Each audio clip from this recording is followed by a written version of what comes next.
Hey everybody, welcome to the show. Onion Nuggets, your mama is a hoe. Wait, Dude. my mama's not a hoe. I think You're not your mama. Their I think mama. Destiny is trying to pull me into his orbit, bro. Oh no, really? I was doing a stream before the show, yeah. and like all of a sudden my chat lights up with Destiny wants to talk. Destiny says to join his Discord right now. He wants to talk. And I was like, what? Okay. And I did it, and he pulled me in, and he was like, so my appearance on Norm Finkelstein, you think that he did a good job in that? I was like, I mean, yeah, for the 20 minutes I watched, he sauced on you pretty good. Why do you think that? I was like, wait a minute, bro. Like, why am I arbitrating your Norm Finkelstein appearance? Well, somebody sent me a clip of a stream you did last night, and you said you thought he sauced on me. I was like, because he did. It was weird, dude. He was so mad, and I didn't even know what was going on for like the first half of it. I was like, why is he? Because he wouldn't tell me, like, somebody sent me a clip chimp of you from last night, and it made me mad. You know, like when he finally told me that, I was like, get over it, dude. You named our 5-hour conversation "Fat Stoner Retard Gets Dunked On by Debate." Yeah, I was it's like, what the Go fuck? fucking fuck yourself, bitch. Yeah. You know, and he was like, oh, I just want to get you on the record. He was trying to debate bro me about how I felt about a debate. And I was like, bro, shut up. Man, beautiful. Oh my god, Gorgeous. My favorite thing is I was just scrolling through Twitter randomly, and I just like fucking that clip popped up. It was just like, Yeah. Destiny dunks on retard or whatever. Yeah. And it was like, it was you. You were just like, I'm like, I am the source of all knowledge. Yeah. My brain contains volumes of philosophical treatise, Yeah. the likes of which you cannot fathom. Explain to me the Kantian moral imperative, you son of a bitch. And then Paul's just like, What is that? oh God. my brain went back to like fucking 24 years old, sitting in Intro to Philosophy, and I was like, can't. But he You should have just you been know how like, he I'm is. sorry, Destiny. I can't do that. That would have been good. That would have been good. But you know, whatever.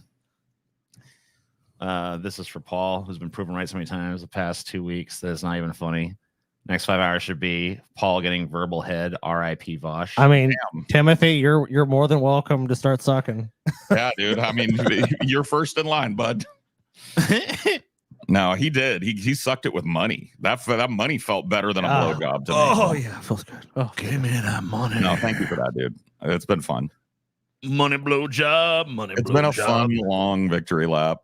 It's been a little cringe, like I said to Destiny today. I'm like, because I told him, he showed me some Brianna Joy Gray video interviewing Norm Finkelstein after he dunked on Destiny. And I thought it was pretty cringe the way they were like, you really showed him, you know? And I was like, yeah, that victory lap was pretty cringe. Why was it cringe? What was cringe about it? You know, he's just very like, I don't know why I'm now the dude. He's like, I'm the avatar of his salt for that, but weird, I'm not sure what's going on. Are you guys both wearing tie-dye shirts? I guess so. Yeah, I just- mine's a Pink Floyd one, and Mine his is just a a plain show old branded one. tie-dye. I was shirt. like, dude, There's I no feel like they Pink planned Floyd. this. I looked at Paul, look at TJ, I'm like, huh? Where's your fucking tie-dye shirt, bitch? I don't own one. Yeah, where's your tie-dye, Scotty? Hey, you I better got this get one. shirt. I got this blue shirt. We gotta get That's only somebody a one. tie-dye Your shirt shirt. only has one color on it. What kind of creep are Lame. you? Sorry, I'll get my hippie shirt next time. You Didn't got it, realize. man. I didn't You're know the you were odd planning man this. out, bro. You're the Yeah, odd man out. I feel You didn't it, get the man. memo? We fucking planned this for weeks. It's tie-dye Shit. day. Watching Sorry. from a hot, steamy, powerless house after Barrel. Thanks for keeping me entertained. I yeah, we got some feel- stories about that. I coming up. feel your pain, having lived in Southern Yeah, I mean, Louisiana we've for so done it long. before. I don't live there any longer, and I'm happy I don't. Yeah, I'm pretty awful. Made some Dude. laughter tonight, guys. My dog passed away over the weekend. It's been very hard with that. Well, I gotta tell you, No. I gotta tell you, the Poor news, baby. the news is not happy. You know, so I don't know what to But fucking tell it's you. a- I'll do my but- best. But you know, it's a distraction. That's really hard. So It that is sucks. hard. I mean, sorry. I've been Been through that streaming. too. You know me, I stream all week anyway, even on weeks off and stuff. I'm just chilling though, smoking weed. Yeah. And like people will come in, like I swear to God, they're like, did you hear about Sao Paulo, Brazil disappearing from the map in a nuclear fireball? I'm like, no, I don't really read the news, but I'll find out on Tuesday. You know what I mean? Like, Yeah, I'll hear about it then. Paul, please, this wasn't what happened. He tried to understand your position. He wasn't having a go at you. You're better than this. Yeah, keep telling him how he's better than this with money. Yeah. I don't know how. Yeah, Paul wait, doesn't like get it. no, I'm worse than that. Worse than that.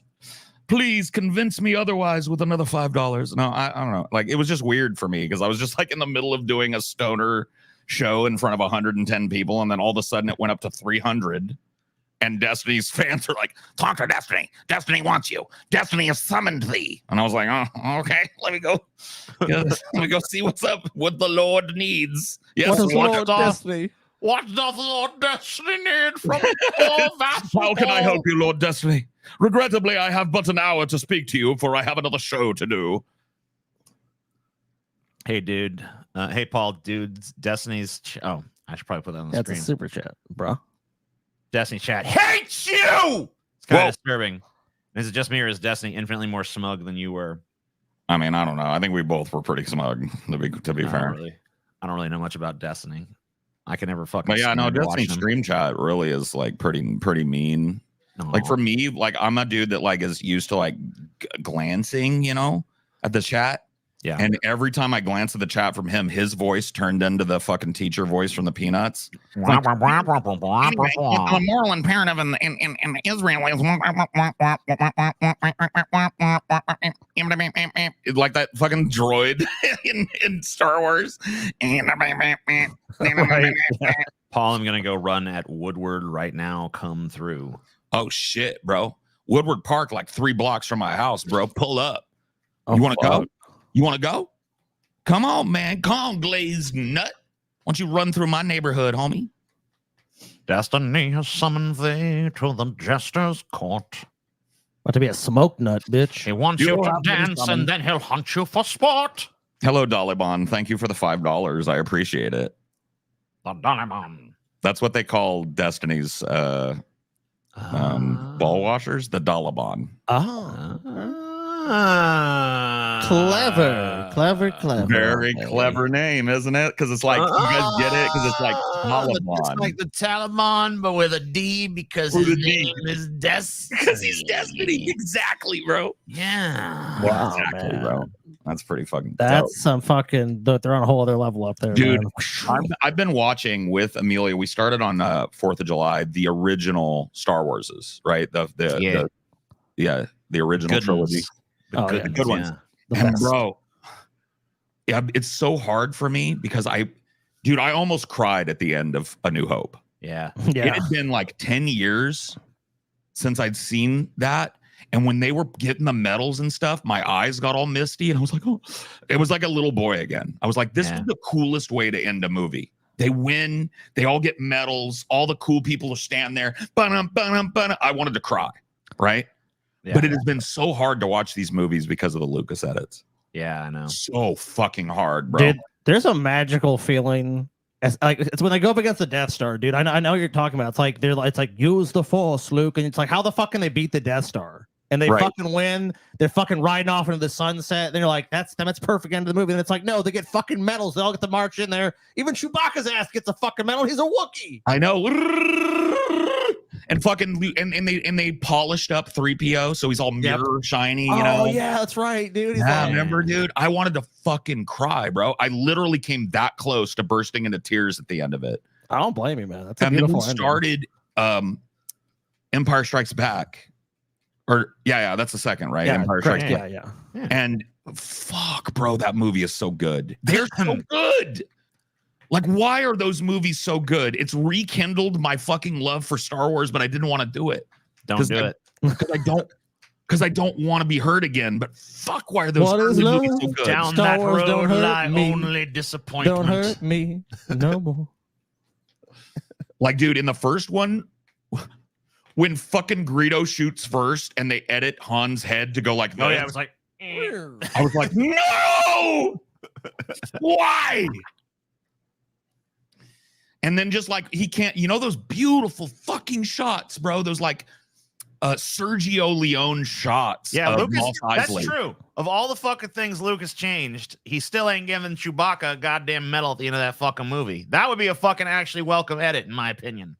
I thought Chewbacca did get a medal. He didn't. He gets fucking. No. He gets dissed, dude. Dude, in my mind, he did get a medal though. Yeah, He should have got a fucking because he should have medal. fucking got it. Like he Fuck did. yeah. But maybe It's like Leia couldn't reach up Anti-fucking high Wookiee enough. racist bullshit. Yeah. Well, he could have bent. He could have bent down to get the fuck. I mean, maybe Wookiees have a thing against kneeling in front of anybody. You know? yeah, Oh, maybe. that's true, dude. Fucking. I supposed to say Nookies. Nookies. Wookiees. I did it all for the Wookiee. Come on. The Wookiees are very proud, dude.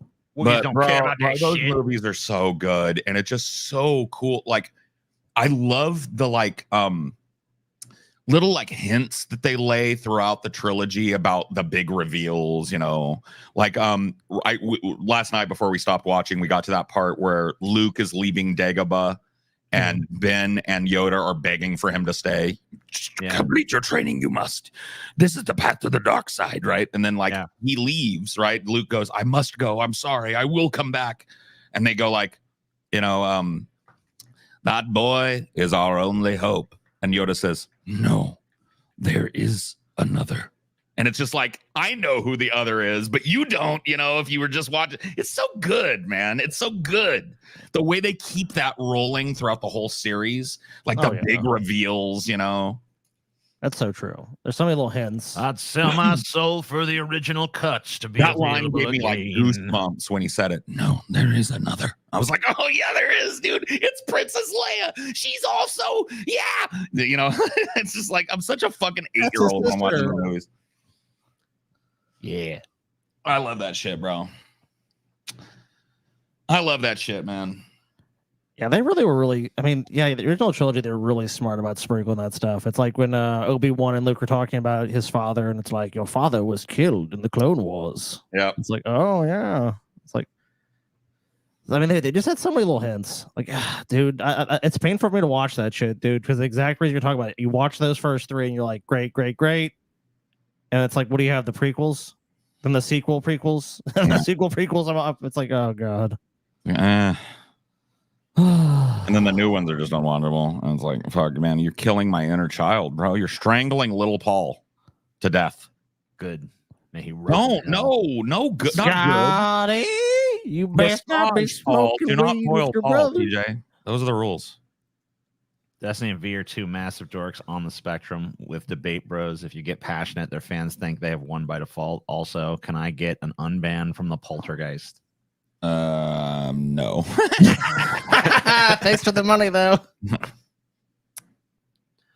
Dun, No, I'm gonna clear the ban rolls on the dun. poltergeist like I did back when I was doing ideology before it got banned. I used to do it like I do it infrequently, so you might be banned for a month, it might be a week, but eventually you will be unbanned. No worries, okay? There'll be a massive amnesty. There's no such for all thing as those a people. perma ban on Paul's channel. It's just a, you know, it's a temporary solution to get you to shut the fuck up, okay?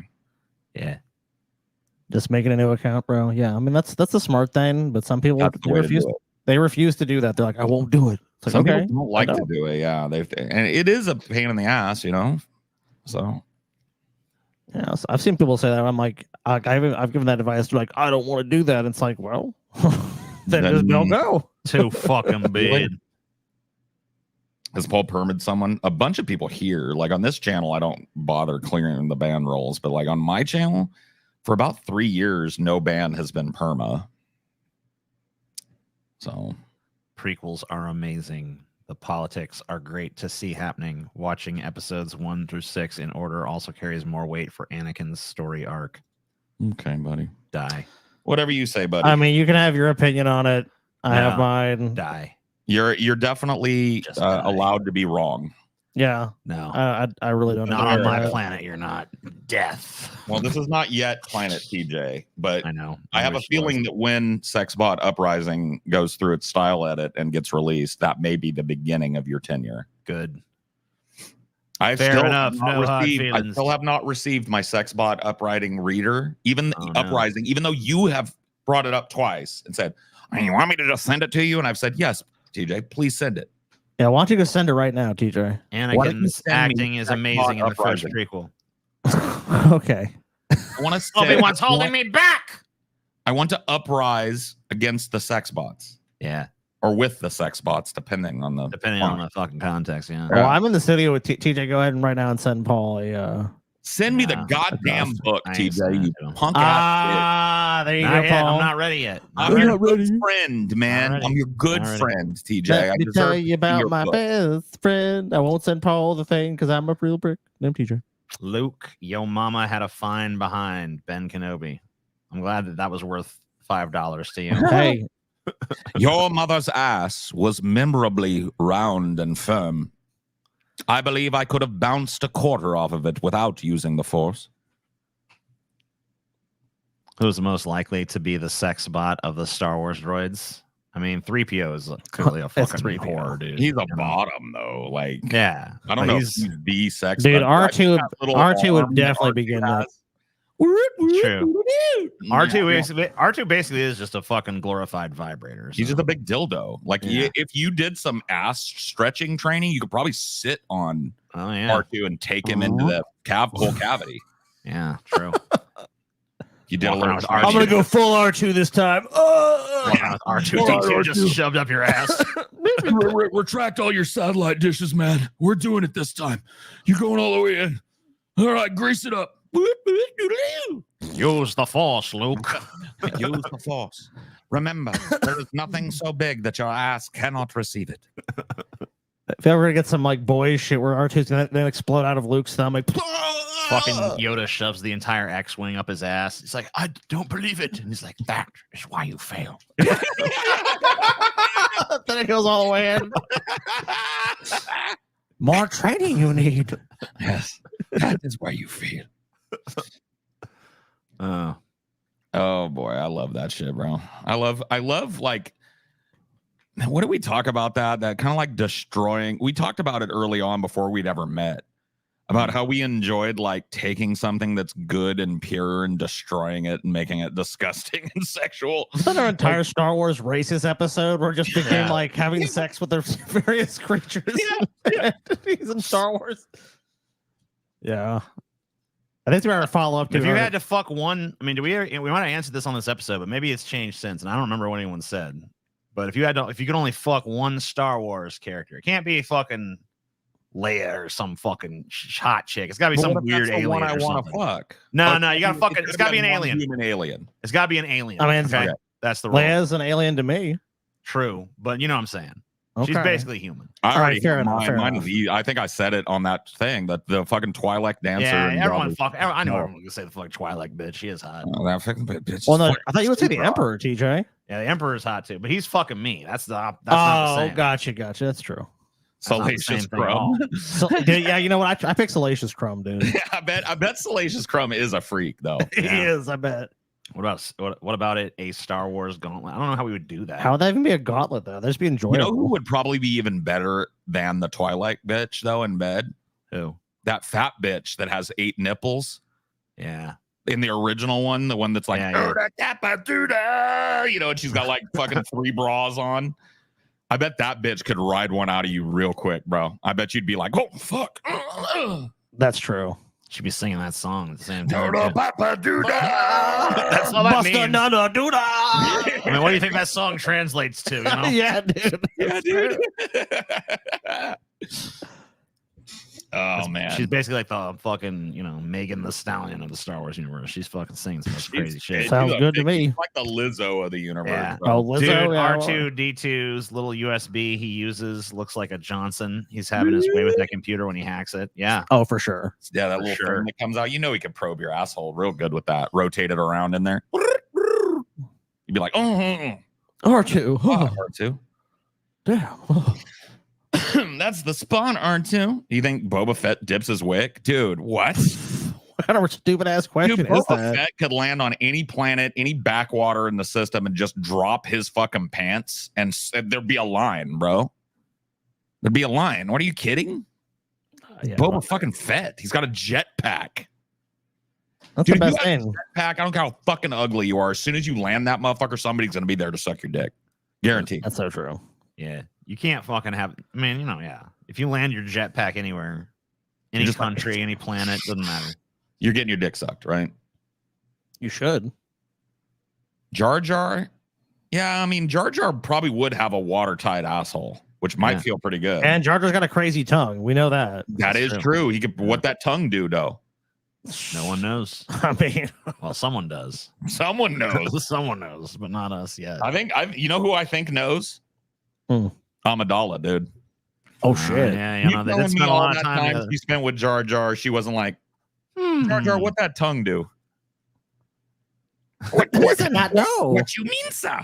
I mean, come lick my pussy with that giant tongue and show me what it do. Okay, day. Okay, day, me licking the pussy. Misa got a nut. This is the best conversation ever. I know, dude. We could do a whole show just talking about Star Wars. We did. We did. We could make the whole podcast about fucking in the Star Wars universe, bro. Yeah. Amen. Welcome to Fucking in the Star Wars Universe, episode 9750. I'm Paul Zigo, joined by, as always, by the Kirk brothers. Jar Jar. We're going to be talking about who and how we would fuck within the Star Wars universe. Yeah, dude. Jar Jar kinks. Misa beat your ass. Misa bust a big nut. Big nut all over your face. Yes. Yes. Oh, thank you, Jar Jar. Oh. Misa gonna use this little piggy's ass to get my rocks off. Paul, after those Destiny discussions, I think you should look into the Dunning-Kruger effect. Your ignorance on all the IP conflict was embarrassing. Good to know. Thanks for the money, dummy. A simple man plowing his way across the galaxy. Boba Fett. Yeah. Pretty fun. A long time ago in a galaxy far, far away, a man plowed his way through the known world, all known worlds. Dude, if I had unlimited money, I would make like a sex remake of the fucking Star Wars movies pronto, bro. That's what they need, right? Like if Star Wars is lacking anything, it's sex. Yeah, true. Yeah. Like there's that bare insinuation of sexuality like between Han and Leia, right? Yeah. But like, fuck, man, dude, in that universe with all those wild, wacky aliens, all those orifices, there'd be some wild, like in Jabba's palace, bro. I mean, like all the imagination that went into creating all those whimsical alien creatures and stuff. You know, imagine that imagination applied towards them fucking each other, and that's a beautiful thing, right? Like, you know who I want to see fuck? Those pig guards. Yeah. Whoa. At Jabba's palace, the fucking Gamorrean guards. Mm-hmm. I bet those pig guards got curly cocks, like a pig. Maybe. You know, They probably do. Dick. But like a big, thick, human-sized corkscrew dick. You know what I mean? When they say IP, do they mean intellectual property or Israel Palestine? More importantly, who cares? Yeah, it doesn't matter. It's a trap. Some dude paid me $6 to tell me I got pwned, bro. This is the greatest job ever. You got destroyed. Yeah, excuse me, motherfucker. Just pull out their wallet. Give you $10. You realize buddy, you're a dumbass. Yeah, here's a Benjamin. You're an asshole. It's like, thanks. Thanks, man. Ki-Adi Mundi has multiple wives. I don't know what the fuck that is. I don't know who that is. Wrong. Yeah, I'm not sure. Who else do you think is low-key freaky in the Star Wars universe that we haven't talked about, though? Low-key low-key. Like, people wouldn't know, but they're freaking the sheets. I have a couple. Fought alongside your father in the clones. Remember the time we Fox News cloning factory? Like, I have two really. All right. Like, you Lay 'em never on me. Yeah, who are they? Wanting to fuck them. Lay 'em on me, man. Okay, first one. They're both denizens of Tatooine. Okay. The first Okay. one. Oh shit! Just Tusken all Raider? sand The people, sand or people. fucking just like Tusken that Raider. one that did that. The one that did that. The one. Oh, that the Tusken Raider did that. Oh, okay. That one. That Yeah, one. that guy. Tusken Raider. I bet he fucks, bro. Why? I bet when he comes, he goes. Yeah, Makes sense. Yeah. And this is going to get Salacious, me in everyone trouble. knows, but Salacious Crumb looks He's like a little pervert. obviously a little pervert. That's Yeah, like obvious. everyone He's not knows. low key. That's not low key. You know what low key means? Come on.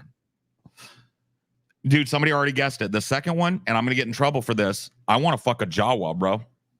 They're gonna bite Oh that. shit! It could be a song. I want to fuck a Jawa. Dude, it's a little bit of a goblin short stack kind of thing. I want to fuck a Jawa. I think what I was thinking Fuck at her the for an time. hour. I think what I was thinking at the time was that Jawa was actually like a goblin short stack, my dude. Have you noticed every villain in an 80s cartoon is a lispy British guy? Anyway, here's some money. That's not true. I've never noticed this. Skeletor's not a lispy. He's like you babbling buffoon! yes, you imbecile. You know, he's like screaming. You know, he's You not lispy. boob! And he's not British. I'm not British. Lando Calrissian is pansexual at core, and I won't hear any criticism. Yeah, but I mean that's the obvious one. Of Yeah, course, I mean, Yeah, I mean, we know that though. and he's You fucking. guys, why do you guys? fucking- You guys don't know what low key means. Apparently, They 'cause, don't like, know what low key means. You're fucking. You guys are citing characters that like give off sex vibes. They're high key sex. I mean, Lando's all sex, Lando dude. Calrissian is fucking smooth as motherfucker. Yeah, everyone knows Lando fucks. That's not a fucking goddamn. You know who hot else I take, bet would okay? be a freak in the fucking sheets, dude? Ikadabato, Chupadanaya. An Ewok, bro. One of them Ewoks. Swinging down off a vine, landing right on your dick. You're just like, whoa! All right, little buddy. Oh man. Whoa! You know what I mean? Think he dipped his wicket off of that? Don't bring Wicked into this. How dare you? How dare you? He's Wicked a is little underage. baby. That's creepy, TJ. Yeah, that's fucked Wicked up. is canonically Well, it was a 16. fucking, okay? wordplay. I mean, Whatever. I good wordplay, man. That's fucked up, TJ. That's Tarkin? fucked up. No, You don't Tarkin- fuck Wicked. no, Tarkin dude, don't fuck, Old dude. no, gray definitely. Ewok. The gray Ewok. That's the Yeah. one I want to fuck, bro. The Tarkin old don't one. fuck. Does Tarkin fuck? I don't think Tarkin Besides fucks. the Emperor, I don't know if I really. Tarkin's fucked like 3 times. Anyone in his the life. Empire really would be good at fucking God. Darth Vader You know doesn't what seem you- like it. You know who in the Empire does fuck? Oh, go ahead. Go ahead. You know who the fucking A lot of Empire people that in does the fuck? The Empire guy fuck. that fucking Oh. talks shit to Vader like, your fucking ancient religion has not helped you conjure up the fucking dead plans Yeah. for the Death Star. No, because that dude's got some fucking gravity. Now he does get shut down. He But does. that dude fucks But I mean, he for doesn't sure. know any better. I mean, like, really, if the perspective of the Empire, it's like there's a couple of fucking wizards, and it's like someone tells you there's a wizard, you're like, there ain't no fucking wizard. Yeah, but Bullshit. they're talk shit to the wizard's fucking face. You know? No, I Yeah. know, but that's what I'm saying. That's why he would do it, because they don't really believe it. Then it's like, really, I'm not a wizard. Man, he's so smug too. He's like, your sorcerer's ways and devotion to that ancient religion haven't conjured the maps, have they, Lord Vader? And he's just like, you know what I mean? Like, He's like, shut up, it's bitch. great. Let me ask you something about this. I don't think we talked about this. Could you jerk somebody off with the Force? 100%. Dude. Yeah. How could you not? So, like, If you just can like, force choke, you can dun, first dun, fucking, jerk. You would go like this, right? And then the person would feel you just like jacking their cock. If Lucas had his way, Wookiees would have big retractable male pipe like Swamp Ape. Oh yeah, I remember Whoa. that. Remember that? Yeah, that's true. He probably does too. Yeah. Wookiees do look like they're like related to dogs on some level, so it should be a retractable like dick, probably. I would imagine. Otherwise, it would just be flopping around in front of him, right? Jabba the slut. What if Wookiees are like gorillas and they've got like a 2-inch dick? Yeah. Oh, That no. would be really like disappointing for me. It's though. just hidden under the hair. Yeah, it's just like Yeah. you know, I'm like, damn, fucking, I've always wanted to suck your cock, Chewbacca, and he's like, you know, and I get down there and I'm like, where do I touch? And he like parts his hair and there's this little nipple in there, you know. I'm like, Hmm? Really? That's it?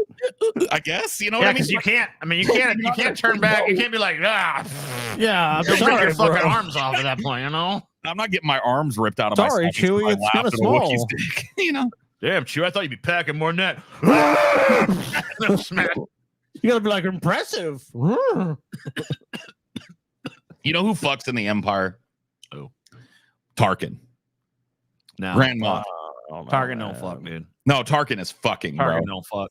Tarkin's got a sex dungeon, bro. Are you kidding me? Nah. Are you fucking kidding me, bro? Tarkin don't fuck. Tarkin's got a whole fucking dark room in his No. quarters on that superstar. He might torture destroyer. people and get off on that. But I don't know if he Yeah. actually fucks though. He don't Yeah, fuck. he's a sadist. He's a super sadist. Maybe. Well, okay. Well, I'd buy that. I don't know if I Fuck. actually buy him doing the actual fucking. He can't, dude. He can't. Even if he was, he can't really get off at this point because he already All blew right, up all right. Alderaan and shit. He's just like, no matter what they do to somebody, he's just like, God, I'm bored. What about Dooku though? Dooku fucks, right? Dooku fuck, Oh, well, Okay. yeah. but not like an inordinate amount. think He Dooku fucks. was- He I think fucks a Dooku's normal gay. amount. I think Dooku's gay. I think Yeah. Dooku Yeah, only I can see fucks twinks. Yeah, that's true. That's canon. That's why I was hoping that you with Obi-Wan. I think he will. I think he'll fuck a 10, like a woman who's a 10. Yeah, maybe a 10, like an LA 10. Yeah, but he won't. You know, other than that, it's all fucking. Not like a Midwest 10, but No. like an LA 10, he'd Yeah. fucking break that off probably. But yeah, I think he prefers the Anakin ass, right? I think it's pretty canon to me that Dooku and Anakin were slamming booty. Dooku is not into tweaks.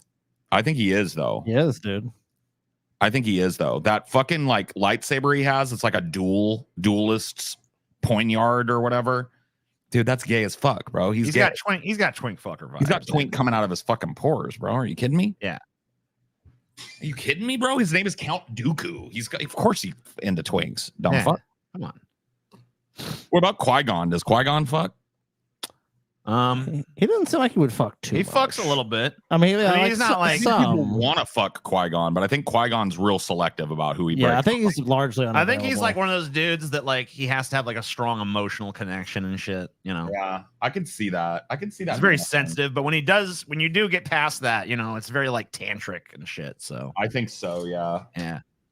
And then Ben Kenobi, like I don't think young Ben Kenobi fucked at all. No. Like, I don't think young Ben was fucking at all, but I think Hermit Ben was coming into Mos Eisley every once in a while and getting a piece, right?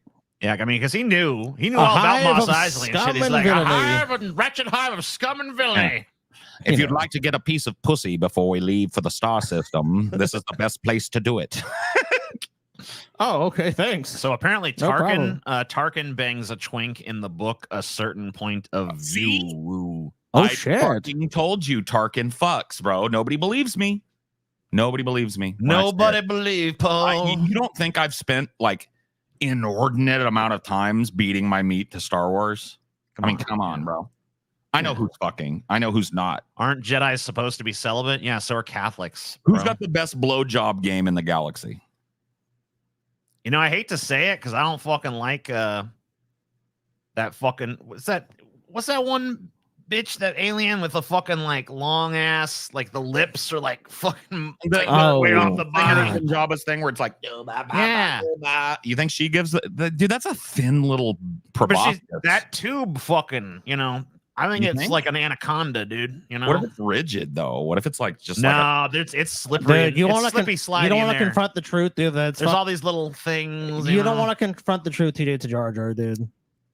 Dude, I don't know. Jar Jar, he might be too incompetent. I think he's too incompetent to give a good fucking blowjob, dude. You know what, dude? You're just trying to fucking. He's good at eating pussy, but Yeah, I don't think he's good at sucking a dick. Jar Jar. I don't know, TJ. I think Jar Jar is probably the best. Well, I think Scotty's closer to the truth than you are. I don't know, man. I've always thought that. But what is that tube for? Why have lips way out from your body unless that thing is for dick? Maybe. I mean, maybe it is. Maybe you're right. Oh, my pick is Boss Nass. Boss Nass, that sloppy fucking spitty mouth. Yeah. You know that's gonna be wet. You know he's gonna give you the Hawk Tua too. He's gonna be like, dude, I don't think he would suck your dick the best, but I think he'd suck your balls the best. I think he'd do the whole fucking package the best. He bro. could. You know, he's got a big old mouth. He got a big old mouth, and those lips are real prehensile and shit. I bet he could do some crazy shit with that. We actually hooked up with the Duchess of Mandalore when he was still a Padawan. It is canon. All right, whatever. All right. Well, I mean, I don't know. Your canon, bitch. Yeah, your canon fucking sucks, bro. You'll be cannon fodder. How about that? Go load yourself up into that cannon and fire yourself into the ocean, you bitch. Yeah, punk ass motherfucker. How dare you? Fucking no good son of a bitch. What about what's his name? It's a trap guy. Admiral Akbar. It's a trap. Do you think that would be a good roll in the hate, or do you think it would be like gross and alien? Nah, he smells like a fucking fish, dude. It's no good. You think so? Yeah, you got to be into some nasty shit. You don't think his orifice might feel really good though? Like whatever he's got? Nah, it's probably all fucking weird and scaly and shit. I kind of think you might be right. What about his little adjunct though? That dude that's got like the flappy face. Oh, the one that kind of looks like Mexican for some reason. Yeah, he's like, yeah, that little dude that he orders around on the ship. Yeah, he could probably bust a nut or two in his ass. That's probably got the job, dude. Yeah. Yeah. He's just into that kind of whatever race Admiral Akbar is. He's just totally into it. He's like, oh. Niend Numb. Yeah, that is his name. Yeah, Niend Numb. Numb. Yeah, I think he could get it. What about in the newer movies? Was there anything fuckable in the newer movies? Probably, but I was just so disgusted with how lame they were that, you know, it's kind of hard to. What about that old lady with the glasses on? The old lady alien? Nah. That bitch is just a Yoda ripoff. Fuck that The bitch. big Coke bottle glasses. Yeah, I don't like But that. I want to fuck Yoda though. I do It's want like to they fuck fucking. Yoda. It's like they threw Yoda and that bitch from The Incredibles in a blender. You know. Yeah, close Yeah. enough. Fuck that. I mean, like, but I want to fuck Yoda. yeah. And Yoda doesn't have a pussy, I'm assuming. So, like, getting some Yoda pussy would be nice. Truth. Grievous? Yeah. I mean, I could see Grievous having like a specially designed hole that it feels really good. You know what I mean? Well, he's got all those hands, doesn't he? Can he get like, dude, he could Yeah. maybe he could be like, he could give like 50 hand jobs at once kind of thing. He'd be switching hands. Yeah, he's like, Oh, yeah. You could just like. best hand job in the galaxy right there. Of the new movies, God, I mean, like, you can't imagine, like, I think of the characters, like, I don't even Snoke? fucking Fuck, no, you don't want to fuck Snoke, dude. He looks like he'd be a Nah. nasty fuck, dude. Ugh. Old and crusty, just no good in bed. Just I didn't want a to, dead like, I'll lay. be honest with you, dude. I didn't even really want to fuck Ray in that, which was really disappointing because, you know, at least that would have been something. But Ray seems like she would have been way clingy and weird about it. Yeah, dude, that's true. Like, I'm a you know what I fan. mean? Like- I wanted to see you actually do well, but you got your ass handed to you on the biggest platform you've ever been on. Prepare next time. wow. Well, dude, could you give me some more advice, bro? How should I Yeah. prepare? Tell us Give me more. another $6.99. Yes, I must know, but don't tell me via regular chat. Tell me another super chat. I can't I see can only those see regular super chats. I can only see super chats. What about old Leia? Nah, bro. Nah, because you know she's like gonna die soon, and she sounds Nah, all like, bro, "Oh, Leia." Dude, that was Princess I'll tell you that Leia. was one of the biggest disappointments when they brought Leia back. Oh, it's Leia. It's like, how you doing, sweetie? How's everybody Oh, doing, shit. sweetie? It's been rough, hasn't it, Leia? It's been real rough. Running the galaxy is giving me a 2-pack a Look, day smoke Do you habit. have a cigarette that Leia could smoke with you right now? Look, I'll give you a head job. You give me a cigarette. My youthful good looks died in the waters of Kukuro, Japan.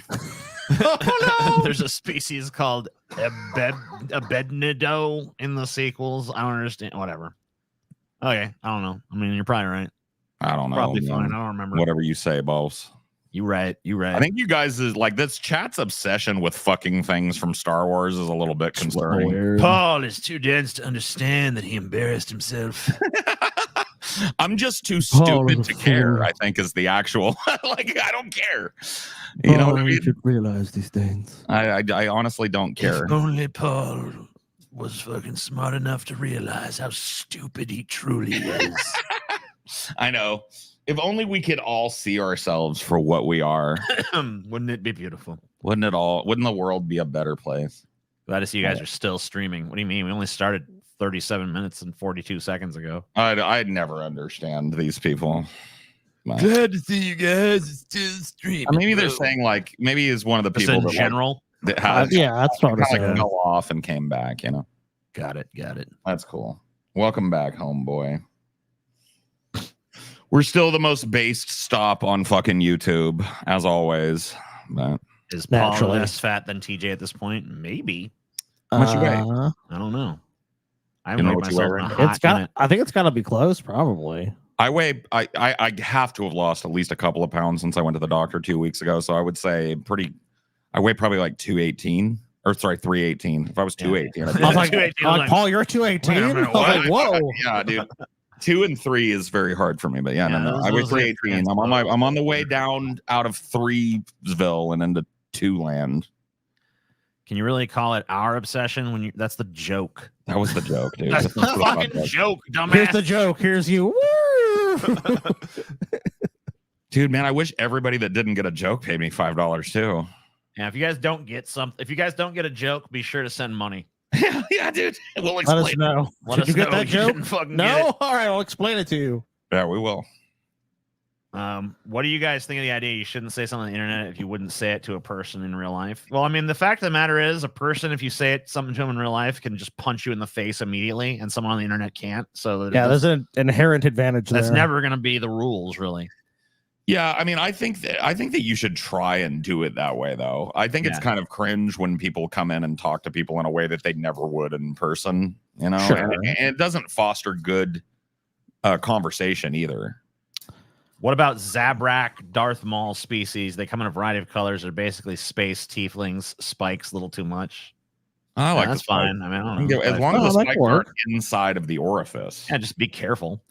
Hey guys, dealing with a nasty case of COVID. That's over. There's no more COVID. What are you talking about? What are you talking about? COVID ended in 2020. Stay safe, stay masked, wash your hands. Still out there. No, it's not. Don't lie to us. Crazy. We got Biden elected and COVID disappeared. COVID vanished as soon as Biden took office. Remember. Spending overtime on call at the hospital. One patient had a stroke and another one started sepsis in the ICU. It's gonna be a long night. Long-time fan and patron. Notice me, TJ, and that will make my night. All right, you are officially fucking noticed. Damn.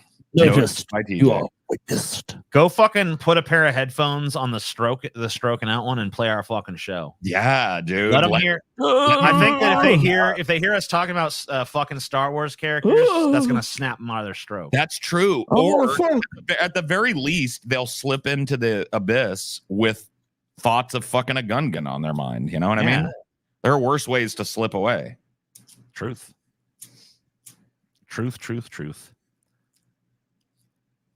Bum, bum, bum, bum. The hottest show on YouTube. I don't know about that, bro. I wish. But the hottest show on YouTube, baby. Well, talk about the hottest things. How about that?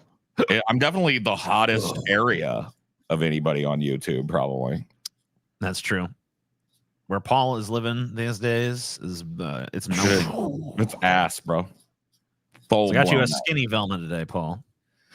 Okay, so this Velma right here would fucking me that would fuck me up. It would fuck me up to know this Velma right here, because this Velma is pretty much everything I look for in a woman, minus the thickness. She does have some thick thighs though. She does have a good hip to waist ratio. Yeah, true. I mean, this is like, this kind of like brunette, dark eyes, I'll look into olive skin. That is my fucking jam, bro. So this is a good Velma, man. This is a good Velma. Quality Velma. Yes. Quality, yes. We have some goals for tonight, as we often do. 1/5, we got instant regret. That's pretty fucking understandable what that is. People doing something instant, and some kind of instant consequence kicks in and makes them go, I should have done that. $300. We got beef that I was not aware was going on. The beef. I didn't know this beef was happening, but I found out about it today. Apparently, Surge Tankian and Imagine Dragons have got some beef. Oh, shit. I know who I'm backing right off the jump. You just know. Just like, I know. Surge is right. I don't even have to hear it. I know he's right. I don't even have to hear what it's about. It's Surge, dude. Come on. Imagine fucking Dragons. $450, we got the Rudy report. Rudy is, of course, Rudy Giuliani. Oh, Rudy, what are you up to? A lot, actually. A lot of stuff going on in the Rudyverse. So for $600, we got Leopards Ate My Face, or I like to call it Hoists by Your Own Petard, because we've got two types of Schadenfreude here tonight. We've got the instant Schadenfreude and the long game Schadenfreude. Right. So I mean, these are kind of that's almost an extension of the first segment there, But a beautiful extension. Beautiful, yeah. And then we got $750. We got Michael Knowles of Daily Wire fame. Talking, I guess he's like triggered by the band Ghost. Oh no! Crying about ghosts for some fucking reason. The devil and Satan. I can't stand it. And then for $900, we got dumb old Vosh bitches and moans about dumb old Paul. Lucifer whispering silently into Michael Knowles' mind. Take a dick in your behind. In your behind. And remember, guys, if you're a patron, you're going to get a new DFF on Saturday of this week. Patron. We got new DFFs coming out every fucking weekend, or most weekends. The only weekend we don't do it is when we do the commentary for you guys. But you always got something. You always got something coming out exclusively every week if you're a patron. All you people, I like the classic episodes. Now you have no excuse. We got them back. Also on July, I don't know what day in July yet. Maybe it was told to me, but I don't remember what it is. But late July, we got the Vauntlet coming at you at long last. Oh no, not the Vauntlet. We're gonna look at some Vosh shit. We're gonna look at Vosh. We're gonna get Paul nice and VDS'd up. Dude, We'll I've see. moved on. Now I've got DDS. Yeah, Vosh- but you got Vosh is that's old all news, the man. more reason why you have to close the I Vosh mean, chapter. yeah. once Oh, You you have to do this that. that's what this is going to be. Yeah. The final chapter. the final battle. Sick. Okay, I can do that then. Well, you've moved on from Vosh to his mentor, right? Yeah, Yeah. So, I mean, you've gone from all the way Vader to the through there, Emperor. You know? master and apprentice. And yes, I've defeated the apprentice, and now I'm on to the Darth Destiny. For 4,500 patrons, if we get 4,500 patrons before the end of this month, that's Ooh. paying patrons. Paying patrons. We will do the Mana Teatlet, which is of course, you know, the Mana Teatlet. And that's Yeah. gonna probably be an extra long, crazy episode. So, but we gotta get there. We'll see. You guys have got to sign up. I mean, we need about 400 new paying patrons to get. If you there. guys remember, this is a price drop from the last time Yeah, we ran. we this originally promo. had this set at 5, but you know what? We're fucking willing to lower our standards and do it for 45 for you. So there you go. Well, and it's only because we're desperate for your money. Right. Of course. I mean, obviously, yeah. That's the Desperate. reason. Like thirsty and begging for your cash. Please So, give us money. Please. Patrons get access to all of our previous gauntlets as well, and we've They done do. a shit ton of them at this point, more than a year's worth. And please subscribe to the Onion Nuggets channel. That's for free shit. You don't have to pay anything for that, and that's linked down below. Yeah, just do that. Yeah, it's not this channel, totally different channel. I always feel like the need to remind people of that because a lot of people get confused, even though I say that every fucking single time. That's because one day in the future, these shows are probably gonna be streamed there. That's You know true. what? Alma needs What? tattoos, bro. Yeah, she would look good with some tattoos I right I here. guess she could have some tats, but she has no leg tats. She needs some She needs to tattoos get some tats. right in this area. I want to see some tats, bro. I want to see her all tatted out, top to bottom. I want tats between her toes, bro. I went to the aquarium recently. Something fishy about that place, man. I see what you did. So what of these goals have we made, TJ? Because I mean, I'm We've able probably to, made a few of them at this point. Yeah, we're at 312. What about so, Streamlabs? Have you checking that, TJ? Are you checking that? that's over here. I'll Streamlabs for the Dreamlabs. Streamlabs. I don't think there's anything there, but we'll see. Oh, no Nope. Streamlabs. Guys, you may or may not know this, but YouTube takes 30% right off the top of everything you send us, and Streamlabs takes much lower percentage for It's their a fees. 10. So if you want us to get most of the $5 you chuck at us, it really is better to do Streamlabs. But yeah, Well, Yeah, Yeah, unfortunately, all they of a don't. sudden my appear on- chat lights up with Destiny wants to talk. sorry. Whoa, Whoa, that's weird. It's a voice from the past. voice. I was like, what? That was me. Did you 20 just say that? I saw that shitty Baghead movie on Shudder. Terrible, boring plot, and the lamest monster I've seen. Any thoughts on the film? If you accidentally saw it, TJ, I've not seen Baghead, so I don't know. Yeah, it doesn't sound too appealing. to Sorry be honest about with that. you. I ain't seen it. I probably will see it someday. I mean, why would you That's true. skip the Vauntlet if you hate him? It's going to be us ragging on him for Yeah, fucking. it's gonna 8 be hours. 6 hours of Bosch getting shit on, like anyone else who's a gauntlet It subject. sounds like it's made for you, bro. Sup, dudes? Did you watch Godzilla? I saw Godzilla -1. I thought it was really good.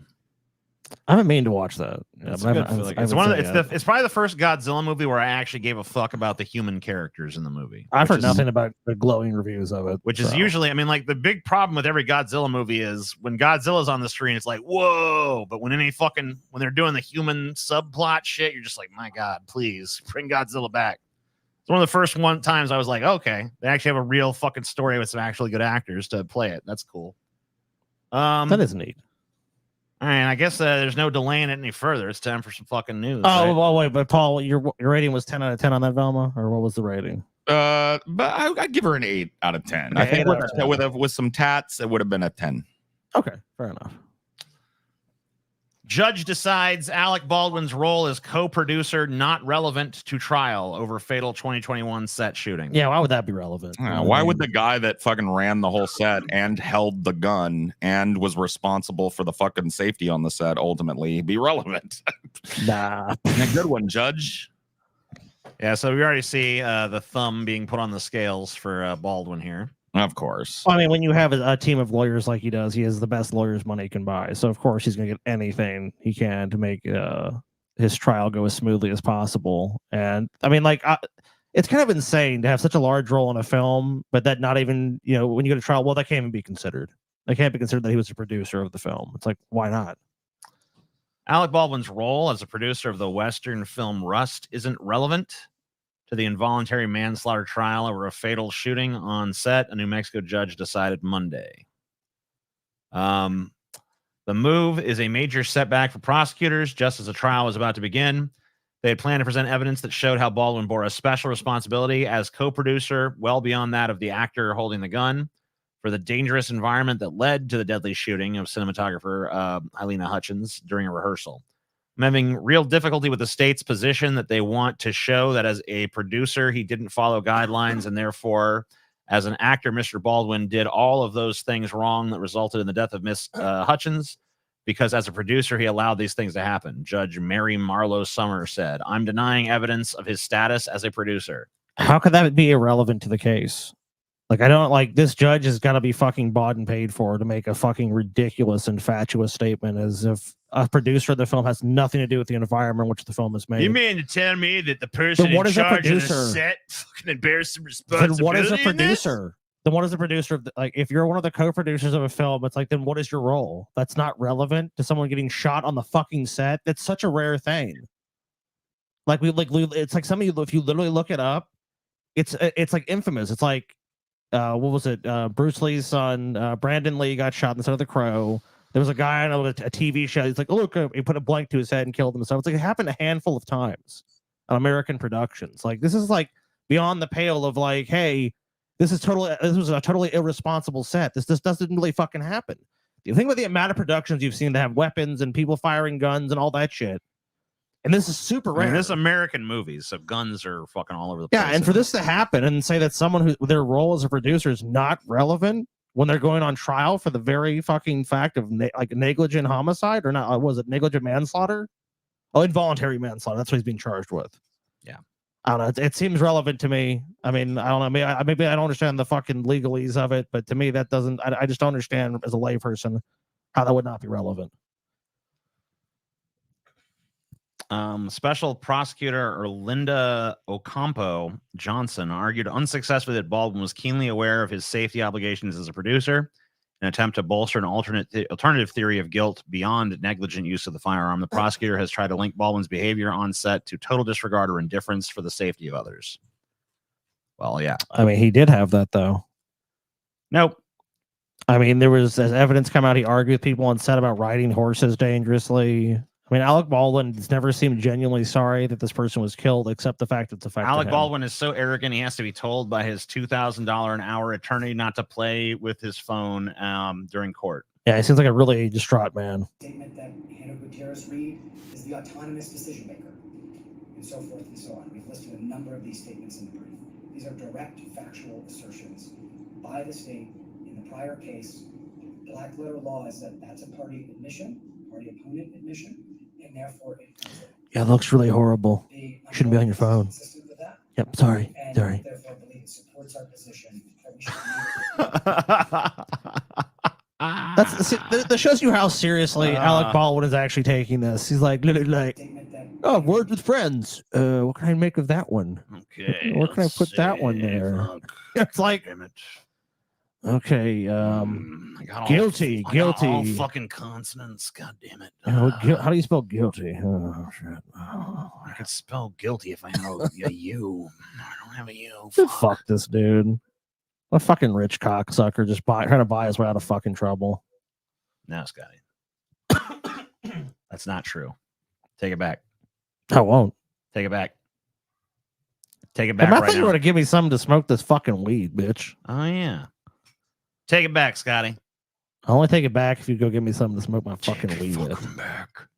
Well, I don't see nothing to smoke with this shit. I'll do it when Paul gets back. Man dies after placing lit fireworks on his head while 4th of July party. Darwin Award. And the Darwin Award goes to... Dorchester County Sheriff's deputies say a man is dead after a 4th of July fireworks accident. 41-year-old Alan McGrew died after... I dispute that this is an accident. If he intentionally did it, he killed himself through stupidity. igniting a large firework device and setting it on top of his head. The coroner said that firework exploded on top of his head and What caused did he think was extreme head going to happen? Does he understand how fireworks work? Like, you don't, like, this is like shit you teach like a 5-year-old. Like, you don't go near the fireworks. Should I hold it? No, you don't hold the fireworks. Why? Because it goes explode. Do you guys have explode. do you guys have firework, like safe and sane firework laws where you're at, or is it just like free for all city? No, it's the Wild West. Yeah, I mean, it like even in a state like California, like dude, 4th of July was wild because it was 115 degrees right that day. And typically, I mean, I'm sure it's the same where you guys are. On 4th of July, people are setting shit off at 10 a.m. Oh, dude, the day All before, the day after. Right. I mean, like, if people are blowing shit up, pretty much go a week before and a week after 4th of July. Dude, it was fucking eerie, right? I was sitting outside sweltering in the heat in my shade, right? And I couldn't hear anybody. Like, nobody was even outside the house at like 6 or 7 p.m. It wasn't until the sun went down at like 8:30 that the barrage started. And it was 10 times worse than last year because they had everything to set off all at once. And so it was literally just like Mogadishu over my house. Poor little Dinor was scared out of his ass. We were just sitting here like comforting Dinor and watching the movie on fucking 100% volume so it would drown out some of the booms and shit. And it just went on and on until like 3 or 4 in the morning. It's pretty fucking crazy. And people are stupid too. I didn't hear anything happen like close to me, but somebody like lit a fire somewhere here in California with a stupid illegal firework, and a couple houses burned. That's par for the course. You know what I mean? Yeah, I mean, it's so dry. I mean, of course, it's like. And then I'm sure like hospitals were filled with like 1st and 2nd degree burn victims all fucking night. Greece becomes first EU country to introduce a 6-day work week. Woo! Yeah, Greece. Go Greece. Well, at least they applied a little grease before they stuck it all the way in, you know? The regulation, which came into force on July 1st, bucks a global trend of companies exploring whether to embrace a shorter work week. The pro-business government of Prime Minister Kyriakos Mitsotakis has reportedly said the measure is both worker-friendly and deeply growth-oriented. Worker-friendly? How? Say what, boss? Like how? What's that, boss? Would you rather be trapped in a room with Jordan Peterson talking nonstop for 48 hours and get free Taco Bell for life, or have Ben Shapiro follow you and comment on everything for 2 years for 50 grand? I'll do the Taco Bell for life. Taco Bell, dude. Yeah, Taco Bell for life would probably pay off. Labor unions and political analysts have sharply criticized the move. All it does is provide only in limited circumstances for the option of an additional working day as an exceptional measure. Greek Minister of Labor and Social Security. Which there will be a ton of, I'm assuming. Everybody naturally will accept exceptional measures and be working 6 days now. It's so fucking stupid, man. This is such an austerity measure, and the fact that like, because Greece has in the past risen up over austerity like this, and the fact that I haven't heard anything about Greece protesting this very hard is kind of sad. I just think people are rolling over and they're like, well, you know, world's burning. Might as well roll over. Well, remember, it had the Greek government a few years ago basically collapsed, had a massive debt crisis. Yep. So this is basically their way out is, you know, hey, all you plebs out there, we're going to work you guys to fucking death. And all the guys with all the money, they're just going to keep making a bunch of money.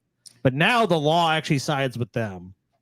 Right. Now they have a legal way to work you like a fucking slave 6 days a week. Awesome. Yep. That's what it sounds like. Let's see. Cool. I'm pretty sure even like slaves in Southern America during slavery were given like a day to fucking recoup. Dude, medieval peasants had it better than a lot of people now, which is kind of fucked up to think about. I mean, obviously, you have modern medical care and obviously clean water and shit like that. There's like obviously benefits, but like as far as like worker rights, like sometimes I actually had a little bit better because when it comes to time off. These companies just work people to fucking death. Yeah. So under the new legislation, which was passed as a broader set of labor laws last year, so basically pro-business laws, employees of private businesses that provide round-the-clock services reportedly have the option of working an additional 2 hours per day or an extra 8-hour shift. Oh, they have the option. I'm sure they're not going to exercise that option. Yeah. That change means a traditional 40-hour work week could be extended to a 40 hours per week for some businesses. Food service and tourism workers are not included in the 6-day working week initiative. Oh, that's nice. Thanks, God. Oh, yeah. I guess if you work at a McDonald's in Greece, you're You're cool. set. Let's see, 80-hour work weeks, double shifts only, but you get 2 days off. That's really nice. The measure would impact two specific types of business: those with continuous 24/7 operations that use rotating shifts, and firms that operate 24 hours a day or 5 or 6 days a week, also using rotating shifts. With the latter, the additional working day option is permissible only in the case of an increased workload.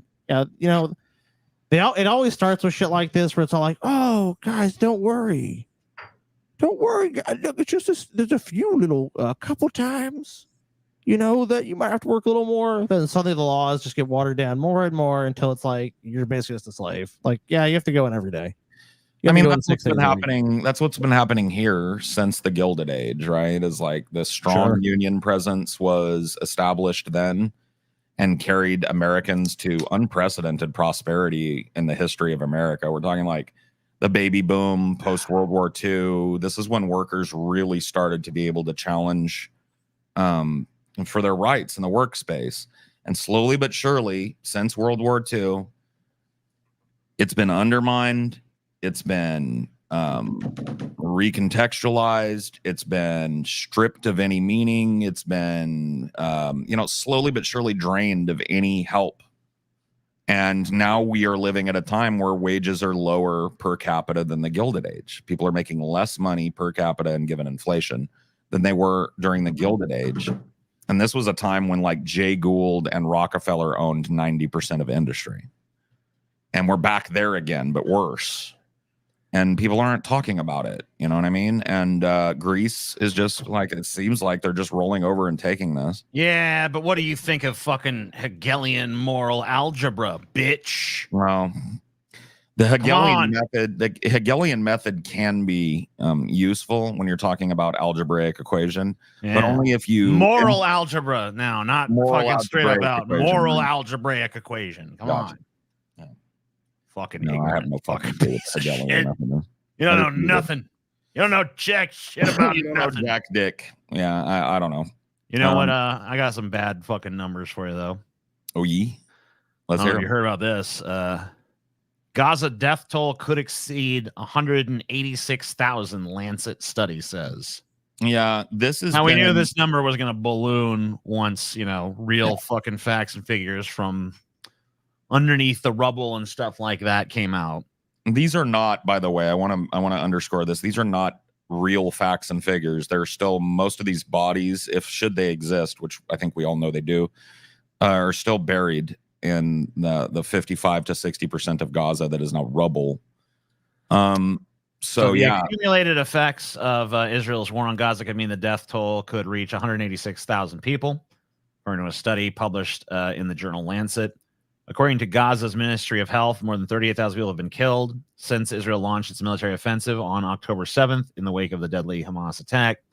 The study pointed out the death toll is higher because the official death toll does not take into account the thousands of bodies buried under rubble and indirect deaths caused due to destruction of healthcare facilities, food distribution systems, and other public infrastructure. So basically people starving to death or people not being able to get medical attention because there's no hospitals because they've all been destroyed by Israel. Right. Conflicts have indirect health implications beyond the direct harm from violence, the study said.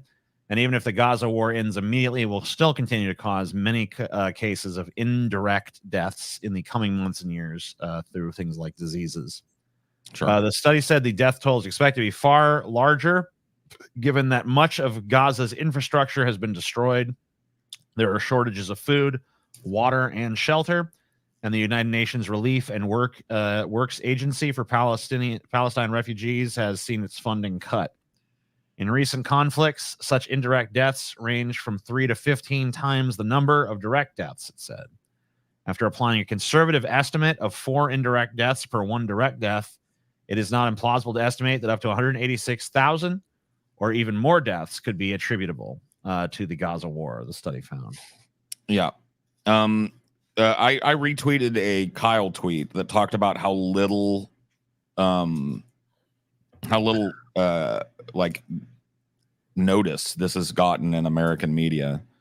This death toll number should be like top news right now because like I said, nobody's gone under the rubble and counted. But the you forgot there's late breaking news. Biden might not be fit for office. Oh, that's right. Late breaking stuff, you know, like that just came out. No one fucking noticed. No one had any idea about that like 3, 4, 5 years ago or nothing. Dude, by the way, I mean, have you seen, even just comparing, remember, we thought Biden was a dementia-addled fucking twat back in 2020. Mm-hmm. But even watching him from 2020 to 2024, it's like night and day. Oh, like, the decline is precipitous. So fucking bad. Yeah, it's precipitous, and it's it's been undeniable for a couple of years, and we've been covering it like every fucking show. Like this dude doesn't know where he is. He's shaking hands with the air. But for some reason, it took that 90-minute hollowed out fucking face of his for people to see it. I don't know why. I don't know either. Wait a minute. This guy might not be fit for office. Wait a second. Wait, were you telling me this 80-plus-year-old man who he doesn't know what room he's in and has invoked multiple dead politicians that he talked to this week? Yeah, that guy, he has problems. He might not be fit for office. How's that work? Israel has approved largest West Bank land grab in 30 years, Watchdog says. Yeah, and dude, one of the things I was arguing with Destiny about 2 days ago was that there were no land grabs going on. Israel is not grabbing any land because this Watchdog group is obviously wrong. I mean, you know. Yeah, they're anti-Semitic, clearly. Israel has approved the largest seizure of land in the occupied West Bank in more than 3 decades, according to a report released by an Israeli anti-settlement watchdog, a move that will exacerbate the escalating tensions surrounding the conflict in Gaza. Peace Now said authorities recently approved the appropriation of 12.7 square kilometers, nearly 5 square miles of land in the Jordan Valley, indicating it was the largest single appropriation approved since the 1993 Oslo Accords, referring to the start of the peace process. Settlement monitors say the recent land acquisition links Israeli settlements along a crucial corridor adjacent to Jordan, a development they say threatens the formation of a future Palestinian state. Israel occupied the West Bank, capturing it from Jordan in the Six-Day War of 1967. Since then, successive governments have made efforts to permanently cement Israel control over the land, in part by declaring large swaths as state lands, which prevents private Palestinian ownership. The recent land seizure, which was approved late last month, but only publicized on Wednesday, comes after the seizure of 8 square kilometers of land in the West Bank in March and 2.6 square kilometers in February. So yeah, how is that not? I mean, how is that not a land grab again? Because reasons. Because Israel. That's why. Because it's Israel doing it to brown people. That's why it's not a land grab. I'm saying when Israel does it, it's not illegal. Yeah, that's basically what we have going on here. Got it. At least that's my takeaway from it. Good. I don't know if it's true, but that's my takeaway. Well, a lot of these, I got some bad news for everybody. A lot of these fucking we gotta get these scientists under control, guys. Oh no. What are they doing now?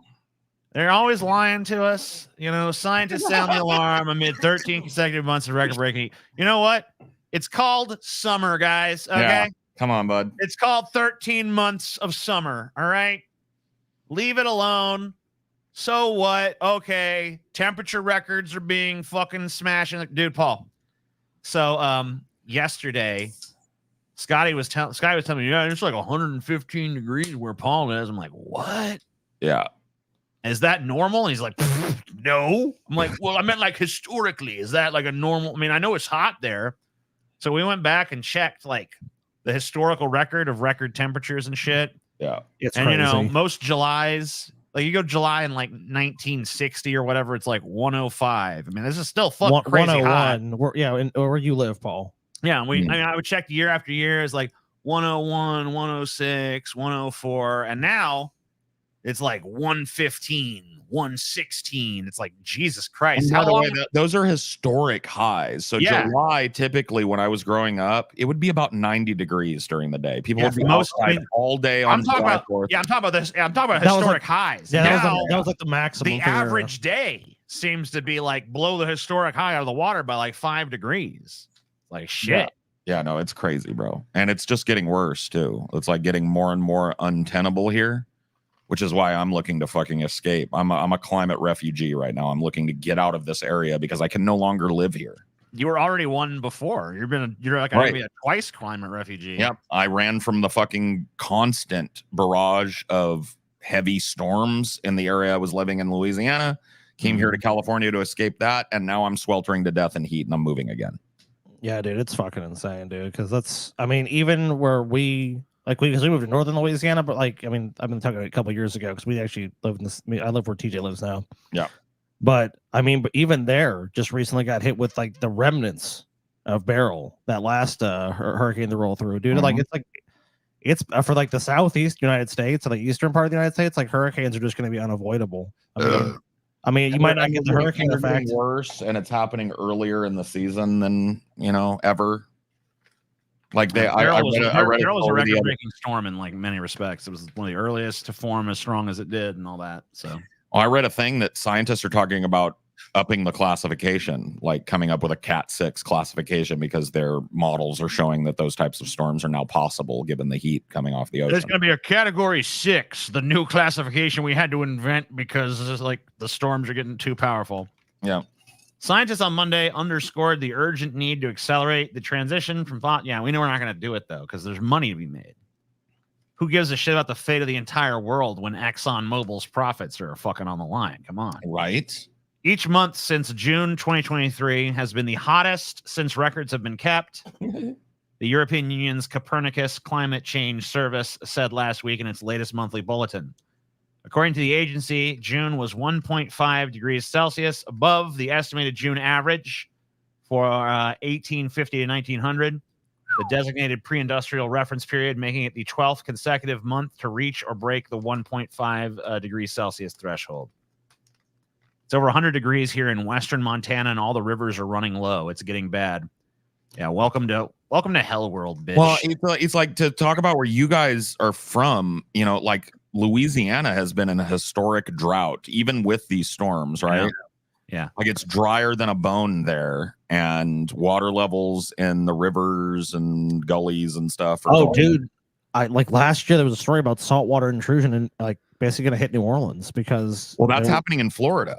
You know the funniest thing to me is Florida's water is turning brackish because the land keeps sinking lower into the fucking water table. And so you know what the funniest thing to me is one of these climate deniers is like, oh, these scientists made all these dire predictions 20 years ago, and now it's like, yeah, now they're all fucking they're happening. Yeah, what? Now they're coming true, just like they said they would. The ice caps have melted. The fucking sea levels are fucking rising. The water levels inland are lowering. The temperature is fucking demonstrably rising every year. Yeah, and the most oceans parts of the are world. toxifying. The coral reefs are dying. Like, what do you need to happen? Like, what has to, like, hurricanes are coming earlier in the year, stronger, affecting huge swaths of the country. What needs to happen before you're like, hey, this is real? They have to be personally affected, dude. Even then, Florida, one of the biggest climate change denial states that has a fucking climate change denial governor, DeSantis, one of the most affected states, probably the most affected state by hurricanes, and they're like, just climate change is bullshit. Well, I mean, people saying that are just divorced from reality. Like one of the things people in Florida are complaining about constantly. I think reality is divorced from us. Is homeowner insurance rates are through the roof, car insurance rates. So because the cost of insuring things down there, because there's going to be some calamity. So insurers are just like, okay, well, we're going to make like Bugs Bunny and saw that motherfucker off the country. The land, we put out the land there is sinking. They're having massive levels of subsidence. The soil, I mean, it's just they pumped all the groundwater out of those places. Terrible fucking state. I mean, the management of the state, as far as health and economics for the average citizen, have just been completely ignored. I mean, Florida has good infrastructure overall based on the U.S.'s level of infrastructure, but that's going to all be degraded very shortly. Well, the heat off the coast in their oceans is above 98 degrees now on days. Like, that's unprecedented. It's like a hot tub almost. It's a hot, yeah. It's basically like a warm bath. Yeah. And you know what heat does in the ocean, right? Like heat creates storms. Heat radiates up, creates storms. The hurricanes feed off it. That's like when they get into the Gulf. It's like that was Katrina. It That's hit going Florida. to supercharge those motherfuckers. It hit. You know, people forget this about Katrina unless they actually went through it. It hit Florida, went back into the Gulf, just like basically just charged up like a fucking Kamehameha. Like, all right, now I'm gonna fuck up Louisiana. I hope the fucking water gets to 110 degrees and it supercharges some storm to an undesignated hitherto category 10, and it just scours the entire American South off the fucking map. I mean, these cataclysmic events, though. I mean, great. You have to think about this. What is the biggest climate-related killer? Do you know the answer? Humans. No, I'm just. Well, go ahead. Mosquitoes, right? Heat. It's heat. Is it not mosquitoes? Okay. No, it's not. Well, it comes to like the effects of climate change, it's heat. And think about this, so these storms knock out power. You're gonna have tons of people die. Yeah. People in the West, you're gonna have 150 people. degrees. I mean, heat deaths are already up. Heat deaths. I mean, we're gonna have. I don't think it's gonna be unusual in this country in a few years to be like, oh, 100,000 people die from heat. Oh, dude, if we had a mass blackout here in Fresno, 1,000 people would die today. Yeah.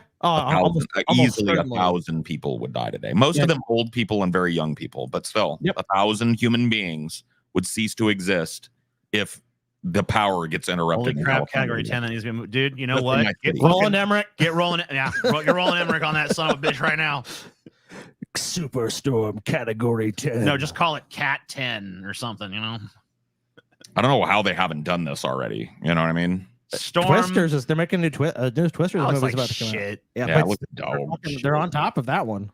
Yeah, who gives a shit about Twister? It's fucking Cat 10, dude. They gotta wait. If they're gonna do a Twisters sequel, they have to wait until the fucking AI technology is good enough to bring Paxton back. Otherwise, I don't want to see the fucking movie, bro. I'm scared Universal's gonna bring back the terrible Twisters ride. Dude, Paxton should come back as a Twister, dude. Whoa, just have Paxton's face on a Twister, you know? Yeah, and he's like, yeah, dude. I like it. Storm Barrel kills 8 and cuts power for millions. Yeah, a lot of people right now are suffering. A lot of people will die. I mean, a lot of people probably die from heat from this shit. I mean, you know, at least some. Yeah. Let me look and see how many people have died from heat just in my area, because I know that those numbers exist. At least 8 people have died after Hurricane Beryl slammed into southeast Texas and Louisiana, knocking out power for nearly 3 million people. I heard it was up to 4 actually, but maybe that's wrong. Beryl hit the southern United States on Monday morning as a Category 1 hurricane, but has since been downgraded to a tropical depression. Officials warned of destructive winds, up to 15 inches of rain, and life-threatening storm surges. More than 1,100 flights were canceled at Houston's main airport on Monday. This is what a Cat 1 did. So imagine what happens when you got a Cat fucking 10, my man. Category 10 hurricane, sustained winds of 666 miles per hour. Dude, I know we start the movie like it's a Cat 9. Oh, don't worry, this bunker's been built to withstand anything. There's no way this can be destroyed. And it's like they're getting contact from the bunker. Oh my god, no, what's going on? It's destroying not even the bunker can handle this. Nothing can stand up this. Oh my god. That's how we start the fucking movie. And it's like, that was only a Cat 9. Yeah, nothing can stand up to a Cat 10. I was just taken aback right now because I don't think I've heard Scotty scream in 6 months. Yeah. That was crazy. I was like, whoa, Scotty's back. That's what it sounds like. Yeah, my fucking noise gate, dude. No, Cat 10 would be a dope movie. I'd go see Cat 10. Yeah. Well, you don't have to worry. You just fucking wait a few years. You'll see it in real life. It's true. Just wait for like 5-10 years. You got it. Look, Paul, just head to the coast of Florida. You just see it as a fucking documentary, my man. Yeah, just go down to Florida and be like, what's going on? Oh, there it is. Dude, I hope Florida just gets washed away by the Cat 10, dude. I hope that we fucking I wake up the next morning after Hurricane fucking Satan hits America. Yeah, I mean, what are you gonna call it? Hurricane Satan. I'm here. Sustained winds of 666 miles per hour has wiped Florida clean off the fucking earth. Wow, it's gone. Florida's gone. Dude, do you think we could call like Maynard and get him to change California to Florida and Enema? Yeah, he needs to record a new version. the day after it happens. Learn to swim, see you down in Alabama Bay. You know, it wouldn't be too hard. Yes. It wouldn't be too hard.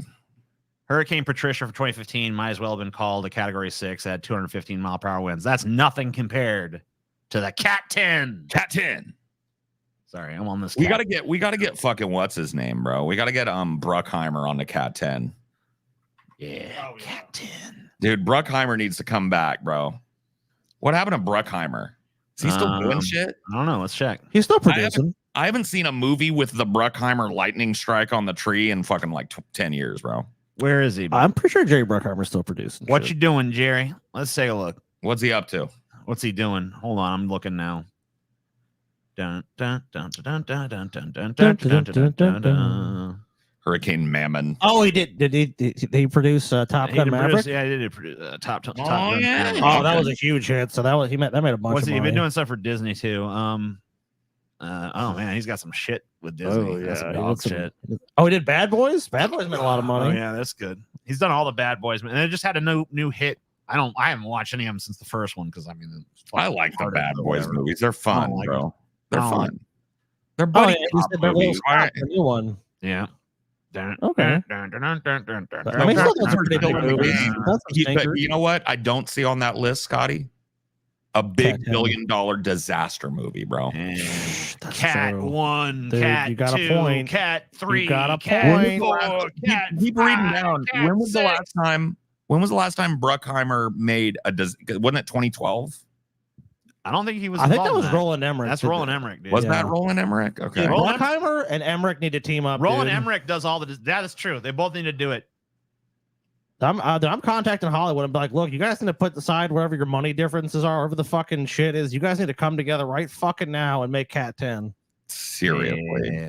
And we need to, Armageddon. guys. We Okay. also need to get a new room, write the script out for them. And be like, look, we're optioning this shit to Hollywood, guys. Cat 10. Come on, let's do it. Finds Bo Jordan. damage by debate with Ross and Clinton on best position to win. There's her name. There's her name, baby. There it is. Clinton is here. Clinton is here to lose to Trump twice. Yes. Turn to me in your hour of need. It is I, Clinton. A top Democratic pollster has a new survey showing President Joe Biden is still in contention against Donald Trump, but a further risk of losing the elections.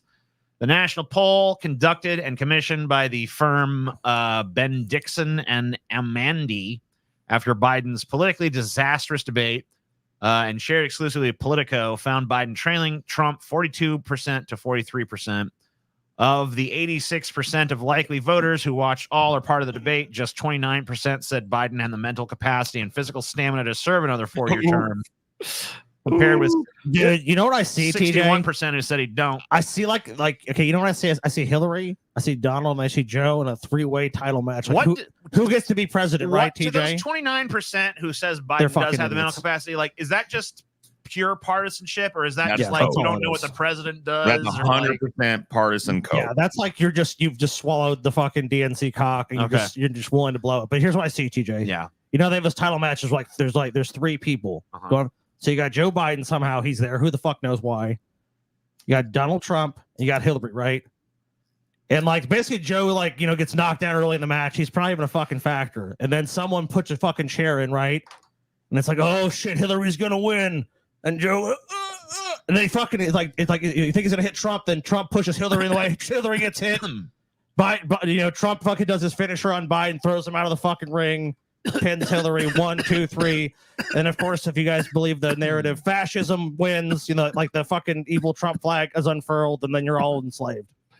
That's how it's gonna be, guys. Dude, I saw Karen Carrere or whatever, the press secretary. Mhm. Karine, not Law Carriere, or whatever her fucking name is. I saw her getting into a heated fucking argument with a journalist at a press conference about this Parkinson's specialist that's been visiting the White House for 8 months. Right. And she just obfuscated. She was just like, I can't name names or purposes due to national Oh, we security. got it. The reason I didn't address it is we got it. We're going to talk about it in a little bit. This is Joe Biden's letter to his fellow Democrats. Hey, Jack. It's me, your friend. Basically, it just says, I ain't dropping out, Jack. It ain't happening, motherfuckers. You want me to leave? You're gonna have to wait till I die. Do we just now say this process didn't matter? That the voters didn't have a say? So basically, Joe Biden's like, look, I won the primaries. They picked me. It's me. The people have spoken. Didn't Paul, me and TJ, one of our uncles, I don't know if it's actually our uncle, but it was just called that. I think it was related to us in some way. I don't think, but I think it was just through marriage. It was called Uncle Parker. Mm-hmm. And unfortunately, this is old. He got older. Well, he was our. I mean, it wasn't our biological. Yeah, he was but he was by marriage. Yeah, but like he got Parkinson's, and like, dude, I'll tell you, like, there's no way Uncle Parker had been fit. Like, he was a great guy. I mean, but the mental toll it took on him, like his mind went, his body, like he would shake, like his back, he'd be hunched. Dude, he used to walk like a fucking L, dude. He was like it's like a 90-degree angle, his back to his legs. He was like, I mean, so Biden very well could have that, dude. I mean, because it is honestly when this story came out, it all kind of clicked in my mind. I'm like, that does kind of remind me of Uncle Parker. Like, Biden's doctor reportedly met with top neurologist at White House. Parkinson's expert at Walter Reed Medical Center has visited White House 8 times since August 2023. I mean, so is this basically just safe to say that Joe Biden has Parkinson's? Yeah, he has Parkinson's disease. Yeah. It's not even a question. Why else would this guy fucking be visiting the fucking White House 8 times? Why would the top fucking Parkinson's doctor from one of the top fucking hospitals in America be visiting the White House 8 fucking times since August unless Biden had fucking Parkinson's? He really likes Biden a lot as a friend. There's no other fucking explanation for this shit. They're buddies, TJ. That's it. They like each other. I just like these experts. Yeah, dude. It really is a shame that like none of us knew until that debate performance that Biden was cognitively impaired, because it would really be good if like maybe 3 or 4 months ago this movement had cranked up, because I think we probably could have replaced Biden. We were saying this shit in 2020. I mean, and he was way better. Dude, Paul, when we did the Dementia Olympics, but he was way better in 2020 than he is now. Oh no, you're right. When we did the Dementia Olympics, we're just going to show that in great detail. The people saying that, and then not only that, we're going to juxtapose it with Biden's performance. They even you didn't know? They even put that shit to. I remember that Fox News debate. They put that shit to Bernie and shit. It's like, a lot of concerns about Joe Biden's mental.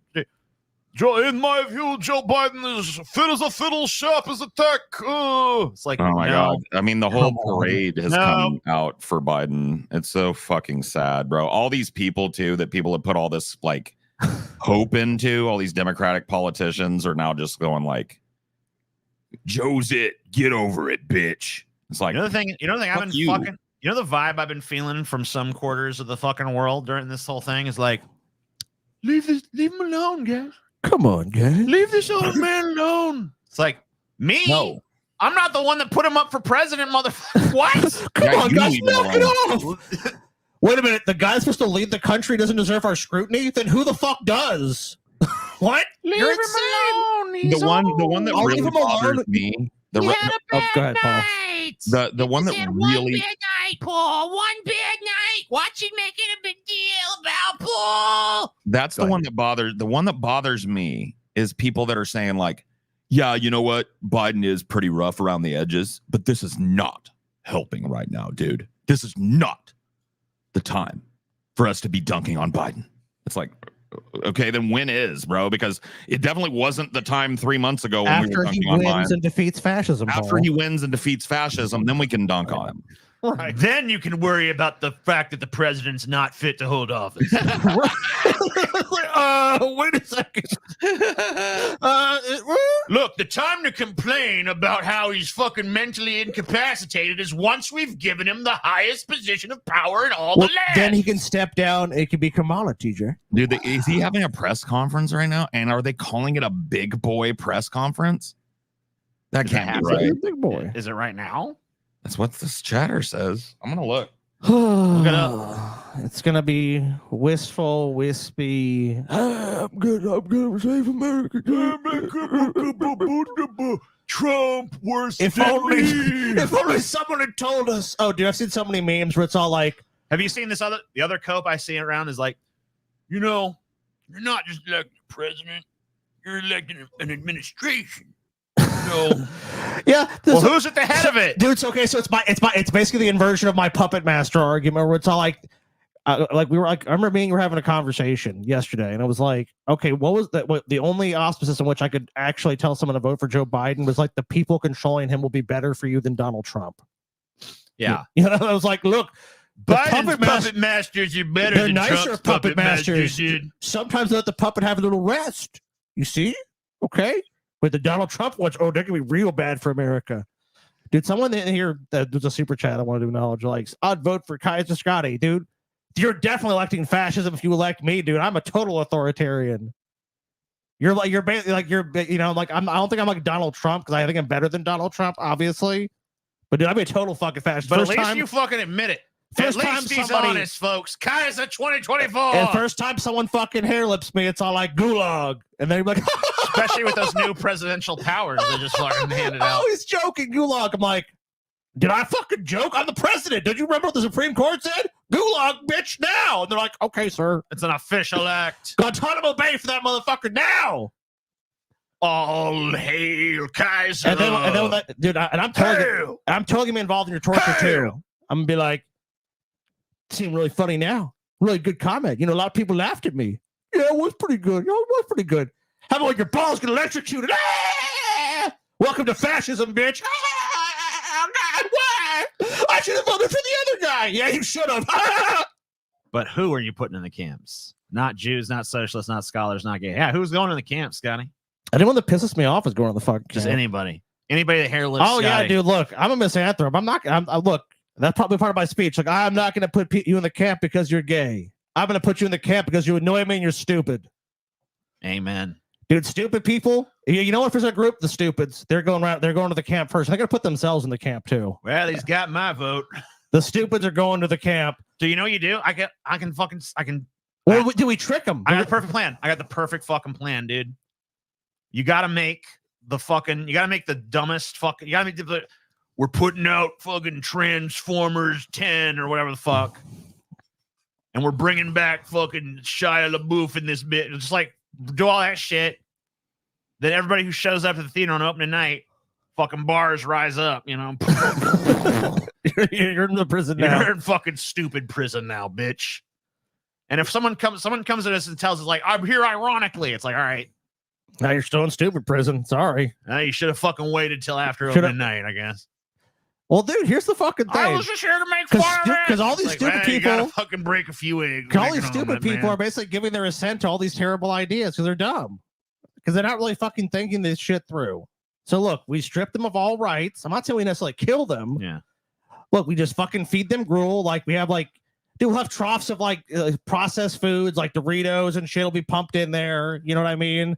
Whatever dumb entertainment they want to see will be, oh, look, you can watch all this dumbass shit. Dude, you know what you could do? Just trick them. Just tell them they're going to Freedom Land.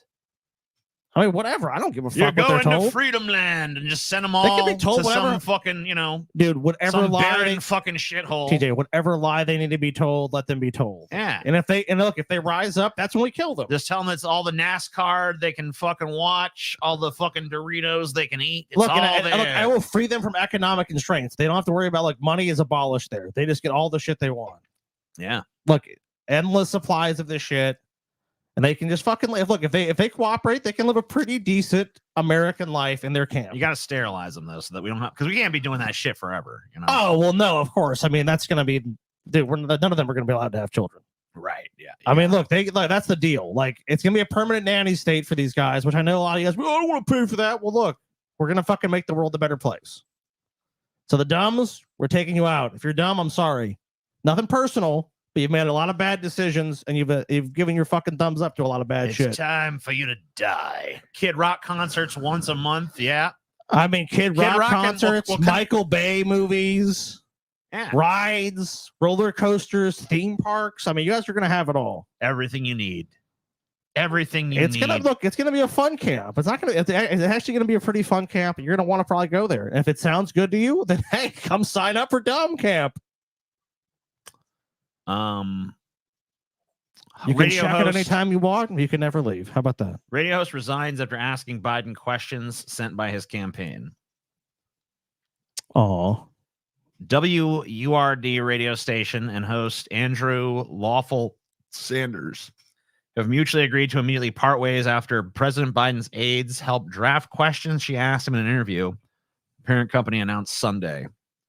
Why it matters. The Philadelphia Talk radio station noted in a statement that the July 3rd interview was Biden's first since his lackluster June 27th presidential debate, which the president and aides blamed on a cold and jet lag, which has resulted in some Democrats calling for him to end his 2024 candidacy.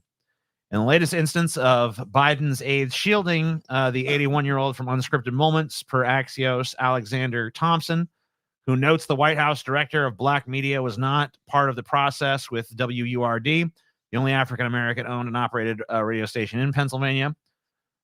Basically, the White House helped draft questions that Lawful Sanders asked the president. So basically, they fucking spoon-fed themselves some questions that Biden was trained to answer. Yeah, here's some basically softball, not even beyond a softball. Here's some T-ball questions. Hit it off the tee. Yeah, because a softball question is just an easy question. Yeah, this is a T-ball. It's this is like literally like, here's the ball. It's going to be here in this one stationary spot. And somehow Joe will miss it. No. The interview featured predetermined questions provided by the White House, which violates our practice of remaining an independent media outlet accountable to our listeners. I missed it. Sorry. So yeah, the Biden administration basically just spoon-fed them some questions that they then spoon-fed to Biden. But why, TJ? Why would they need to do that? Biden's fit as a fiddle. Hey, sharp as a tack, my man. I just don't know why you would have to do that. I'm just strange. So good news, everybody. You're not losing your mind. Biden is getting more orange. Joe Biden may have taken a leaf out of Donald Trump's tanning playbook. The president has appeared very bronze in recent appearances. He has not always been this orange and certainly wasn't during his disastrous CNN debate with Trump. So, yeah, they're making Biden more orange. I know what we need. I need to be more tan to be done. How's that going to help? Because I look tan. Healthy tan, that shows you that you're ready to lead the country, right? Dude, you know what he looks like to me in these pictures? And maybe it's just because I've been playing so much Fallout. But he looks like a withered version of like a super mutant that is like trying to like put on makeup to pass as human, you know? Oh, dude, Biden just looks horrible, man. He sounds horrible. He looks horrible. Oof, look at that. They're trying to give him color, dude. Because you know what? Because they realized like he looked pasty and pale. He looked fucking he looked as pale as a goddamn sheet. So they're like, you know what? You need some color. So they're just like, we'll just do what Trump does. Let's just color him fucking orange, dude.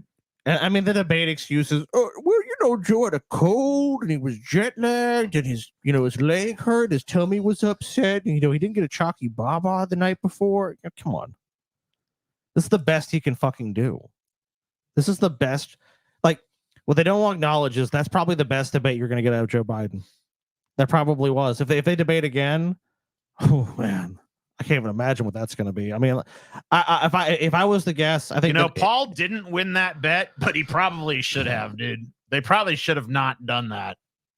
Oh no, I mean honestly, I think Paul was right when it came to that aspect of it. Like, he's like, what is the benefit? I remember Paul asked him, like, well, because you can go out there, maybe he'll do something. But it's like, oh, God, he should have fucking just been like, no, taking the high road, Jack. I don't need to debate a fascist like Donald Trump. Like, he should have totally done that.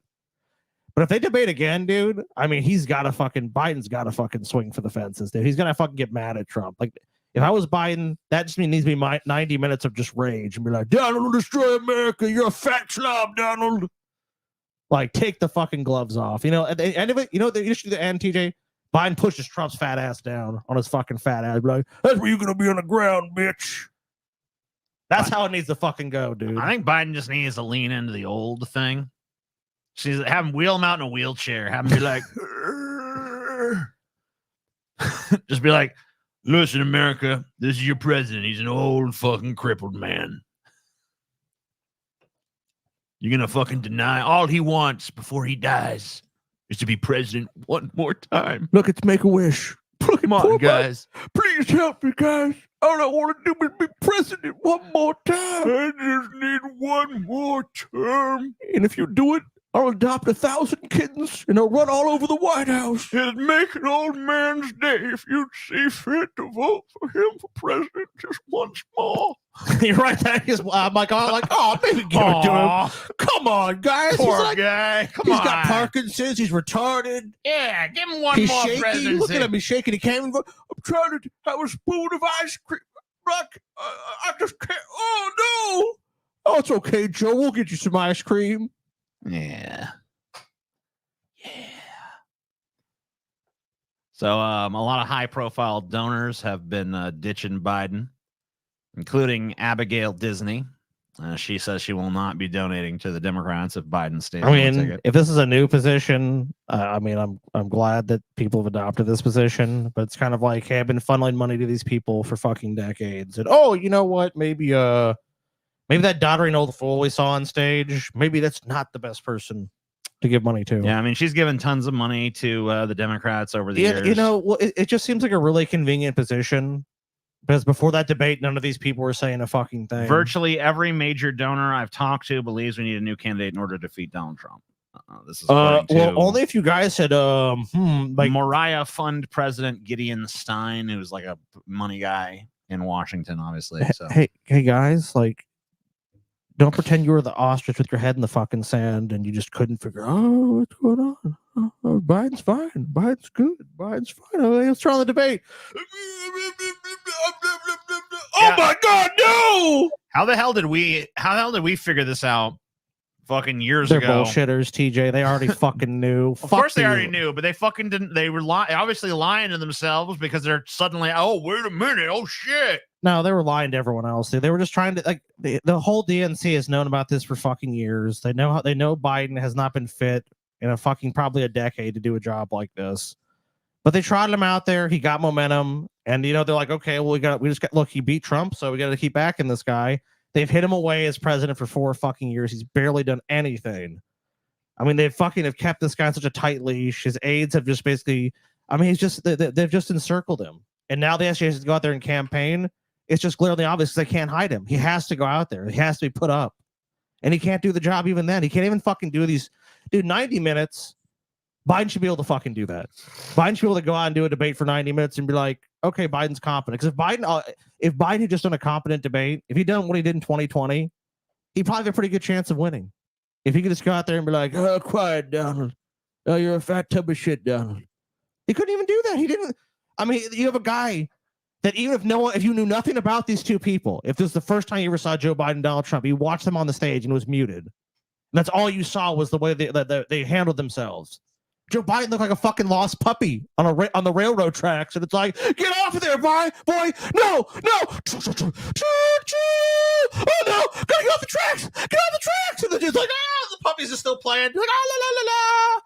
No one's fucking home. No one's home, Joe. What the fuck is going on? And then people, because they can't deny reality any longer, are like, I never knew. Who, me? So this video is a little quiet, but you can hear it. We're just gonna play it. You might expect someone like AOC to stand up and say the emperor has no clothes, but what she does here, dude, I'm sure. Over the weekend. So it's very quiet. So spoken with him extensively. He made clear then, and he has made clear since, that he is in this race. The matter is closed. He had reiterated that this morning. He has reiterated that to the public. Joe Biden is our nominee. He is not leaving this race. He is in this race, and I support him. Now, what I think is critically important right now is that we focus on what it takes to win in November. What it takes to win in November is to get a different fucking candidate. They're not going to do it. Like, and honestly, dude, I agree with it. Not because I agree Joe Biden should ever have been the nominee. Like, I think Joe Biden said originally, like, 4 years of this, and then someone competent, someone that's fit to actually do this job, they should be there. That made sense. And that strategy actually, the first time they did it, worked and could have easily worked in 2024. But that was abandoned. That didn't fucking happen. And now what are you going to do? You're going to midstream, you're like, really not even midstream, the 11th hour, going to go, let's swap them out. That just looks even weaker. I think that would just 100% ensure Donald Trump wins. And I don't think anyone's really in the bench of the people they've listed. I don't think any of them wants to fucking do that because they're going to torpedo their own goddamn political career. Biden has made his fucking bed, and now he's going to have to fucking lay in it. That's it. And Biden's made our bed. Oh, whatever. I mean, he's made his own bed too. I mean, if Trump wins, it's going to be good for Biden. I mean, if you believe anything Trump's saying. Whatever. I mean, what's Trump going to do to Parkinson's McGee, dude? Like, Biden's like, we're throwing you in jail, Biden. Where am I? I guess that's true. I'm in jail now. Even if you put him on trial, no, it's we're like, throwing you in jail. Oh, yeah. okay. That's true. Nothing's probably going to happen. Like, hey, what are you going to do to him? There's nothing to do. That's true. What can you do to Biden? It's already He's already fucking in the prison of his own fucking decaying fucking flesh. I mean, what's you gonna do worse than that?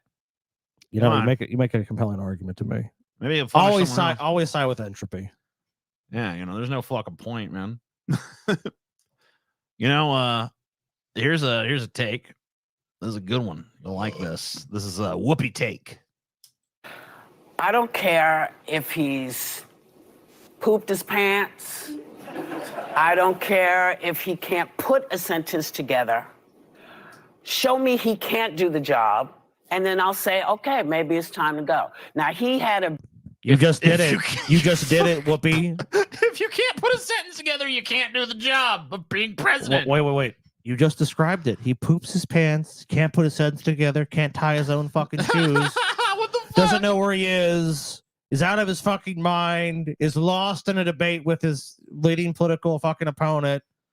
I mean, Whoopi, what else do you need? Like I guess with your standards, Joe Biden literally has to either say, I'm not going to do it, so I quit. What does she think the job dead. is? If the job is president, how do you even start? Like, I don't care if he poops his pants every day and can't finish a sentence. Show me he can't do the job. If the job was being a bumbling pants shitter, then yeah, he's fit for the job. This is why no one takes the view and people like this seriously, because this is not a credible opinion to have. Like, that's like basically just saying, you know what? I'll give you an example. How about you're trying to find a babysitter for your kid? I don't care if he's molested kids. I don't care if he's robbed a bank. I don't care if he's been convicted of 10 counts of child abuse. He's the right man for the job. It's like, prove to me he can't do it. Yeah, prove to me he can't take care of children. He clearly has. I don't care if he's a paraplegic. I don't care if his brain is decayed to the point where he only has an IQ of 3. You prove to me he can't be a professional basketball player, you son of a bitch. I mean, I guess technically they could be, but they're going to be horrible, and it's going to be nothing but fucking shame on our country, and nothing will be accomplished. Nothing good can come of this.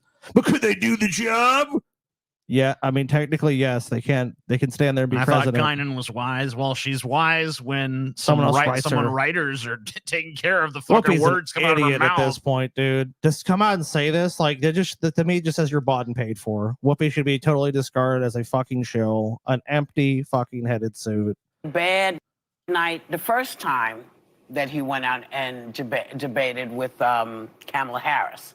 And everybody wanted him to quit that and say, you can't talk to women like this. No, I wanted him to quit when he said he would after his first term. And I didn't even want Joe Biden the first time. But if you want to make the argument, hey, that paid off for you, then fine. I'm willing to hear that argument because that's what actually happened. But Biden said that. I guess it's been just swept under the rug, right? Look, just one time, Jack. I know I'm too damn old, but, just one time to save America again. By the way, that's the first time he saved America. It's like this is just fucking. It's farcical, dude. It's a fucking farce to hear, because every election now we're just gonna hear this. Is that, look, gotta save America. Next cycle around, look, we gotta save America. Are we saved or not, bitch? You can't just keep saving us over and over again. Is a fucking superhero movie? Does a new bad guy show up every fucking week? He came back, said, you know what, I got it, and gave 4 years. So yeah, I have poopy days all the time. I step in so much poo you can't even imagine. Okay, but you're still capable of being on a talk show and not having 10 handlers. So if Joe Biden was at your level and his only problem is he shit his pants, yeah, I hear that. Put a fucking diaper on Biden then. That's fine. There's some people there's no shame, right? They shit their pants. They can't control their shit. They have nerve damage or whatever. They're gonna shit their pants. If that was Biden's only problem, then yeah, I could hear you. That's not Biden's only fucking problem. You're fucking disingenuous pile of shit. You are shit. You talking about fucking you stepping shit? No, you are the shit now, Whoopi. You are shit for telling people shit like this because you don't even believe it. You think off the air you're saying this fucking shit? You're a fucking liar. Fuck you, lying sack of shit. We're just gonna fucking hit you through the screen with this fucking microphone, knock some fucking sense into you. Just say bought and paid for on your fucking shirt, and then I'll hear what you have to fucking say, because at least I know who you speak for. Now, I'm not running the world, but I wish you were. I don't know anybody who doesn't step in stuff at some point. So I'm just simply saying. I'm just simply saying, no matter how bad he is, vote for him, no matter what. Yeah, essentially that's what you're reading. Yeah, there are 2 debates. And if he can't do what he needs to do for the second debate, I'll join any crew that says get rid of him. But loyalty to me, if you are doing the job, I might not like everything you're doing. I don't like it all. But I'm going to stand behind you like those loyalty guys. And blind faith serve no one well. That is a fucking stupid position to have. Oh, just got to have loyalty. That's an incredibly stupid fucking position. Like, this is the type of shit. Paul, I gotta play this fucking beginning if part again. If Sorry, Biden had showed loyalty to the American people with his policies and done things that actually benefited us, then he would deserve loyalty. But he doesn't. Paul, you have to hear the opening premise of this argument. Okay, I had to get up for a minute. It's so fucking hot here, bro. My AC is not keeping up. I'm just sitting here like, it can't even. Don't even worry, dude. I feel fucking sick, bro. I just feel like sick to my stomach.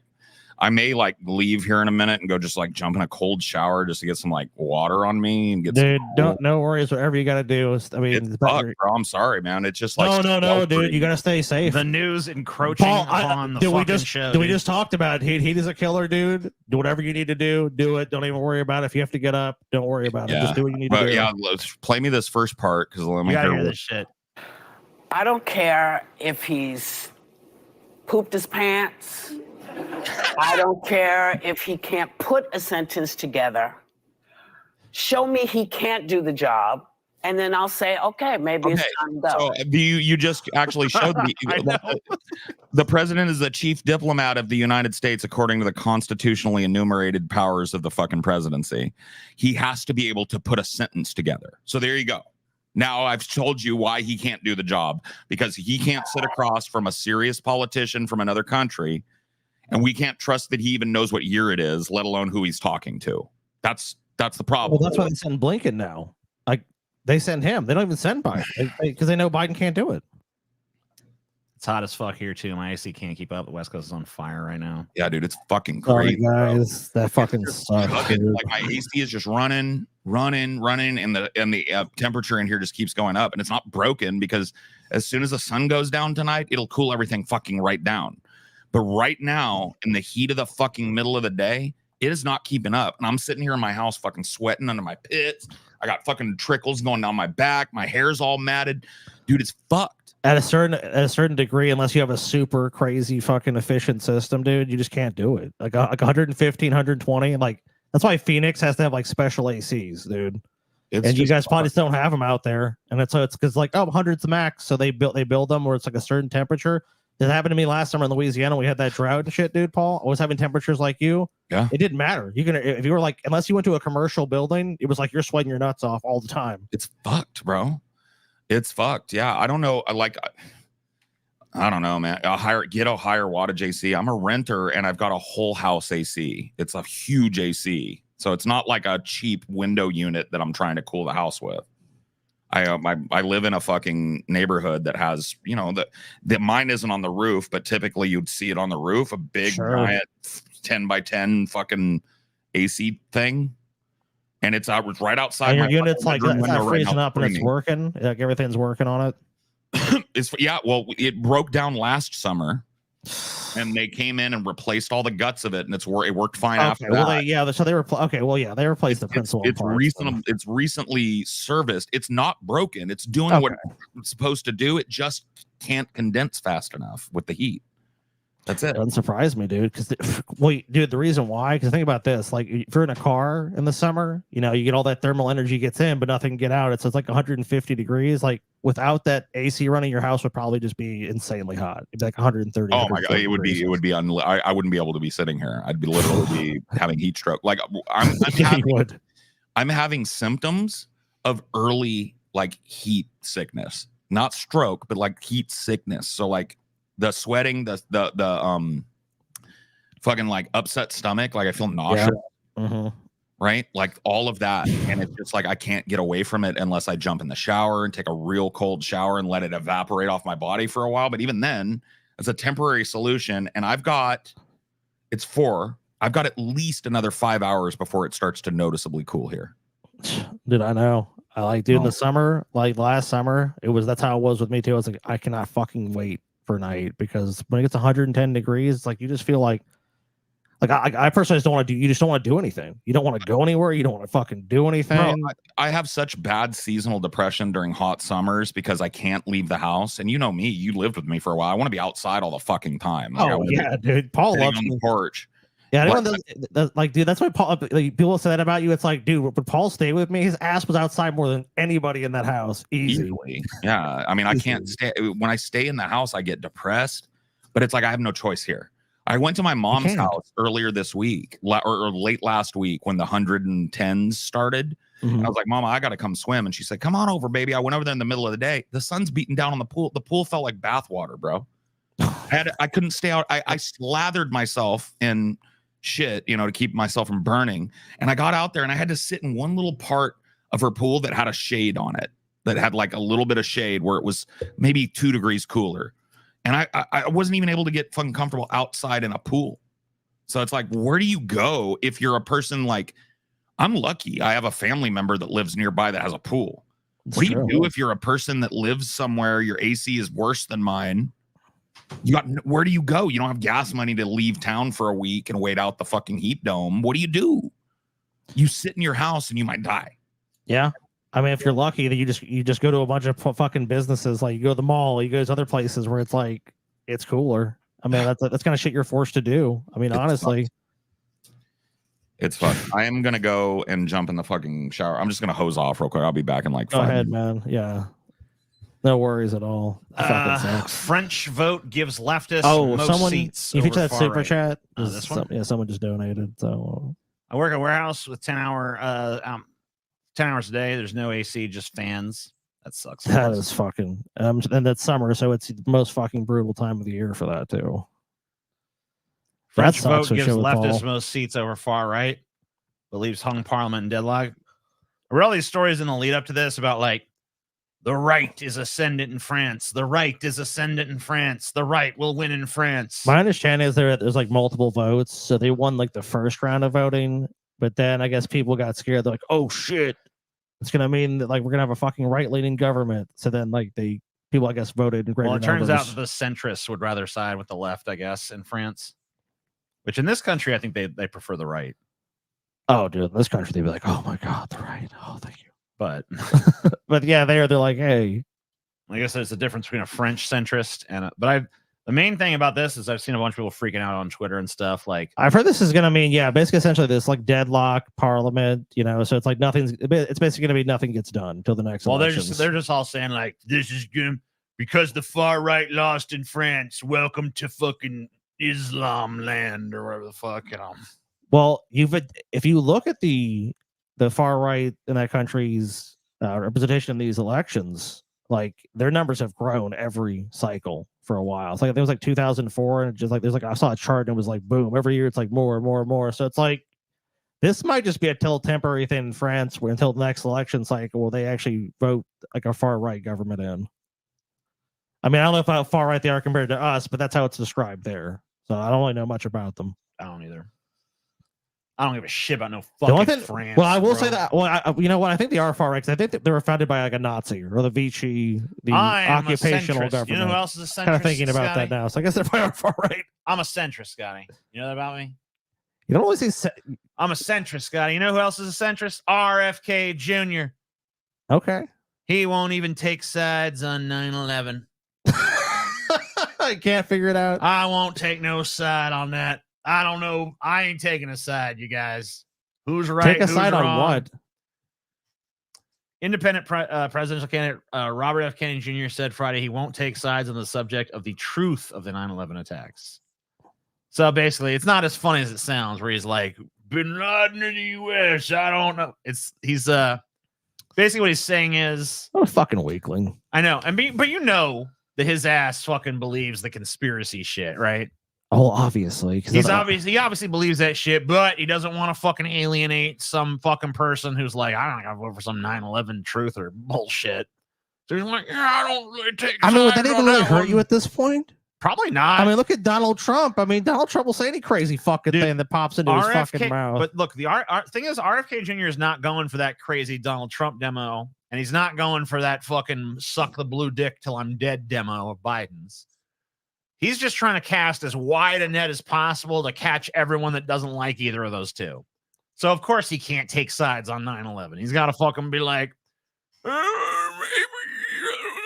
don't know, could be either way. I just have never met someone that had this position. I mean, like, maybe if you mean in like sort of this like Cosby, like, how do we know anything sense? Okay, then it's like you'll never know the truth. It's like, okay, well, yeah, if you're saying some shit like that, I think we all kind of understand. Sure, upon ever to get the fucking smoking blade, as we call it here, the smoking knife, we're not going to get that.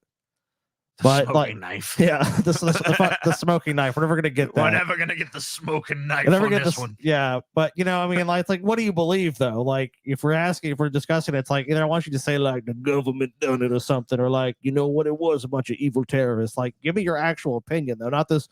I won't take no sides on it. It depends on your definition of what the word is. And don't kind of give me some Bill Clinton, dude. Just give me what the fuck you think.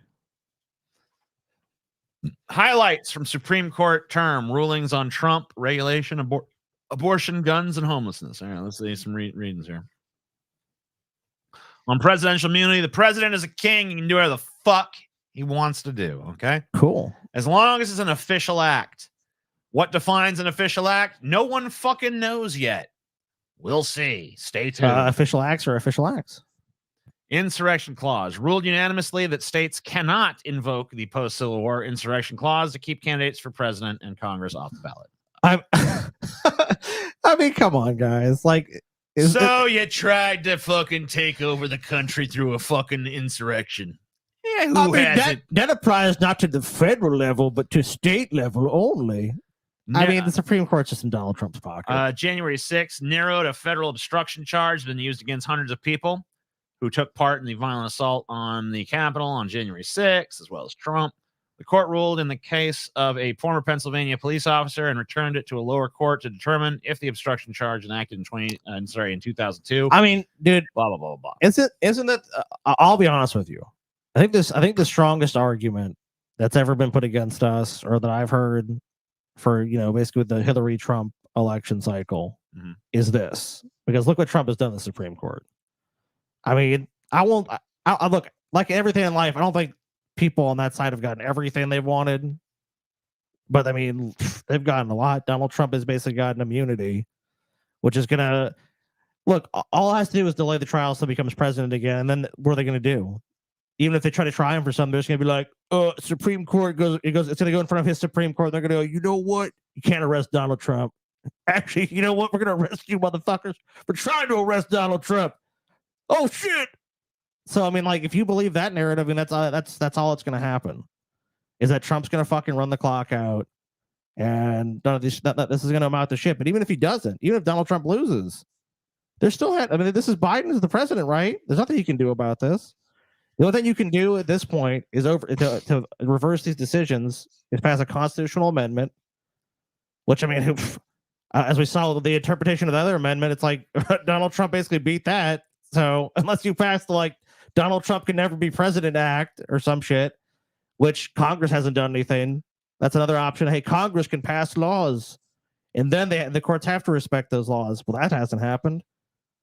And a lot of these decisions, that's the case. Like Roe versus Wade, you know, when that fucking was overturned, if we codified it, if some of these laws had actually been dealt with and codified into law and not just a precedent, it wouldn't be it this way. But basically, every legal precedent that people have not wanted to fucking see overturned. If you're a leftist, that's all of it. It's just gonna go. I'm surprised it's abortion pill. So on the abortion that pill didn't thing, happen. Unanimously, the court threw out a legal challenge from the anti-abortion doctors to the FDA's initial approval of mifepristone. But this really doesn't. This is not the end of this, right? So this is basically just like a punt for now. It's like, oh well, that's not popular enough yet, so that one's not going to go through. Chevron, that's a big one people have talked about. Do you know anything about this, TJ? A little bit.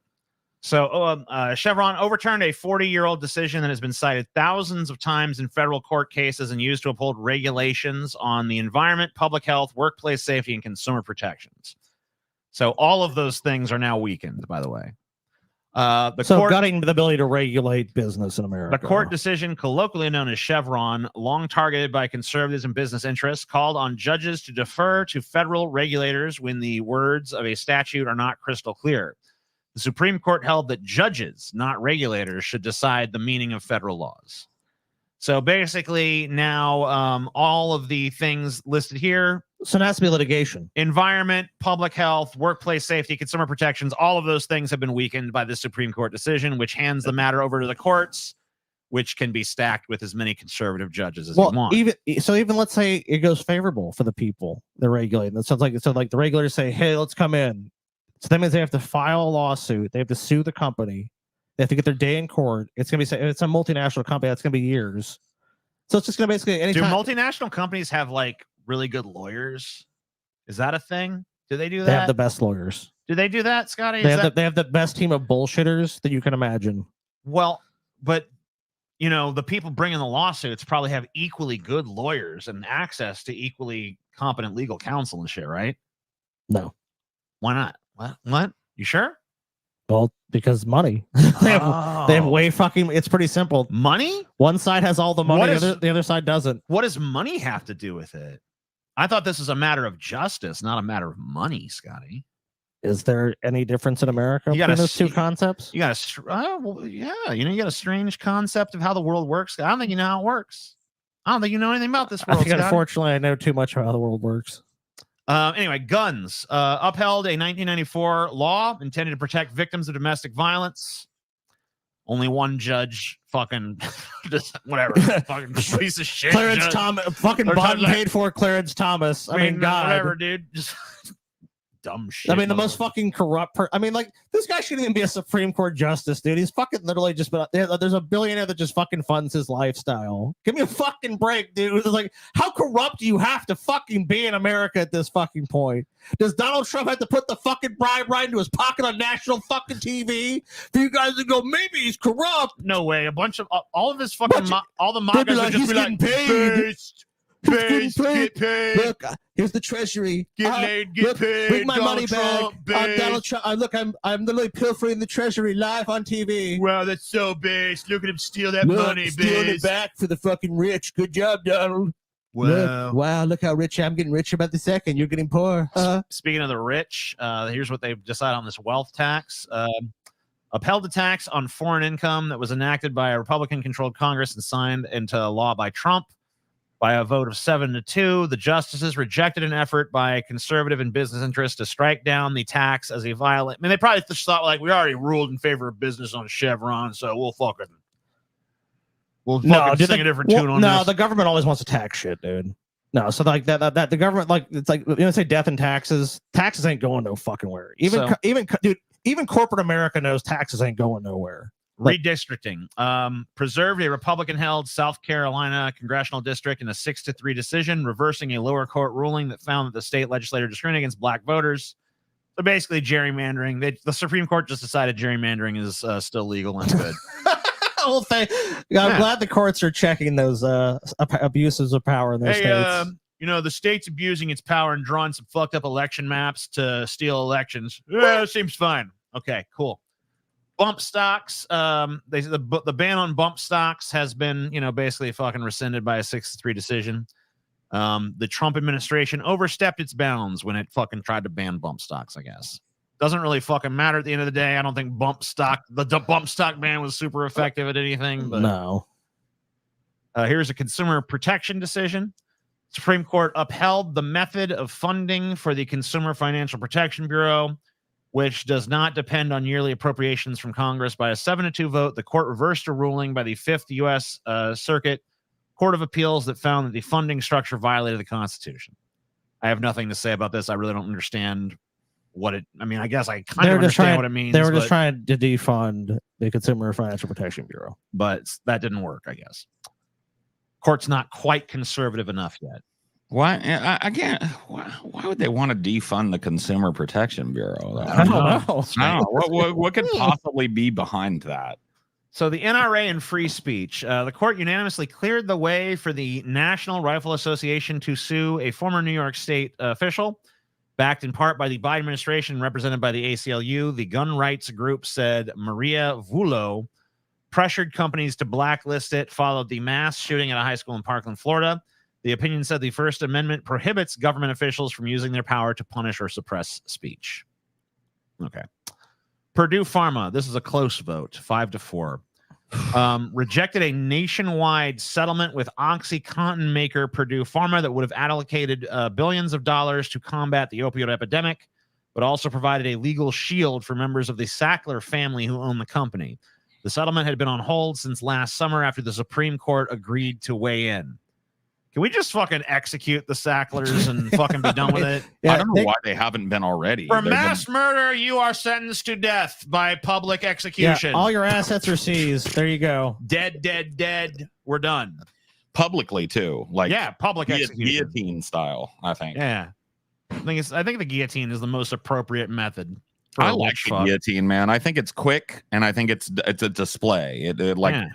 It gives people the right idea when they see it happen. You immediately I've never seen a guillotine. The only thing I would add to it is I think that afterwards the basket it lands in should like catapult it away so that we can like see the head fly through the air. You know, what if you came up with a thing where it's like the blade chops the head and then kind of kicks the head, and if it goes through the hoop, there's like an extra celebration day. Oh, you know what else? You know what's going? If you catch the head, you get to fucking decide who the next execution is. That's like a wedding thing where the lady throws the bouquet. I get it. Whoever catches the head gets to decide who's executed next. You know, throwing out some ideas out there. Air pollution. The Supreme Court voted 5-4 to pause the Environmental Protection Agency's air pollution fighting Good Neighbor plan. Yeah. While legal challenges continue in response to a plea from Republican-led energy-producing states and the steel industry. So thank God for that. Yeah, I'm glad instead of having clean air, we're giving the industry exactly what it wants. The SEC, the Supreme Court ruled 6-3 that people facing civil fraud complaints from the Securities and Exchange Commission have the right to a jury trial in federal court rather than being limited to in-house proceedings. The decision stripped the agency of a major tool in fighting securities fraud and could have far-reaching effects on other regulatory agencies. Seems like we're doing a big deregulation push right now, which is great in a country that really needs less regulation of business interests. I mean, obviously, yes. Social media and government coercion. The Supreme Court threw out a lawsuit by Republican-led states that claim federal officials unconstitutionally coerced social media platforms to take down controversial social media posts on topics including COVID-19 and election security. The court voted 6-3 that the states and other parties had no legal right or standing to sue over their claim that the government leaned on the platforms to limit conservative viewpoints. So basically, the Supreme Court's like, yeah, whatever on that. Dude, the fucking just like is all that's what this is going to be today, isn't it? It's going to be fucking degradation, injustice, usury, rich fucks getting away with it and poor people paying the bill. It's going to be fucking all of us dying on a smoldering boulder that used to be fucking beautiful and green. This is why I told that person who was like, I need some laughs because my dog died this weekend. It's like, maybe watch a different show. Sorry. This isn't the show for you. Social media and state regulate. In a limited ruling, the court kept on hold social media laws in Texas and Florida that would limit how Facebook, TikTok, X, YouTube, and other social media platforms regulate content posted by their users. But the court's majority recognized the platforms are much like newspapers and have constitutional rights, blah, blah, blah, blah, blah. Okay. So emergency abortions. The Supreme Court cleared the way for Idaho hospitals to provide emergency abortions for now. In a limited order, the court found it should not have gotten involved in the case over Idaho's strict abortion ban so quickly. By a 6-3 vote, it reinstated the lower court's order. that had that allowed hospitals in the state to perform emergency abortions to protect pregnant patients' health. This week on Your Healthcare, will the government allow you to get your health care? finally, maybe not. In what I think, find out now. This to me is this or Chevron is probably the worst one they did. Well, that and the President is God King one. Well, that one's awesome because I'm gonna be president. Well, when Scotty's president, that one will be great. But until then, it's gonna suck. True. So this homelessness ruling is one of the most fucking inhuman pieces of shit rulings I've ever fucking read. Disgusting. The justices found that cities can enforce bans on homeless people sleeping outside in public places. The majority found such laws don't violate the constitutional prohibition on cruel and unusual punishment when shelter space is lacking. The opinion overturned an appeals court ruling that applied to 9 states in the West, including California, which is home to 1/3 of the nation's homeless population. So basically, it's now a crime. This just criminalizes homelessness. So, right. And like the question you would ask somebody in the judicial system is like, all right, if you're going to make this ruling, what option does a homeless person have but to sleep outside if there's no get a shelter house? Place? Buy a house. Well, how do they do that? You know what I mean? Like, it's just so obvious to me that this is a completely unfair Well, I'll ruling. tell you what, Paul. We're going to find them a place to sleep. If they're going to sleep outside, we'll find them a nice indoor place to sleep. Yeah, well, indoor in a coffin, you mean, maybe? No, I'm talking about them prisons, boy. We're going to funnel all them homeless into them prisons. Which they will, by the way. I mean, that's an option. The other thing that's going to happen is, I mean, look, not every municipality is going to ban home. They're not going to have laws like this on the books. So what I think part of it too is all these little rich suburbs and communities that don't want homeless people. Oh, look, we have the right to kick you out, and they'll just push those people to cities that will allow it. So it's just a way for them to clean up any homelessness in communities that don't want it. That's basically what these laws and rulings are for. Bulldoze that shit. Get them out. Yeah, now they can. I mean, you guys have been paying attention to this Boeing situation. Well, Boeing has pled guilty to defrauding the FAA, but escapes punishment sought by victims' families. So that's good. Oh, you lied to the government, so you're in trouble for that. But the people you killed, fuck them. Yep. So they're gonna have to pay $487 million in fines, which is a fraction of the $24.8 billion the family crash victims wanted the aircraft maker to pay. So yeah, what is that to Boeing? What is $487 million to them?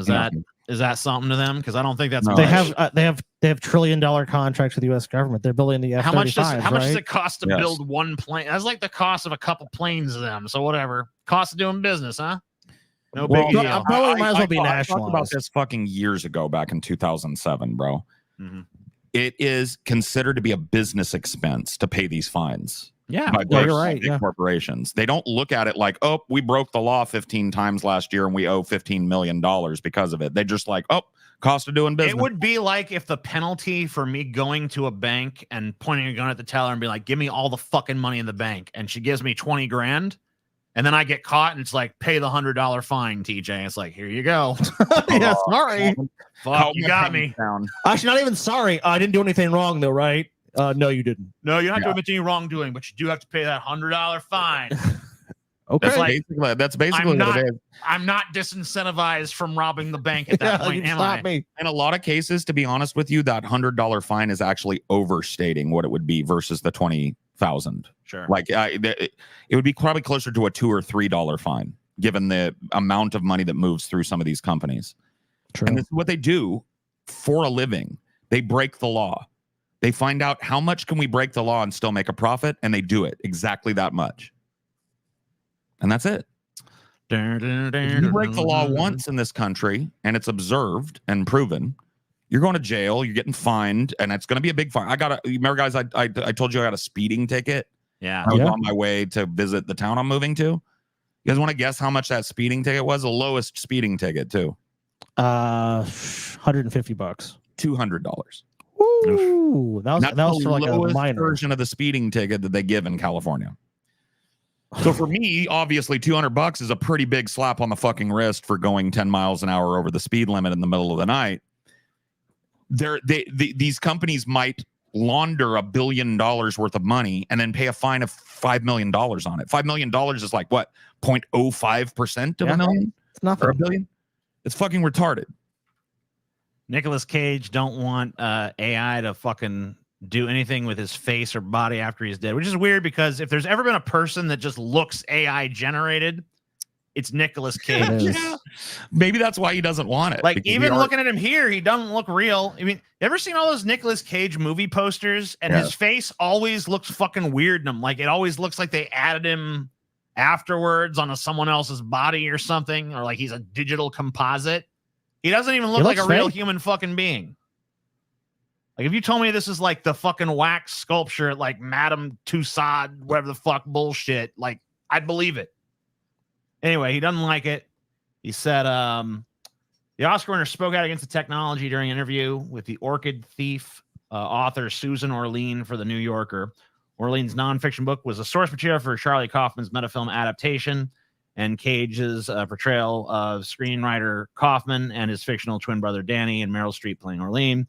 Cage explains to Orlean that just after the interview, he had to undergo a scan for his upcoming Prime Video series Noir, in which Cage reprises his animated Spider-Man into the Spider-Verse web-slinger role, this time in live action.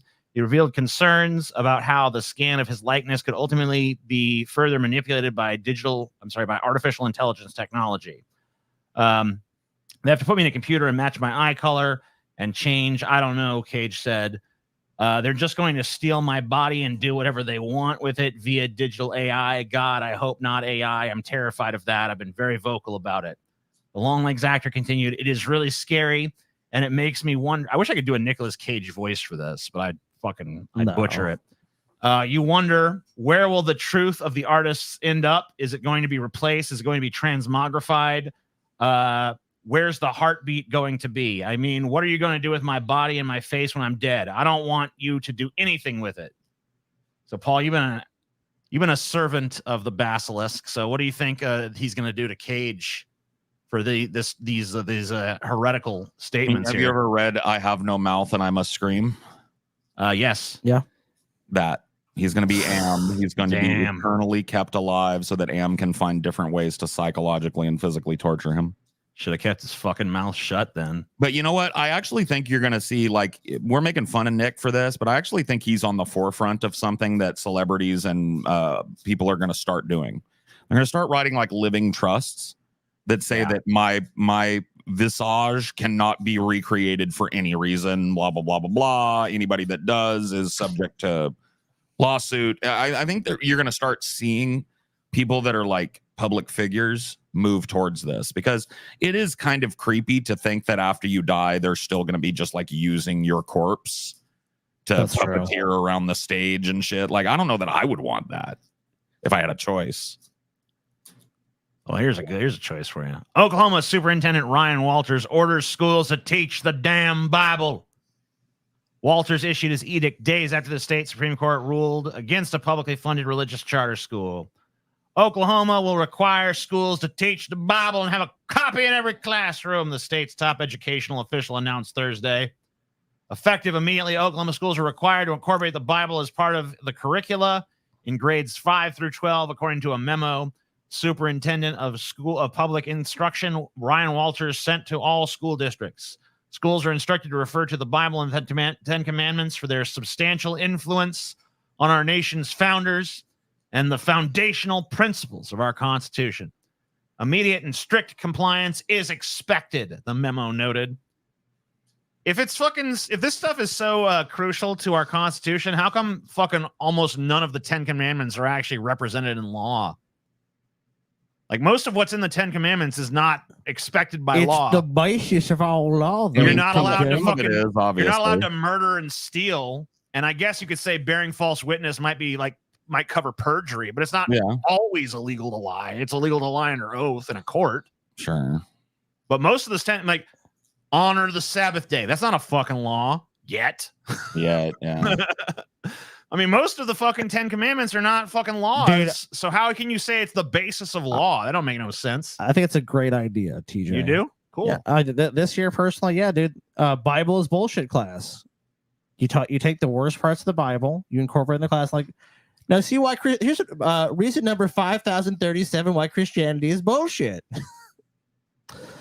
So what's in the Bible, guys? Let's see: genocide, slavery, torture, death, suffering, and pain for pretty much everybody. Yeah, it sounds like a great book to teach kids. So, I mean, look, they want to fucking teach these kids this shit. Number one, no, nothing in school like this is ever. No kid's ever gonna give a fuck. I mean, I do. I personally think they should know, but none of these kids are gonna fucking care. If there's one way to ensure that these kids ain't gonna like this shit, tell them the man told them. These people are fucking morons that know nothing about persuading people to their point of view. They're better off getting Andrew Tate's dumbass like Sigma males read the Bible. They are fucking mandating shit in classrooms. Classrooms, kids are fucking generally bored out of their fucking minds. I know I was. You know, a great leader once said, in the past, wars have been fought over oil, but in the future, they'll be fought over water. That was our Vice President Kamala Harris. Yep. Mm-hmm. Are you guys making a stunning, if obvious, admission about the motivations of some past wars and revealing the plot twist up in the future where we fight wars over water because we just don't have enough of this shit. All right, so just want to point out there, look at that country right north of the United States, TJ. This is where water stress will be the highest by 2050. So if you're wondering what countries are going to have all the fucking water, where the water resource will be, looks like Scotty's plan to annex Canada might come in handy, guys. Because I'm seeing that Canada is pretty blue up there. Yeah, no problems there. Not a lot of problems in Canada. Our shit's yellow, which means we got medium to high water shortages. And we got some water, but we don't. I mean, I know the Scotty thing is half kayfabe and half serious, but I think that you're absolutely. I think that there will be a conglomeration of Northern American states in the future to combat this climate crisis. I don't know that it'll come in the form of us like conquering Canada, but I think like a co-prosperity sphere, a co-prosperity sphere, or some sort of like like new kind of treaty that ties these North American countries together. I think that'll happen. I mean, there's definitely some treaties. Looks like Russia's got some good amount of water, so they'll be all right. I mean, look, if Canada just gives the water over, I mean, obviously, then we're good. I mean, we all know that what's going to happen is the rich fucks in America and the rich fucks in Canada are going to collude together to fucking hoard the water to themselves, and then geography is not going to be a fucking barrier. Then they will get invaded. If they try and hold all the ice and all the water up there, then they will get. No, I'm talking about the rich fucks here and the rich fucks up there will all collude together to make sure that they all have the water. Oh yeah, they can sell it. They'll make sure that it's not based on geography but social strata. That's fine. We won't need water because we'll be drinking the blood of the fucking fucking evildoers, dude. All right, let's see. We'll drink the banker blood. We'll slake our thirst on banker blood. You know who's really fucked here is Australia, because they don't even have a means of getting it. It's crazy, dude, because you figure New Zealand, I mean, they'd be fucked, but they're good. No, New Zealand's fine. Australia, that's why all those rich fucks have their bunkers there, because they fucking took a look at this island like, this is the best. It's far away from everything. If I get rich, dude, that's where I'm going. New Zealand, it seems like it's a good spot. Oh, I know, dude. I don't know, dude. I'm pulling a what's his name, dude? The Facebook guy. I forget his name. Oh, Zuck. Yeah, I'm pulling a Zuck, bro. I'm going to Hawaii and I'm going to like bilk a bunch of native Hawaiians out of their ancestral land and then build a giant underground bunker. Cool. Well, I mean, hey, more power to you. I mean, if it gets wild over in New Zealand, I'll always have a spot for you, Scotty. Well, thank you. I appreciate that. No, I mean, same thing for Hawaii. If they come there for the pitchforks, New Zealand, that store is open to you. Fair enough. Thank you. That's good coverage to have. Always open. Yeah, we gotta make sure we got our islands covered. TJ, what island are you taking? Yeah, you know what? Make TJ take a shit island like Tasmania or something. I don't want no fucking Tasmania. You got Tasmania. I don't want Tasmania. TJ gets Tasmania. Yeah, you get Tasmania, TJ. If you're lucky, you get Tasmania. Yeah. You know what we should send TJ? You know where I want? Where? I want Fiji? Yeah. Some shit. Give me Fiji. You know what, Scotty? Underwater though. There's a beautiful tropical island right off the coast of Costa Rica called Isla Nublar that I think maybe TJ might. Oh yeah, that sounds nice. I don't know how it's gonna work out for you. Yeah, you laugh until I fucking invade your islands with my fucking army of fucking velociraptors that I've learned to communicate with. We send him there to get eaten by dinosaurs, and then like 6 months later, he shows up on New Zealand shores with like an army of velociraptors. Yeah, that's what I'm saying, man. Because I'm like, TJ, my old friend. The velociraptors and me are actually gonna fucking be like simpatico, because I'm like, all I want to do is eat, and they're like, that's us too. Yeah, yeah. Wow. Oh yeah, you can have the island where the Rock is from, like Pupuna Kaliki or whatever the fuck that is. That little tiny island off of the Samoan. Oh yeah, give me Alcatraz, dude. Yeah, Just lock me in the fucking jail in Alcatraz. Lock him in jail. Lock him in the same. You get Alcatraz, man. It'll be safe, DJ. You'll be safe there. Yeah, dude. I got to do a tour there, and I got to sit in Capone's cell. That's pretty fucking cool. They'll lock you in it. Yeah. By the way, this is the leg room you get in the back of a Cybertruck. So spacious, bro. This truck. There's this dude. I watched a video. It wasn't even trying to shit on the Cybertruck. It was just like this. I drive a Ford F-150. My friend got a Cybertruck, and we're gonna compare and contrast. And like, they did all these different tests and shit, and just every fucking single test, the Cybertruck just clearly sucked ass. It was horrid. Dude, can you imagine him putting this back seat? I know. There's a subreddit called Cyberstuck that you should this go. Is what this is from that. It's from Cyberstuck. Yeah, this is from. It's fucking ridiculous. I can't believe how bad that car fucking sucks. Dude, there was this one thing that a guy posted on there. I was looking. I spent like an hour scrolling through Cyberstuck the other day. Yeah. And there was a video that a dude posted on there on social media, and he was like, "People are constantly astounded at what my Cybertruck can do." And I saw that, dude. Did you see it? Yeah, dude. He like drives over a little puddle and then some rocks. He's like, "Yeah, look, I'm a badass." At like 2 miles per year, just like it was like literally a snail's pace, and he was like, he was on like a road that might have been tough for somebody on a big wheel to navigate. Maybe, yeah, dude. I think my fucking sedan could have done this shit. He was doing 103,000 to be humiliated twice by the Aztec. That's the fucking Walter White car, isn't it? Yeah, dude. I still have not seen people figure out too that the Cybertruck looks like it has its Cybertruck looks like it has its pants down from behind. I still have. I'm the only person that said it, and I want it to break big. Because it literally looks like it was walking along and its fucking pants fell down, bro. If you look at it from square in the back. Just a big fucking blank ass and then a bunch of plastic down around its ankles. Sorry. It's fucking gay looking, bro. That's a horrible truck. Everyone I've seen, man, you're right, dude. It's one of the things, like if it was a model, it'd be like side profile only. Like you only do my side profile. You cannot do it from behind. You cannot do it fucking. Dude, the first time I saw it in the wild, I saw it from the side and I was like, damn, that is a cool looking fucking car. It may suck, but it looks cool. And then it passed me and got in front and I was like, never mind. We seem to make a meme of it. Like we seem to fucking Photoshop some pants falling down. Like, oops. Yeah. Oops. I'm sorry. Yeah, dude, that's somewhere the Cybertruck just needs to bite the bullet and fucking give it an ass crack to fucking really just. Oh yeah, just put a big butt on it. You know what I mean? Just like have a big cartoon butt on that back gate. Mm-hmm. Dude, that whole sub though, you guys like if you think Cybertrucks are funny, you really gotta like you people in the chat gotta go check that shit out because it was like I was dying looking at that shit. Dude, there's so many people coping because they got their pockets picked by Elon.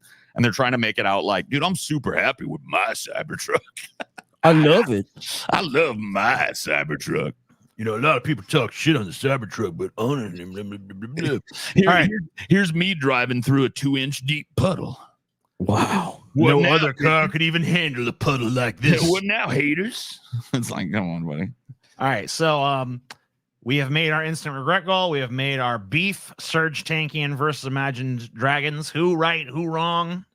I think we already know probably, but we'll see. You know, we can be fair and even-minded and impartial before we probably say. And how far away from the Rudy Report? We are less than $50 away from the Rudy Report. Find out what's going on with our good friend Rudy Giuliani.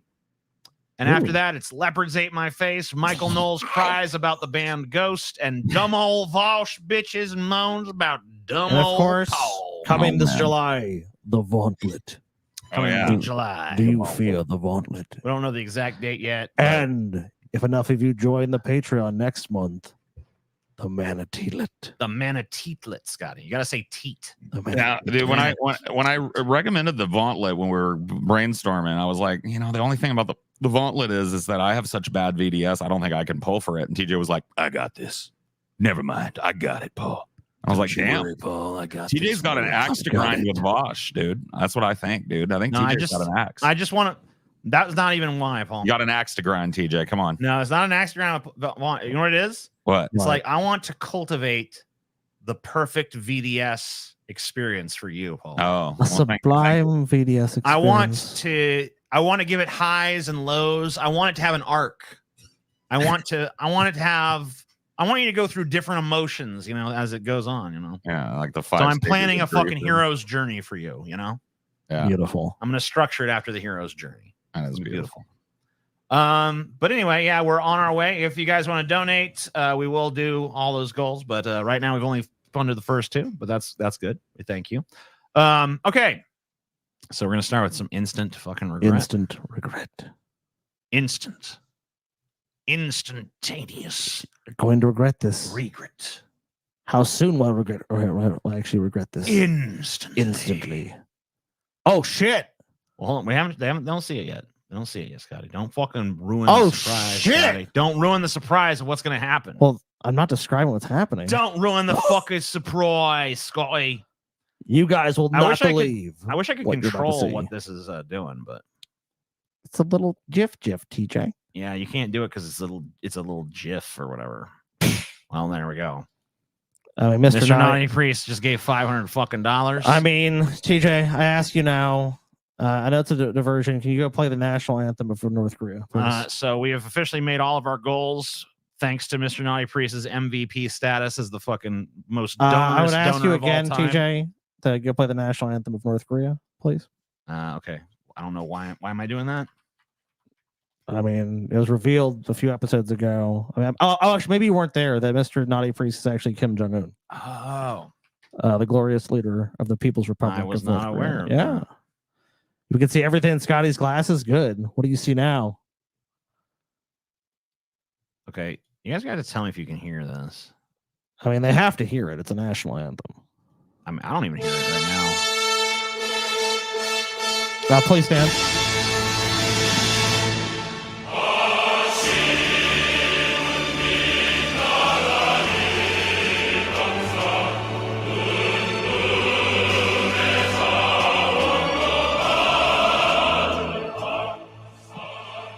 Please stand, sir.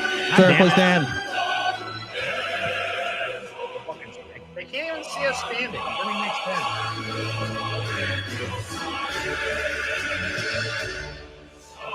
Stop it! Stop it!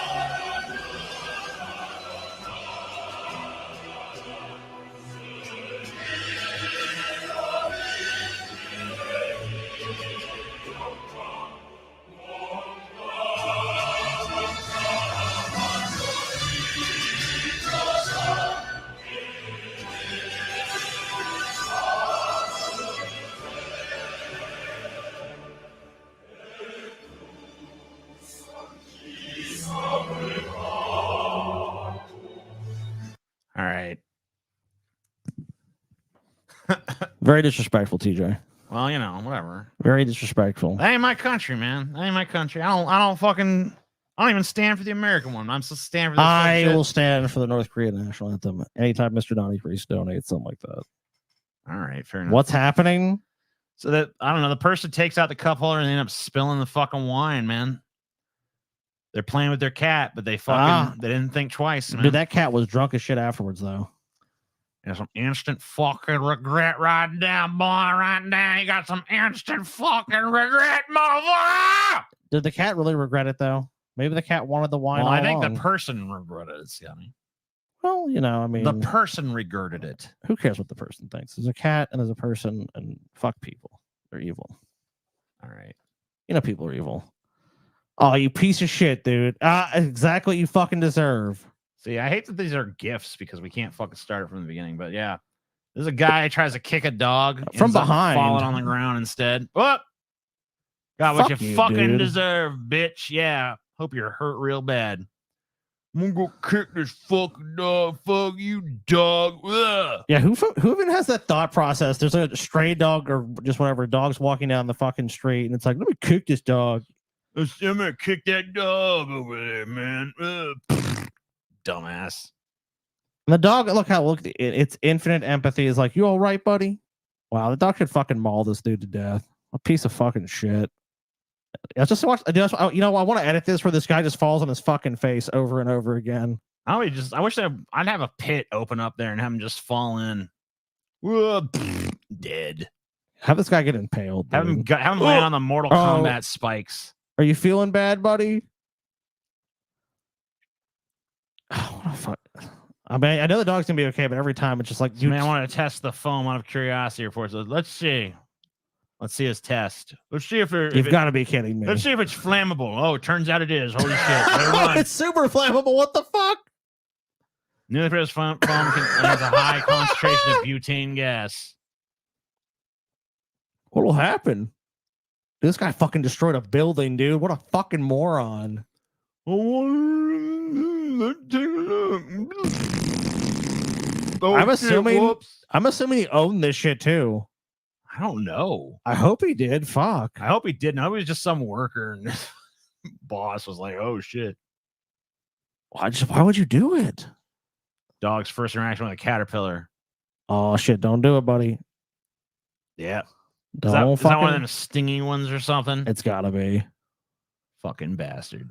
Hey, what's up? That's the same dog from the Kick video, man. Dude, he just can't catch a break, can he? Literally knock some sense into him. Yeah, let's see. Bam. Stupid fuck. He's like, wait a minute. I shouldn't do this. Yeah, because I think would have. I mean, if that guy really wanted to hurt him, look at him. He's just like, yeah, come on, buddy. I'll take you on. I'll kick your fucking ass. What is this? Wait, I mean, This like, whap. It didn't even fucking punch him. He just slapped him. Like, motherfucker, are you serious? yeah, because the guy's not even a threat to him. Look how much he was so much bigger than the other dude. And like, what is this like little like? I'll fight you. It's like, no, dude, you need to go on. Put up your dukes. Whap. That's what you get. Dude, the best thing about that too is how nonplussed the other guy was. He slaps him and just like, yeah, I'm good. You're like, man, this guy's a goofball. Oh shit. Fucking dumbass. What the fuck?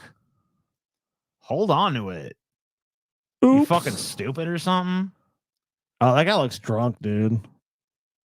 Like he's barely holding on to it. Yeah, he's got no grip on the fucking thing. What a stupid fuck. Fuck this guy. I hope he was executed afterwards. He probably was. Good. I'm gonna fucking die, bro. Paul's dying. I'm gonna melt into a fucking puddle of grease, and you guys are gonna have to have a co-host that's a puddle of grease. How do you feel about that puddle of grease? Oh, I see. Whap. Oh shit, I guess that's not it. Good thing she's not a fucking bird, or she would be dead. Oh my god, she basically is a bird, dude. Can I got this one? Nice. I got this Come one. on. Stop doing that. Fucking This is a joke. This is Go a joke. hand first, man. No. Why? This Like, is you a know, meme. kids What like- makes you think that? The- Because there's no way someone's this stupid? Because I guarantee you they are. Man, that's a slapstick level shit, bro. This is No. like fucking Three Stooges. Nah, this bitch dumb. Yeah, that does look like she ran into that pretty hard. Yeah, dude, I wish it would have taken his fucking finger off, bro. Dude, that'd have been great. That would have been fucking. You know what would have happened? Honestly, I fucking wish for that universe, but I bet you in that universe he has a cool ass hawk scar on his face that just makes him look dope. Oh yeah, or maybe it gets his eye. And he's got an eye patch. Yeah, he's got a fucking eye patch or something. He looks fucking like a pirate. It's like, oh man, Trump looks cool. Dude, the symbol of America was trying to tell you guys. It's I like, know. look at this eagle, and it's all like, fuck you, bitch. I want nothing to do with you. Then Donald like, I mean, look, I can understand like being afraid of an eagle doing that to you, but Donald Trump is a total fucking A real pussy. man would have punched that eagle in the Then he would fucking have killed that face. eagle with his bare hands and been like, I'm America, bitch. Instead it's like, I'm the new national symbol. Bitch. Look at the way this pussy cringes away from the bird. I know, bro. he's so scared. He's shaking. Like, he's such a pussy, dude. He was What literally a he's shaking with total fear. pussy. I've never even noticed that, but Donald Trump is shaking with fear at that moment. Like he has an adrenaline. Like, Yeah, I know. He's literally like, look at his face too. See, if In you can fairness, freeze this would it- be exactly my you can reaction to freeze this it on that- situation. So You probably can't freeze it because it's a GIF. Damn. it's I hate that these are gifts because I have no organic Dude, control I over want them. a really, but- freeze frame on that fucking Trump face, dude. That's Yeah. the spookiest spooked face. I think there's a video of it we could find if you want to do it. Maybe. Yeah, probably. Yeah. Whatever. I don't give a fuck about I all don't that give a bullshit, fuck, ball. Scotty. Come on. Robbery at its finest. Yes, I would Say- like to take something from you. Oh shit! Oops. He A dropped reverse his gun. robbery. You get the gun. Yeah, he dropped it behind the counter and she got it. What a fucking moron, It runs bro. off. Reverse back to here we you. go. Oh shit. Fuck. Oh fuck. She's like, okay, I got a gun. And now Right. I've got the gat. Fuck, God. Oh, damn it. Oh, whoops. What a total fucking idiot. And his pants are falling down. He's running off, dude. This is the Barney Fife Look at his tribe. fucking Oh no, my gun! Oh God! Maybe robbery ain't for you, man. Yeah, I think you might need to find a new. Look at his pants falling down as he runs off. And he's acting like he's slick shit too. Walking in, watch him walking in. He's like got this bravado, like, yeah, I'm gonna rob you. And then it just changes him. He's like, yeah, like right now he's like, I'm I'm slick. gonna be robbing this. Oh fuck. Okay, but go for my gun. Okay, maybe not go for the gun. Okay, run. Dude, you know what that reminded me of there? The pants falling down. Remember when Joseph Martelli ran away from Tommy from the Bronx and you? She's in for Yes. some hurt right now. I'll never forget that moment. Oh, ow. Oh, she titty swiped. Look, because she puts it too close to her chest. Look, it hasn't. I mean, yeah, look at this. Look Oh, how she yeah, holds it. no, They have this you're shit like a almost Renaissance to be way festival. out. Puts it between her. No, don't do it. Oh, she titty swiped. Damn, brutal. Those are some nice titties too. That's sad. I I bet know. she had a big bruise on that titty. It's gonna leave a mark, man. Yeah, that's gonna leave a Oh, big don't- bruise on that titty. Don't do it. Don't use your titty as a fucking holster for the fucking Nah, you're goddamn. supposed to be out man. away. You gotta hold the bow out away from your body, lady. Yeah, you can't be doing that with them titties, man. That You gotta be elbow's should careful. higher. That elbow's got to be way higher. Yeah. Oh, and the way she curved it too, man. So she got even Bad more hit. form, More of a hit. bad form. Damn, terrible form. Terrible. They need to give her like a leather titty guard or something, you know? By the way, Mr. Naughty Priest came and basically made all of our goals with one big donation. So, Oh, yeah. well, thank you, Mr. Naughty Priest. Yep. Scotty made me play the North Korean national anthem for some reason. We had to stand. Well, because Naughty Priest is you know, right? You know. I mean, right? Scotty's claims, but I don't know if I believe it necessarily. You have proof he's not? Yeah. Can you guess prove I the don't. negative? I mean, No. look, TJ, I was given a private audience with the glorious leader of the People's Okay. Republic of North Korea. I mean, I wasn't there personally, but I was just given knowledge about this, and I was asked, and I asked permission if that be revealed, and of course, being the benevolent leader he is, he did grant that permission to us. That checks out for me. I mean, have you ever seen Kim Jong Un not say he was the one donating? No, There you go. that's true. I never have. All right, this is Serge Tankian versus Imagine Dragons. They got some beef, I guess. Let's find out what it's all about. Where's the beef? What's going on? What I learned from In recent weeks, System of a Down frontman Serge Tankian has been highly critical of Imagine Dragons singer Is that Dan. right? Is his name Serge Tankian? Has that been what's going on this whole time? Maybe. I don't know. I've always said Tankian. I hope it's Same. Tankian because Tankian sounds never- stupid yeah, as fuck. I've never seen an interview where he's actually said his name, so I guess Yeah. maybe we have to watch him. I'm sitting here with what's your name again, sir? Serge Tankian. Oh, okay. Oh, I've been saying that long for a number of years. Shit, fuck, damn. Ooh. Reynolds and his group's decision to perform in Azerbaijan. This is something that obviously Serge feels very strongly about. And now in a brand new interview with Rolling Stone, Reynolds has responded to that criticism from Serge, and Serge has now just responded to what he said. So they're kind of in a back and forth about this. Let's look at all sides and hear what Reynolds had to say in response to Serge Tankian. In recent weeks, System of a Down frontman Serge Tankian has been calling. Quit calling him fucking Tankian, dude. Yeah, It's dude. driving me I nuts, just man. looked it up, and howtopronounce.com says Serge. Hold up. Let me just hear it again. Let me double check. Okay. Yeah, Serge Tankian. Okay. It's like almost in between the two. Okay. It's Got not it. Tonkian, and it's not Tankian. It's Tonkian. Tankian. All right. Calling out Imagine Dragons vocalist Dan Reynolds and his group's decision to perform in Azerbaijan. Last year, he released an open letter imploring them to withdraw from the show. He wrote at the time, "Now it has to be said, a few months ago, it came to my attention that Imagine Dragons had planned a show on September 2nd in Azerbaijan. I was sure that they were unaware that Azerbaijan's petro-oligarchic dictatorial regime was starving 120,000 people, which is now being called a genocide by the former that guy prosecutor. knows what a petro-oligarchic regime is? No. Probably not. I'm just wondering. I'm pretty sure that Serge is probably just doesn't really give a shit about Imagine Dragons so much as he's just trying to use this as a way to fucking put a spotlight on this political issue. Yeah. Well, I mean, Imagine Dragons does suck shit, though. Oh god, they suck so bad. I mean, Didn't they do Believer? Is that them? I believe so. Is that the Yeah, one? they do. They do. Believer. Yeah. Or is that a different one? No, I think that's them. Okay, they suck. Let me see. Imagine. I mean, do you like Imagine Dragons, TJ? Fuck no. Imagine dragging these nuts on your face. Fuck no. Imagine dragging these nuts. I mean, it seems like Serge really was trying to read this one. Imagine dragging these nuts across your face. Got him. Oh man. I know, dude. Hey, you gotta take your victories, and dude, Paul. I thought for sure TJ was gonna see that one coming, dude. I was like, I'm staying silent. You just woo.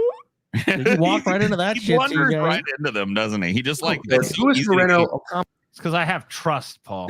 Yeah. You know, you're a fool, TJ. So through representatives, I sent them a kind letter urging them to reconsider playing their show in Azerbaijan, as it would help whitewash the dictatorial regime's image there. I included various articles, including one by Amnesty really International. horrible state, dudes. So maybe not play there because like they genocide and stuff, and they're horrible, and they basically strip people of the rights and freedoms that you enjoy. Well, I have a question. No, I've been paid a bunch of money, bro. I'm good. I don't mean to take Imagine Dragons' side a little bit here, but then why does Serge Tankian play shows in the U.S. then? Oh,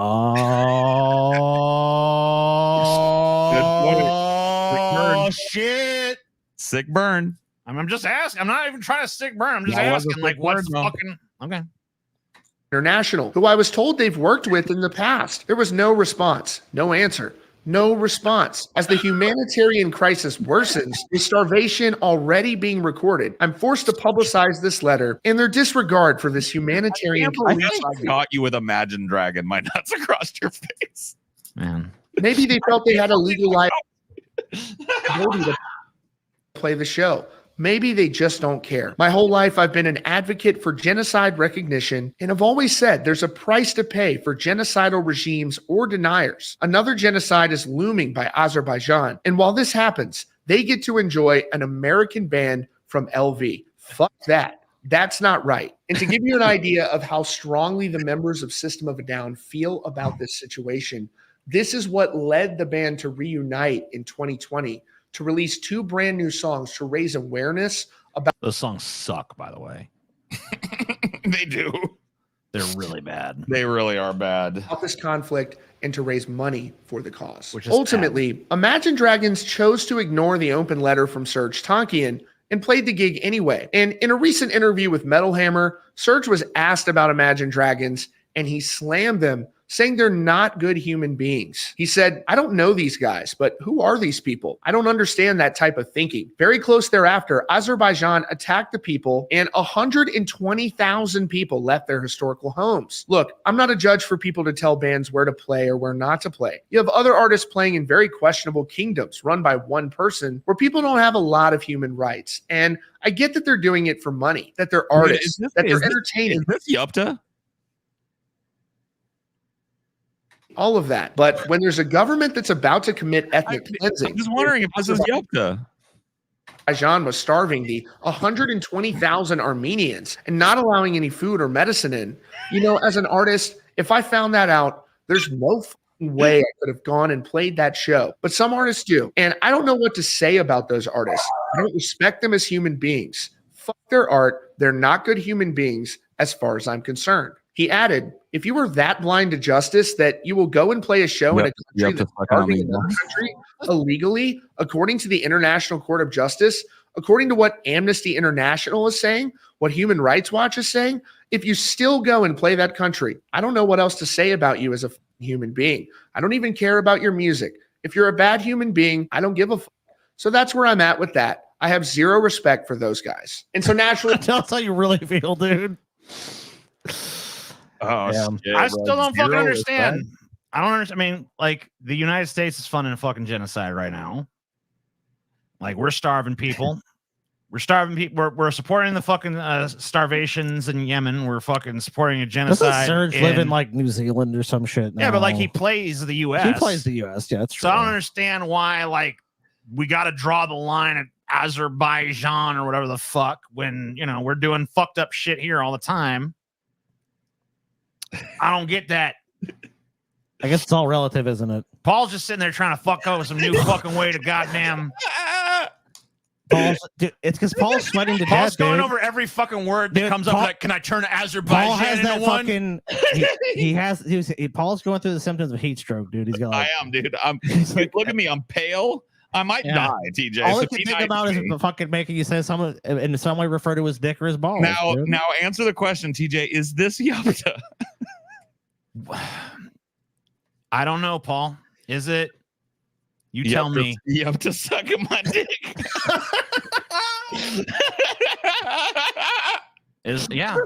Maybe. See, We'll Can see. Paul get the triple crown tonight, though? But Paul, look, Paul, that was a gimme, man. But I expect, was a Yeah, that was. I expect one more before tonight, dude. The triple crown, dude. Can it be done? Imagine dragging these nuts across Azerbaijan. No, that was fucking beautiful, dude. That was like, oh, dude. That was textbook. Oh, When man. you have a legendary frontman like Serge Tankian calling you out in that way, you're going to be asked about it. And that's what happened in a recent interview with Dan Reynolds from. Okay, so I mean, obviously, you know, you can find the criticism in the U.S., but how do you feel about this? These guys going and playing in the country like this? You're just like, whatever. I mean, there's as far as I'm concerned, if Azerbaijan is doing a genocide, they deserve Imagine Dragons to play there. Well, the music's That should be bad. that's their punishment, you know? Well, okay, fair enough. Yeah. Imagine Dragons with Rolling Stone. And this is what he had to say about that criticism from Serge. For the first time, Imagine Do Dragons. they have another hit besides Believer? That's their only hit, right? No, they have a couple. Here, I'll give you their top hits. Yeah, what are their Okay. top, Paul? They got some other songs that fucking yeah, they charted do. and shit. What was it like? Did they do Radioactive? Was that Imagine Dragons too, or was that some other band? Oh yeah, and that's exactly the same song. It is. Believer. Imagine Dragons. Radioactive. Radioactive. The 10 It's the best same Imagine fucking Dragons exact goddamn songs. motherfucker. It's the same fucking song twice. Let's see. Bleeding Out, Whatever It Takes, Friction, Amsterdam, Shots, Believer, Demons, Walking the Wire, Radioactive, and It's Time. It's More like Time. It says It's Time is their I only know those two. I know Believer. I know Radioactive. I never really. It's Time is supposedly their most popular song. Is it? Okay. So it came out in 2012. I didn't know that. See, what else does it say? Is there anything else interesting about them? No. Oh, that is kind of interesting. The lead singer of Imagine Dragons, he was no way. Wait a minute. Let me look this up. I'm gonna make sure they're not fucking with me. Publicly. He was asked about it by Rolling Stone. He rejected Serge's assertion that it was wrong for him to play in the country, referring to it as a slippery slope. He said, No way. Dude, you guys remember that one hit wonder Duma? second you start to do that, there's corrupt leaders and warmongers all over the world. And where do you draw the line? Now, in response to that statement there, Do you personally remember that one hit wonder band Duma back in the 90s? Is it like Duma dick fit in your mouth or some bullshit? Do my balls fit in your mouth? Yeah, it's fucking okay. Yeah. There you go. Do my balls fit? Is that? I do remember them. Yeah. You do It was a great fucking band. They man. were pretty good. Yeah. Serge came back with a very strongly worded response with Reynolds saying, where do you, These draw? two should just fucking fight then. When is it? When are we ever gonna get this? Are we ever gonna get this fucking bread and circuses of this motherfucking Logan Paul or Jake Paul, whichever one of the fucking Pauls fighting Tyson? And that's supposed to happen. When's that gonna happen? Well, Tyson got like injured or I know something. it got fucking delayed, but I thought when's it happening? Is it gonna fucking happen? I don't know. Nah. I don't know, dude. On the line, and Serge basically asking him, would you play in Nazi Germany?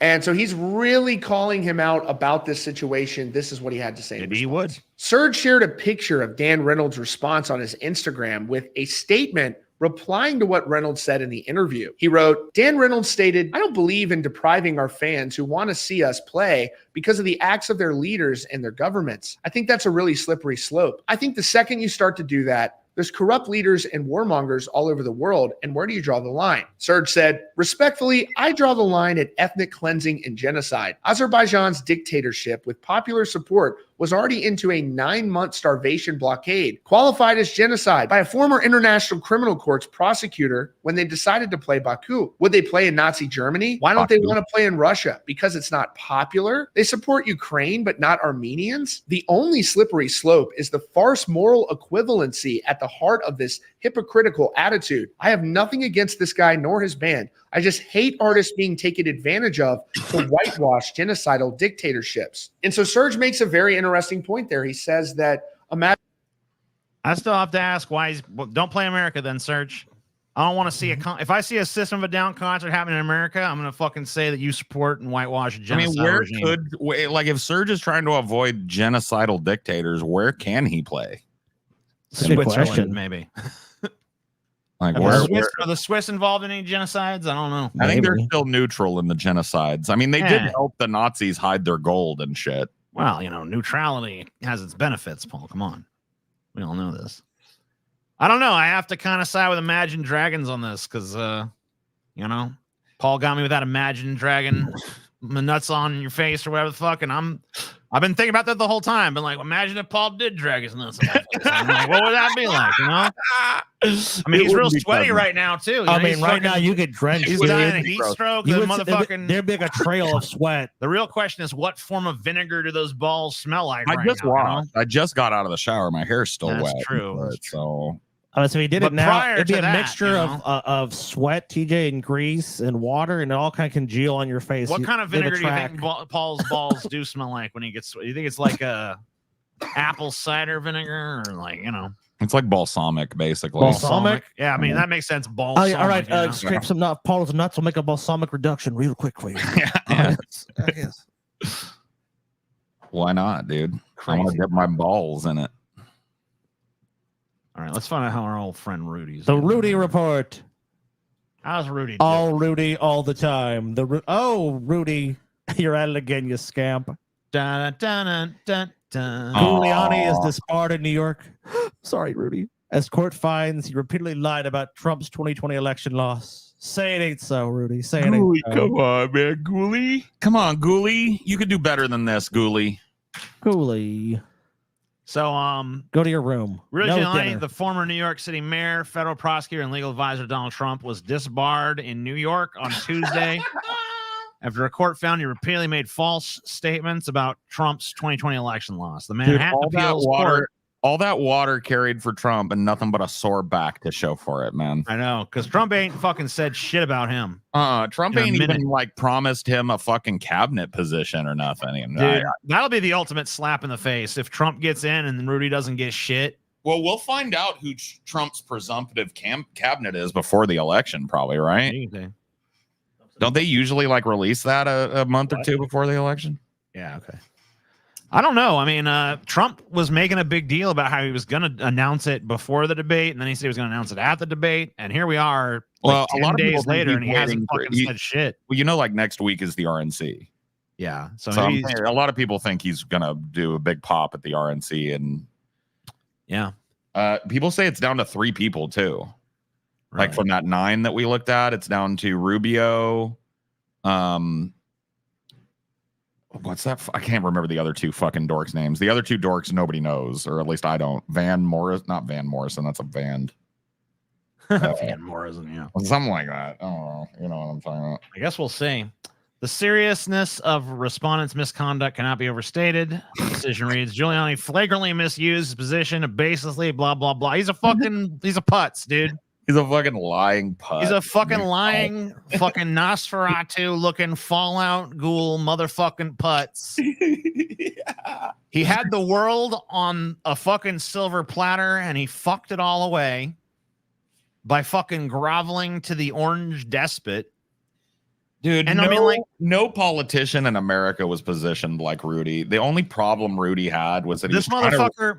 He was trying to run as a Republican while still maintaining his New York City anti-abortion. This motherfucker somehow lost the game holding a royal flush. Like, I don't know. He folded a royal flush. He did. Yeah, you're not kidding. I mean, he was America's mayor, universally loved by people in both fucking parties. All he had to do was swap parties, dude. All he had to do was be a dude. If I swear to God, post 2001, if Rudy Giuliani, like in 2004, let's say, or well, I guess Bush ran again in 2008, right?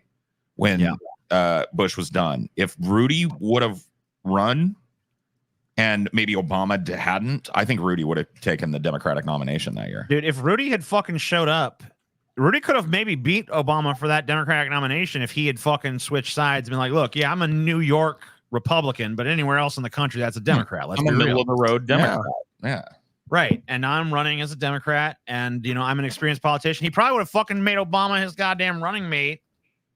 I mean, he could have. That's the thing, is like you said, Rudy Giuliani had the world in his hands, and he pissed it all away on Orange Man.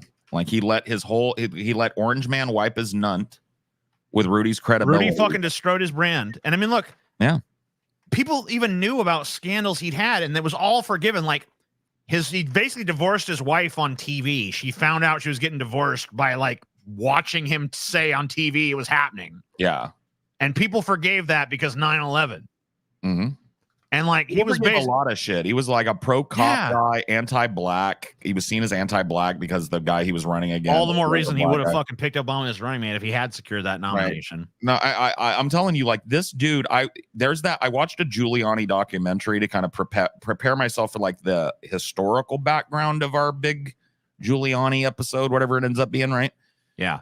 And yeah, dude, I was blown away by the parallels between Trump and Giuliani. It just goes to like after watching that and watching how Giuliani managed his campaign for mayor in New York, like 80% of Trumpian strategy came from him. Yeah, and this guy was the architect of Trumpism. Like he literally invented Trumpism. He was the first Trumpist candidate.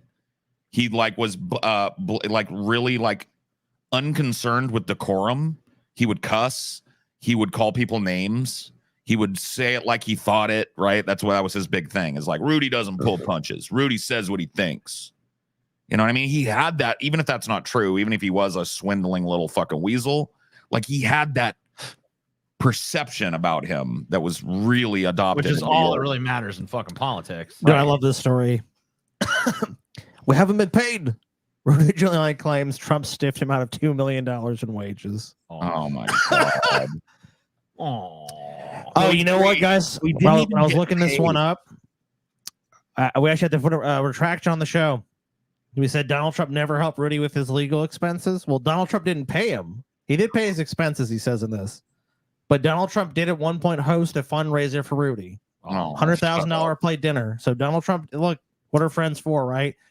Now, Donald Trump personally couldn't pay and put out any money out of his pocket. But his donors can give Rudy a little bit of money. Donald Trump owes his former attorney, Rudy Giuliani, about $2 million in wages and has ignored multiple invoices from him seeking to get paid. He's just wadding them up and throwing them over his shoulder. Donald, you think you give me a little bit of money? No, Rudy, I'm tapped right now. Sue me. Sue me, you weirdo. Fuck you.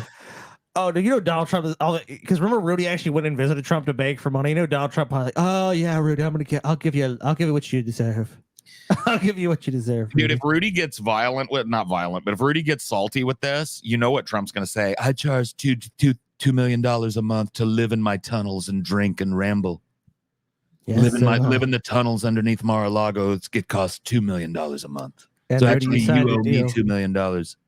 Rudy, you signed an ironclad contract, Rudy. So you owe me $2.5 million, Rudy. You owe me a lot of money. No, sir. No, sir. You kiss Paul on his little cheek. Kiss Paul. Paul. Kiss Paul's cheek. Kiss Paul's cheek. Paul. Nah, dude. All right, fuck it. I'm doing a fucking thing. I'm not letting you get away with this shit, TJ. You think you can say Paul? Rip out his gut. No. Paul, they don't want you to be mauled, Paul. They want to take you to the mall. Maul Paul. No. They want to rip him apart. Maul me, bro. Why do you want to maul Paul? They want to gouge out his eyeballs and pull out his teeth with an old rusty pair of pliers. Whoa. Do it. They want to slice open his belly and watch the innards spill out like a ton on Hoth. Someone asked, is the Fallout Giuliani shirt still coming? Yes. Yes, we're working on it. Yes, it is. We have a design brief. We think you'll be very pleased. I think the Giuliani shirt's going to be the best one. What do you guys think? Yeah, I think you're probably right. We're going to release. I'm not going to tell you what they are. We got 3 shirts planned for you stupid fucks, man. We gotta get those other shirts out before the election too. So let's fucking get Get it going, man. Hell yes, we do. It's not gonna take much longer. And whichever shirt sells more will indicate who wins the election, by the way. Okay, cool. Oh. Someone just mentioned the MyPillow guy. Well, guess what? Mike Lindell just gave Rudy Giuliani a job. That's nice. That's very MyPillow CEO Mike Lindell announced this week he's going to give former New York Mayor Rudy Giuliani a job. He needs one. Imagine that you could fucking show Giuliani his fucking future. You know, when he's riding high, be like, here's your future. One day, this former crackhead that owns a pillow company will be giving you a fucking pity job, bitch. Oh. Rudy goes to the witch. What's my future? Why? You back the orange man. Why would I back the orange man? And then a crackhead gives you a job in a pillow factory. What? This is going to happen. Speaking of Rudy Giuliani, we hired him over at frankspeech.com. He's on my network now. He follows Steve Bannon. It's Steve Bannon. And after him is Lou Dobbs. And then myself, Lindell said. What a fucking lineup. Oh, man. Can we go to it? Let's go to frankspeech.com. Let's see how horrible it is, dude. Lou Dobbs. Oh, man. It's a name I haven't heard in a long time. I'm reasonable. Are you really reasonable, Lou? No, I'm actually not. I'm horrible. All right, polls up. Mall Paul or Smooch Paul? Vote now or forever hold your peace. Do you want to go Smooch Paul? Smooch Paul. Do you want to Pumpkinhead Paul, or do you want to smooch him? Give me a little smooch. TJ's giving me a smooch. Was I a good kisser, TJ? Yeah, pretty good. I was all right. It wasn't like a cringy kiss. It wasn't too sloppy. No. Was my tongue action okay? I don't really remember, but I remember I didn't have any complaints. We intertwined tongues, you realize. I've had worse kisses for sure. Thanks. See? We're getting ripped off. This is Lou Dobbs tonight, but where's Lou Dobbs? I don't see Lou Dobbs. Who the hell is this bitch? Yeah, where's Doolobs, dude? And where's no volume? Where the fuck is Doolobs? Absolutely, it's a potential reality. So these are invisible lines. State borders are just invisible lines that were placed on a map. In our case, between Oregon and Idaho, 170 years ago, it was placed there at that time. It may have made sense at that time, though that's debatable as well. It no longer makes sense. It's artificially separating like-minded people and culturally similar people, Eastern Oregonians and Idahoans, and it's forcing Eastern Oregonians into. frankspeech.com fucking sucks. That's why basically we need to abolish the borders. Boring as shit. Yeah, and the people that listen to us and believe with us should be in a new state. Cool. It's like, why can't they just cross the fucking border and live in the state that you live in? That would be an inconvenience. It's like, I think you should just do that. No, Smooch Paul is winning by 2%. Fuck that. Smooch. Mall Paul. Mall Paul. Mall Paul. Mall Paul. Mall Paul. Mall Paul. Mall Paul. Mall Paul. Mall Paul. Come on, guys. Guys are haters. What the fuck is all this love bullshit? Everybody Haven't we fucking told you enough horrible shit? Everybody loves Paul. Dude, I was driving today. I'll tell you a little story, Paul. He's the salty guy. People like sex more than violence, I guess. That's sad. I was driving down the road just contemplating how much I hate every other human being on the face of the earth, right? And I see the perfect bumper sticker. I see a bumper sticker that says, it just says, be kind anyway. That's all it said, you know, no context, because it knew the context. You know, the world is a horrible place, but be kind anyway. Right. And all I could fucking think of is that moment was like, I'd like to run that motherfucker off the road. You know what I mean? Like, you want to run them off the road? Yeah. Fuck them. I know. It's so mean because they were trying to be nice, man. Turn to the dark side. Fuck all this bullshit, Smooch Paul. It's 50-50. Mall Paul is winning, though. Yeah, come on. No, come on. It is 50-50. Rip him apart. Rip him to fucking shreds. Give him a little Do you not love violence? Look at my lips. I've got big, full lips. Look. Get high on violence, baby. They're not dry and crackly and shitty. I keep my lips moist. See? That's good. So you're not going to kiss a pair of, like super chapped, Brian Stelter lips. Yes, now Mall Paul's winning. Oh, no, now it's back to 50-50. Come on. Mall It is Paul. a horse race. Why is it so even? Come on, people. It's like the fate of America. It's like, it should be an easy choice, right? Mall Paul's winning again. No, it's back to even. Smooching. I mean, do you? Oh no, it's 51. Oh no, Paul, you're dead. Dude, you're Paul, you're dead. Paul, you're gonna be dead. Paul. I mean, I'm sorry, Paul. I didn't make the people want to smooch, man. This is why I'm such a fire fucking person to work with on a podcast. Look how divisive I am. People either want to murder me or make out with me. And there's not any middle ground, really. There's no middle ground. It's literal like murder him or fuck this man's brains out, and there's no middle ground. Kiss, kiss. Bang, you know, bang. Paul, in fairness to you, that's pretty much everyone I know's opinion of you is you don't elicit like, you know, hey, remember that guy Paul? Not really. Kind of. Yeah, I guess a little bit. Oh, that douchebag? Yeah, I fucking never forget that motherfucker. That son of a bitch, I'd whip his ass up and down the street. Chicanery is what he does and who he is. Giuliani's creditors oppose late game effort to convert bankruptcy case as one last thinly veiled attempt to game the basically they've just elucidated that Rudy Giuliani is a con artist. Like as old and doddering as he appears, to like this is just the legal stratagem of basically stalling as long as possible. Which parallel between Trump and Rudy. Well, dude, if you were they just try to play out their legal. If you're Rudy Giuliani, I mean, how old is he? 70 something? He's 80. Is he 80? He's like 79, 80, dude. So he's I mean, like super old. Fucking delaying shit as long as possible. He's probably going to delay it to his death. So I mean, it's a good strategy for him. I basically titled this one. If you saw the document, it's like Rudy needs, honestly, to avoid prison. It seems like Trump needs to be reelected. Rudy Giuliani's creditors filed a motion on Monday to formally oppose a recent effort to convert his ongoing Chapter 11 bankruptcy reorganization proceedings into a Chapter 7 liquidation of his assets. On July 1st, Giuliani submitted the terse conversation notice with U.S. bankruptcy judge Sean Lane in New York Southern District. On July 3rd, during a status conference, Lane brought up the petition. In turn, Giuliani's attorney, Gary Fishoff, defended his client's absolute right to make the move under bankruptcy law. Now, in a strongly worded objection, attorneys representing a 3-person committee of unsecured creditors in the case argued that several issues weighed against Giuliani's request. The 33-page motion also directly contested the debtor's claimed absolute right. No, dude, that's like the fucking preamble of this shit. Like, go further down. This is when it gets like there's a lot of shit where it's like they actually accuse him of the shit he's done. Okay, where is that? Here? Sort of like it's not like right here. In December 2023, defamed Georgia election workers Ruby Freeman and Wandrea R. Shea Moss won a $148 million default defamation verdict over a campaign against the women in which Giuliani falsely proclaimed the pair were engaged in fraud and had cheated voters during the 2020 presidential election. So that happens. So that's the context you understand. So basically, like, Rudy's like, oh shit, this huge judgment is against me now. So he files for bankruptcy. Within a week of that judgment, he files for bankruptcy. Yes. Since then, activity on the bankruptcy case docket has been frenetic, fast-paced, voluminous, and increasingly contentious. Voluminous.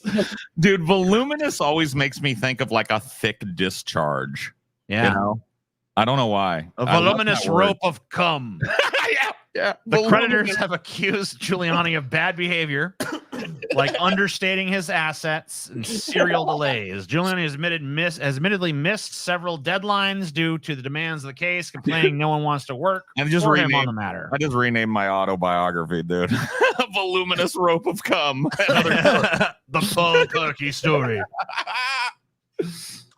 The creditors have secured the go-ahead to perform a deep financial dive using an outside accounting firm. Giuliani, meanwhile, has sought to appeal his loss in the DC-based defamation case. Dude, can you imagine? Repeatedly failed. Can you imagine how fucking cooked Rudy's books are? Can you imagine those? Dude, like, Rudy is so fucked when this shit comes out on him. It's like, Rudy, you've done every tax scam, a tax cheat. You've lied as much as humanly fucking possible. There's not a lie you haven't told. Dude, he needs Trump to be reelected bad, dude. That's the only way Rudy doesn't fucking go to prison, probably. Since day one, Giuliani has regarded this case and the bankruptcy process as a joke, hiding behind the facade of an elderly, doddering man who can't even remember the address for his second multi-million-dollar home and claims impending homelessness if he must sell that second multi-million-dollar home. The Monday motion goes on. In reality, Giuliani has treated this court the bankruptcy process and the committee the same way he treated the D.C. District Court and the Freeman plaintiffs in the Freeman litigation, with utter disrespect and without accountability. Giuliani is playing the delay game. He played games with the D.C. District Court and continually agreeing to comply with court orders and then failing to do so. And he's been doing the same thing in this Chapter 11 case. Dude, I So got basically, he's just like, I'm just a dumb old man. I don't even know what's going on. I got a hot take, dude. Yeah. I got a hot take right now. Give me the hot take. Incoming hot take. You ready for the hot take? I'm ready. Hot Ready take for a inbound. fucking hot take? Hot take incoming. Hot take inbound. 3, 2, 1. Rudy's gonna pull out of this nosedive and come back and beat us all, bro. Wow. Damn. Dude, How's he this gonna is do it? just rock bottom for Rudy. And you know what happens at rock bottom? America loves an underdog. You've got something underneath you, so now you can jump. You see? You see what I mean? Before you hit rock bottom, you were just flailing. Now he's hit rock bottom.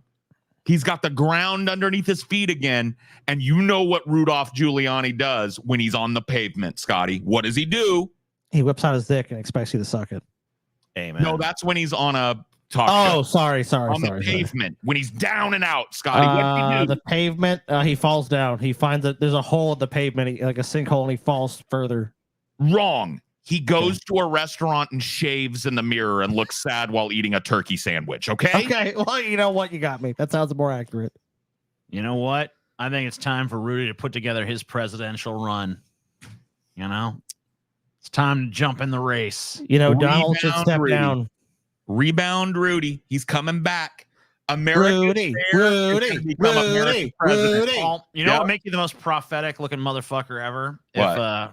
If Trump announces Rudy as his running mate. Oh my God, bro. I If know. that happened, I would be like fucking, I'd be the golden god right now, bro. I know. I'd be flabbergasted. There's only one other man that could do the job. But I heard at some point he was being considered, but Rudolph. Maybe he, Giuliani. just way, dude. maybe he threw Big out guy. that other list of losers to keep people off the Rudy Giuliani trail. yeah, because Trump likes. What I mean, what would dude, get a bigger pop?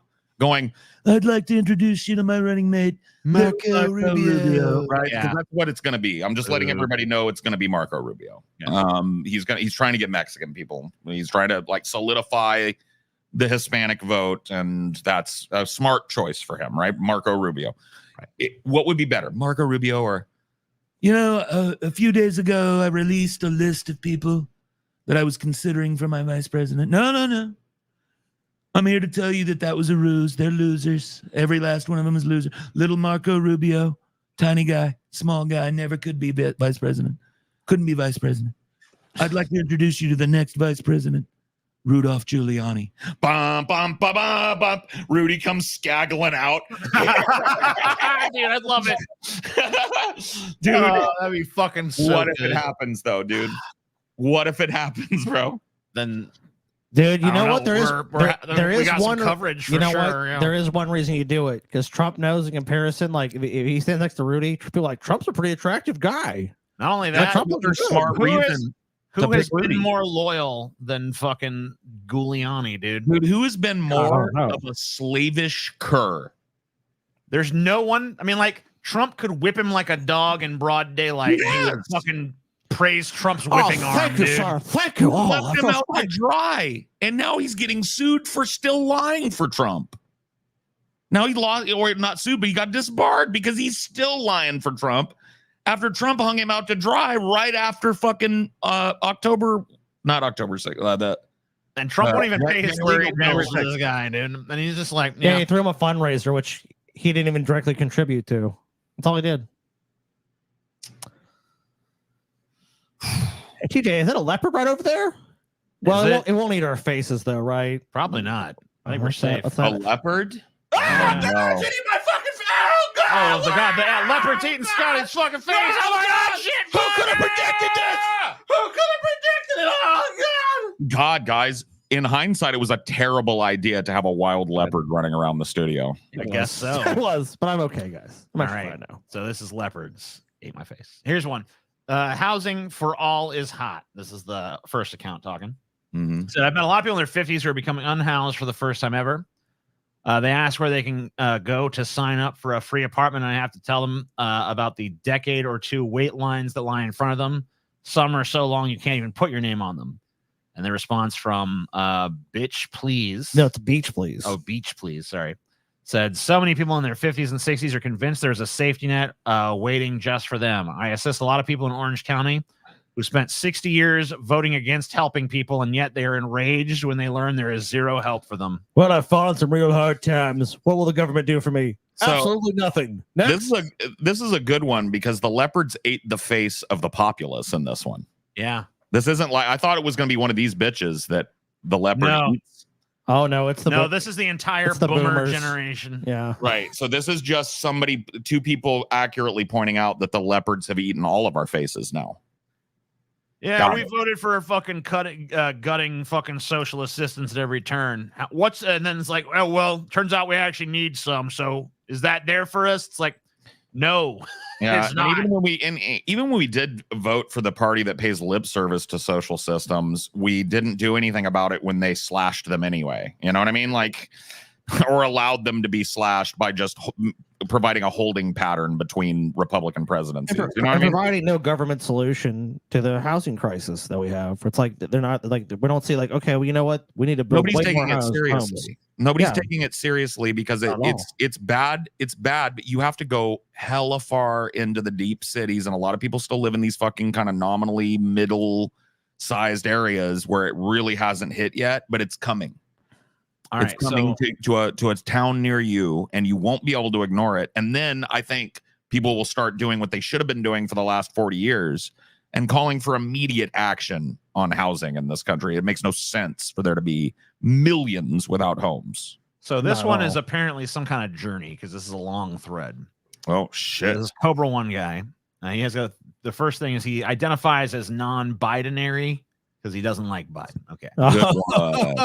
Yeah. Gotcha. Yep. Dude has been a career politician my entire life and his accomplishments are garbage, which really don't really disagree with him on that. I wouldn't personally fly this stupid thing, but hey, whatever. God bless Elon. God bless Elon. Protect him at all costs. We need him.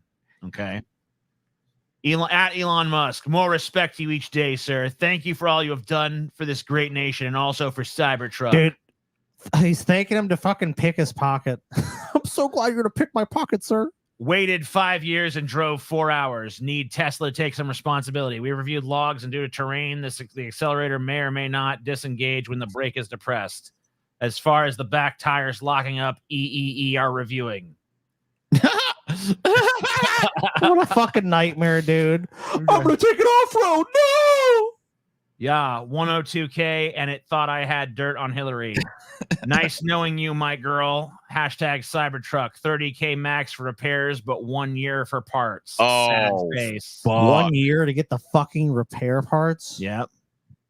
30,000 for repairs, dude. Like that number is huge. Should I wait for @Tesla to walk back their analysis of what happened to my 4-hour-old Cybertruck, or just post the video, pictures, and details to allow the experts to review? Oh my God. Tesla won't put anything in writing. Call was depressing the brake, may or may not disengage accelerator. Financially, deal with your insurance company. Worst part, my daughter was with me. Happened 2 months ago. Still waiting for insurance determination. Oh, dude, Tesla knows about this. They're lawyered up. Protect Elon at all costs. Lord Elon, I love you. Well, apparently not at the cost of $30,000 in 1 year for repairs. Dude, how long do you think it's going to be before somebody careens into a berm at 80 miles an hour in one of these things and it just folds up like an accordion? I don't know, dude. I mean, mean, it hasn't happened yet. I went looking. I was like, has anybody died in a Cybertruck crash yet? Oh, it's coming, dude. No. I've seen more and more of them on the roads. I know. It's a matter of time for, I mean, dude, people are going to die in this looking at how fucked up those things got just from like fender bender type of wrecks and stuff. Dude, imagine if like this thing head on somebody on the freeway or some shit, you know? I can't wait till someone actually gets into these things and like really evaluates the safety of them. I think it's going to fucking fail like motherfucker. Let's see what's going on here. This is correct, honey. This is correct. The Nissan Ariya is the superior luxury EV. Amen. Way better than a fucking Cybertruck. I'll tell you now, 250 business chiefs back Brexit after warning that Brussels red tape is destroying jobs. That's from that's red March tape. of 2016. And now The next one's from June of 2021. TV hotel inspector Alex Polizzi reveals she's serving breakfast to guests at her new property herself because she can't get staff after Brexit, the COVID exodus, and British workers realizing there are easier jobs. Brexit will solve all of my problems. Whoopsie Oh daisy. wait, I guess it didn't. All right. The poll is ended. Smooch Paul wins. Wow. No. I just ended the poll. Smooch Paul, 50%. Mall Paul, 40%. No. Rigged. No. You guys are fucking Mall Paulers in shambles. It's rigged. It's Smooch rigged. Paul It's forever. rigged. Right on his Paul. lips. They said, Paul, this is a rigged election. You know what, Paul? We're gonna take it to the House of Representatives. We're gonna ask them. That's the Thanks, people. Obama. Voters Don't kick, certify this election. voters kick all the Republican women out of the South Carolina Senate. The only 3 Republican women in the South Carolina Senate took on their party and stopped a total abortion ban from passing in the state last year. In return, they lost their jobs. Voters removed Senators Sandy Sen, Penry Gustafson, and Katrina Shealy from office during sparsely turned out primaries in June, and by doing so, completely vacated the Republican wing of the 5-member sisters senators, a female contingent that included 2 Democrats and was joined by their opposition to the abortion ban. For Republicans, the departure of Sen, Gustafson, and Shealy likely means there will be no women in the majority party of the state Senate when the next session starts in 2025.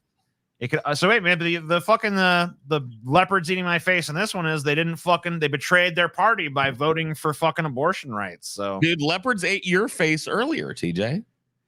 You tried to bring hatred, but love won. yeah. Paul gets all these smooches now. I mean, it's really the opposite. I tried to get the leopard to eat someone's face and ended up licking them instead. It's true. It ended up liking me, and now I've got a pet leopard. So it's almost the opposite fucking problem.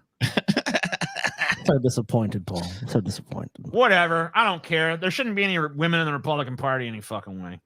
Yeah, true. Why aren't they like being obedient to their husbands and stuff?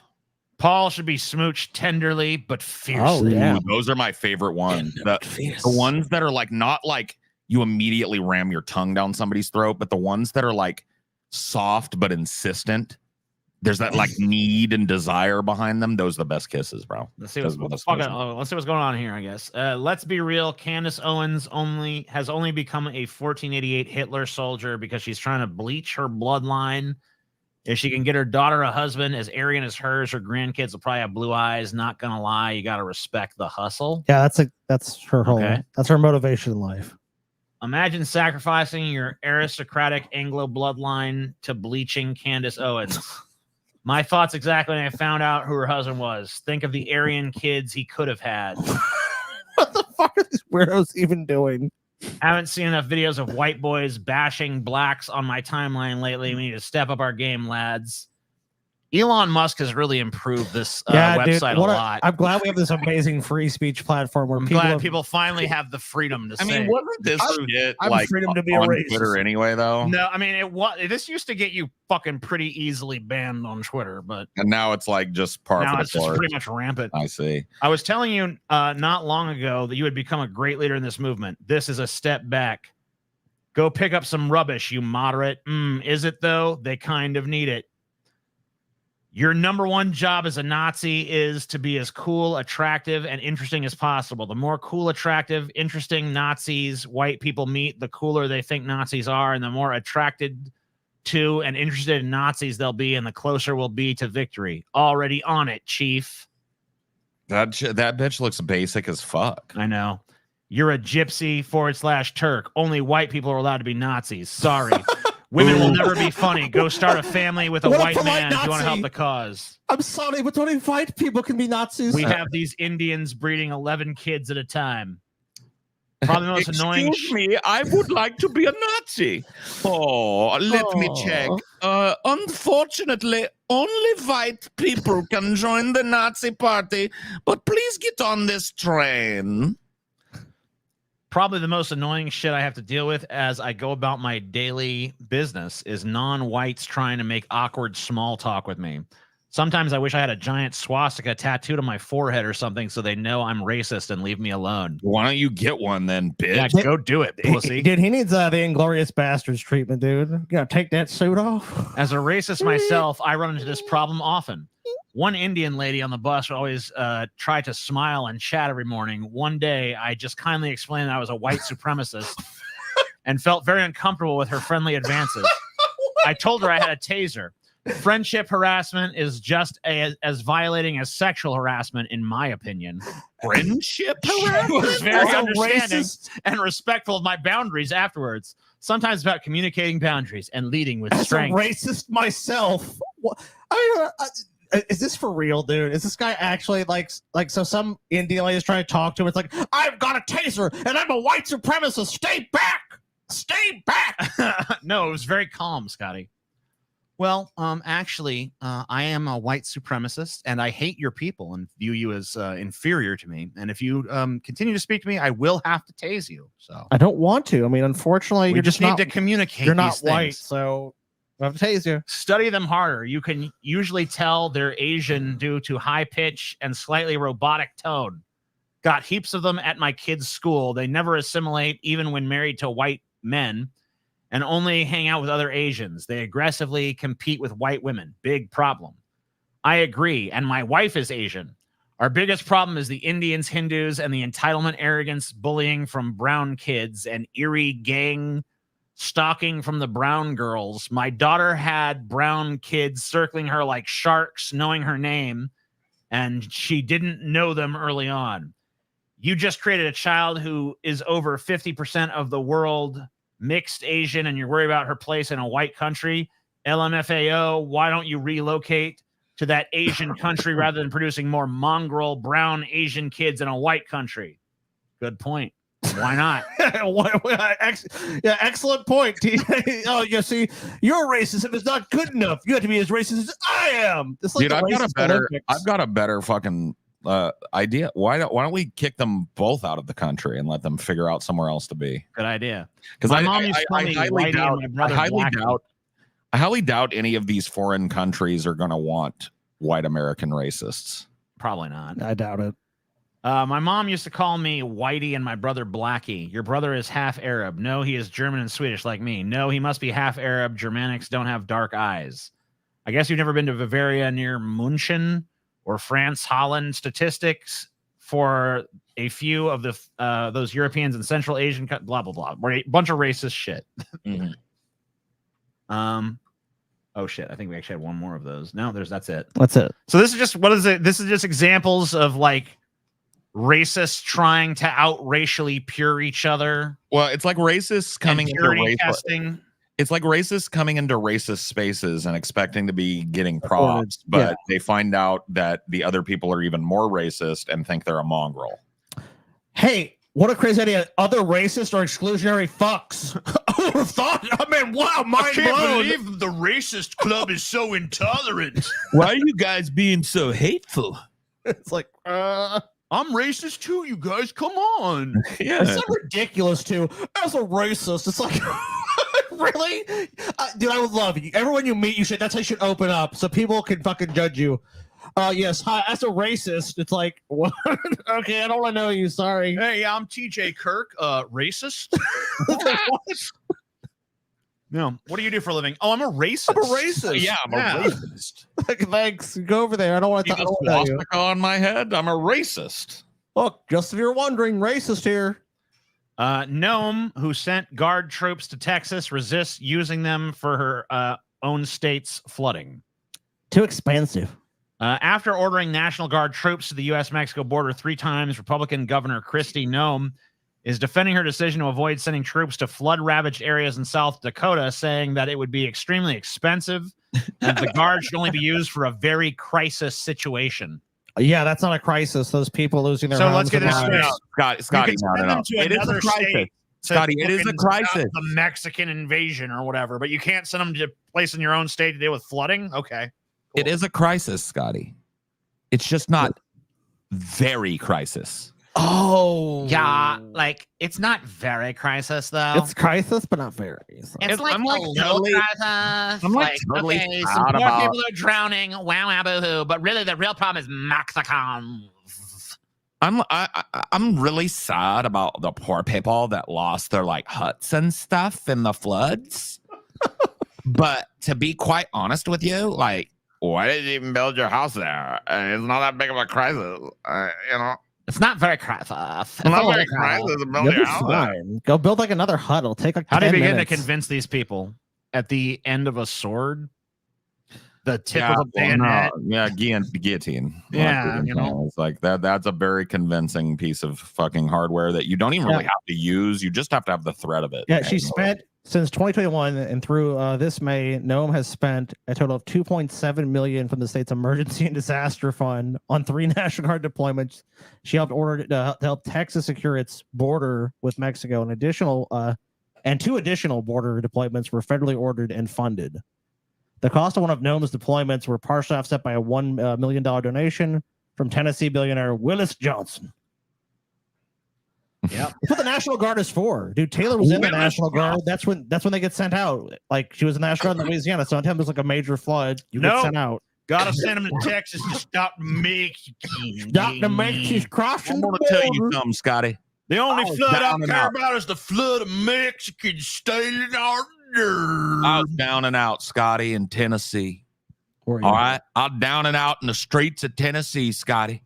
Didn't have a pot to piss in nor a window to throw it out of, Scotty. That's bad. One day I was just laying in the street like a dying dog, and you know who somebody loomed over me. You know who it was, Scotty? I have no idea. Good old Willis Johnson. Good old Willis Johnson. And you know what he did, Scotty? He reached into his pocket and he said, "Here, son, go get you some bubble gum." You know what it was, Scotty? He flicked at me. What? A shiny nickel, Scotty. Wow. A shiny nickel. They used to call him old Nickel Bags Johnson back in the day. Willis Nickel Bags Johnson, the Tennessee billionaire. I love that fucking name, bro. Willis Johnson, dude. That's Willis like Johnson at your service. You sir. love Willis Johnson? that sounds like an eccentric billionaire that lives in Tennessee that funds clandestine excursions of You know, his Paul? National Guard. I'm to the fucking Texas disappointed in border. you. Disappointing you right now. Why? Because you didn't try to make a Willis Johnson fit in your mouth kind of thing. You could Well, have done that. I You could didn't even try. You could have done it just You now. didn't even try, Paul. That's because such fucking that humor is beneath me, Paul. Wow. That's down here. That's It on is your beneath level. me. That's on your guttural level of fucking, vassal state bullshit. I'm up here, Paul. You're up there. I'm down here I'm in the lofty, mire, okay? in the thick of it, you would say, and you're up Yeah. here with your head in the fucking clouds. I'm on the ivory tower. So Oh, the this ivory one here, TJ, Elon, he was just kidding. What is around, this? man. What are you talking about, Scotty? Remember, Elon's You like, shut your damn mouth. excuse me? You need to shut your fucking mouth, Scotty. TJ, you're gonna apologize right now for that. You better outburst. I ain't apologize. apologizing for shit, Scotty. Fuck you. You want to fight? Yeah, this You has wanna been a long fight? time coming. Hey, ow! Ow! He's hurting me! He's hurting me! No! It's been a long time coming. Ah! Why? Why? Spanking. Ow! Ready for boot camp, bitch! Hey, put him over your knee and give him a fucking good spanking. No! Ah! Don't do it! Your collarbones. Don't do it, Scotty. Your collarbones, TJ. No! Your collarbones. No! Your collarbones. What the fuck is your problem, Scotty? Just joking around, Scotty. You ain't taking shit too seriously, Scotty. Christ, Scotty. The fuck is wrong with you, Scotty? TJ, you got soft, TJ. You got The soft. fuck is wrong with you, Because Scotty? you got soft, TJ. You Fuck is wrong you with got you? used to Scotty's just another person. He's all, he's hundreds of That's miles not away. nice, Scotty. You shouldn't do that kind of thing. 100 miles away. I can say whatever the fuck That's I want not to nice, Scotty. Scotty. You know, you're lucky I don't fight back, Scotty, because if I ever fought back, if I ever chose to fight back, you'd be destroyed, Scotty. Podcast boot camp, TJ. Destroyed. You're ready for it, TJ. Elon Musk pitches Dude, me and advertisers on a Scotty's return to cave- me X and once Scotty's they're telling cave- them to fuck themselves. Me and Scotty's kayfabe fight was way better, bro. Sorry. You didn't bring the heat on that one, TJ. You really gotta Well, I like. wasn't trying to fight. I was just trying to tell Scotty he can go fuck himself. He's You a gotta piece up of shit. the ante, though, TJ. I mean, come on. You touch my collarbones. It's not nice. You deserve it, dude. Anyway, remember when Elon Musk told advisors, like go fuck yourself? Seriously, go fuck yourself. Well, now he wants him back. Guys, I was just kidding. Come man. on back, you guys. Poor Elon, dude. Look, I know I said go fuck yourself, but please come back. Come on, please. Anyway, yeah, several months. Yeah, we know. Whatever. He's a fucking dumbass. Who cares? Yeah, Elon's had to walk his shit back because he needs advertisers. He's a fucking What a dumb surprise. fucking moron. Big deal. No, genius CEO, guys. What are you talking about? Does anyone still believe that shit? Does anyone still go around fucking thinking Elon is some kind of prize? Anytime we do a short, yeah, dude, they come out of the woodwork. What a bunch of trash people. Guillotine. I'm telling you, the dumbs, TJ. My plan. Guillotine. I mean, here's the thing. I don't think Elon Musk is retarded. No, I wouldn't go that far. I think he's pretty fucking smart. I don't know about genius, but I think he's pretty smart. Like, he's leveraged his celebrity and his billions into more and more billions. He's got all these government contracts. Like, dude, I don't know how it is where you guys are, but California is literally maggoty. I mean, it's pretty dumb to tell advertisers to go fuck themselves and then crawl on back. Like, just saying stuff, man. I think Elon has been really good at taking credit for. You know what? A bunch of them will come. A bunch of them will come back, though. They will. They're like little lap dogs. Eventually, because they can't. They want the gravy, and Elon's got the gravy. Yeah, he's got the money. He controls the social media thing. He's a fucking, And Elon knows public opinion can shift. In a few years, Tesla puts out another fucking banger car or something that people actually want, and then he's back on top, and people are like, you know what, Elon is a genius. I gotta tell you, like, from what I can tell, and of course this is anecdotal, but I'm living in pretty like not super big city California. I'm living in kind of a rural area in California. And dude, when I go out, I can literally, like, if I were to drive from here to the grocery store, I'd probably count 30 Teslas on the road.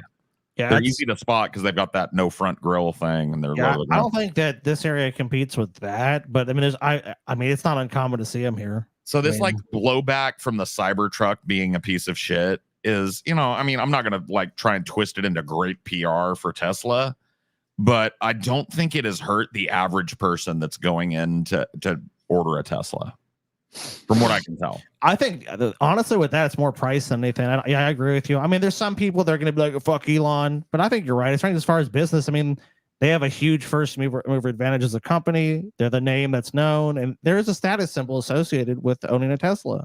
I mean, so yeah, dude, you're right. When I rolled through the East Bay, going through it to head where I was heading, dude, it was like literally wall to wall Teslas. Oh, I'm sure. What's this? You got one email? What the fuck is it? What are you doing, TJ? I'm trying to find something here. I'll take you to try to find something. I'm trying to find something. There you go. What do you want to find? Trying to find these voice effects. I wanted to say something. Needed his robot sex bot up. Yeah, there we go. Okay. Gotta make a phone now, bitch. Cause it's time. It's time for a man of charisma. A man of passion. A man who got that je ne sais quoi this show been missing up until right now. I'm talking about Michael Knowles, baby. Right, dude, I've got something, dude. Already in my head, this has popped in before you even hit play, TJ. You ready for this? I'm ready for it. Michael Knowles is gay, and there's nothing else can save you. Penis in his ass. Right? That's not bad. Disgusting and offensive, Paul. Yeah, you say that about this man, Paul. Penis in his butt. I'm Daily Wire, or I mean, dude, he's gayer than Dave Rubin, dude. I don't know if there's anyone I've seen that I think has bigger like gay vibes than fucking Michael Knowles. Dude, even John Waters would fucking stand back in awe. This motherfucker's goddamn gay vibes, bro. I do. I just love the story this guy tells where he's all like, I bought myself a Rolex after my little braider had our beard baby. It's like, yes, you've served me well, fake wife. I deserve a treat for myself, a Rolex. Lucifer wiggling his finger up Michael Knowles' butt. What a fucking slut. What a fucking slut. Don't you forget about penis. Don't you forget about two big balls. Don't you forget that you are gay. Dude, Paul, you gotta do a parody of this for the Michael Knowles. Oh man, Beautiful. don't you forget about penis. You know he can't too, dude. You know while he's doing this, he's probably he's thinking about fucking Papa Emeritus, bro. Okay. This is a song. They warned me about this song a little bit, so we'll see how much we get into it. Probably not very far. The song is called Mary on a Cross. The artist is Ghost. The album is 7 Inches of Satanic Panic. The producers suggested I listen to this. I think it's funny that you're doing the Satanic Panic shtick about an album called 7 Inches of Satanic Panic. It's just like, dude, you guys are fucking like so dense. Oh shit. Because it's got like a zillion views. It's got 95 million views on audio, 50 million views on a live performance. The band is huge, bro. Yeah, dude, they sell out arenas. When in an era where rock music is not even super popular, they have #1 album after #1 album, and they're like one of maybe 5 notable bands doing rock music now, and there might be even less than that, bro. So yeah. They're huge. They'd be that sell out like Ghost. There's only a handful. Not a new song. Not only that sell out like Ghost, but sell out like Ghost being a relatively modern band. Like Metallica, of course, would probably outsell Ghost. Well, sure, but they're an ancient band, and they have the Rolling Stones or some shit, right? Like modern. Oh god, there's like bands that come about last. When did fucking Ghost for a second? Let's brainstorm for it. Like, well, you showed me early Ghost back in 2014 or 13. Something like that. I'm gonna guess it's been like a decade or so. The one you showed me was Meliora, and there are 2 albums before Meliora. So I would guess it's probably like 2010, 11. Yeah, 2009 or 10 or something. I think it's when I first heard Ghost. Made a comeback across the internet's most popular songs on TikTok and Instagram, and a lot of people are using it. So in any case, let's see how far I make it into this before I throw something at the screen. There's this album called Obvious Rage Bait, and I'm totally pissed off. I know, what a dumbass, dude. Like, good fucking point, it's bro. Called 7 Inches of Satanic Panic, bro. Give me a break, you fucking cretin, bro. My papa used to sing, actually. You might like this one.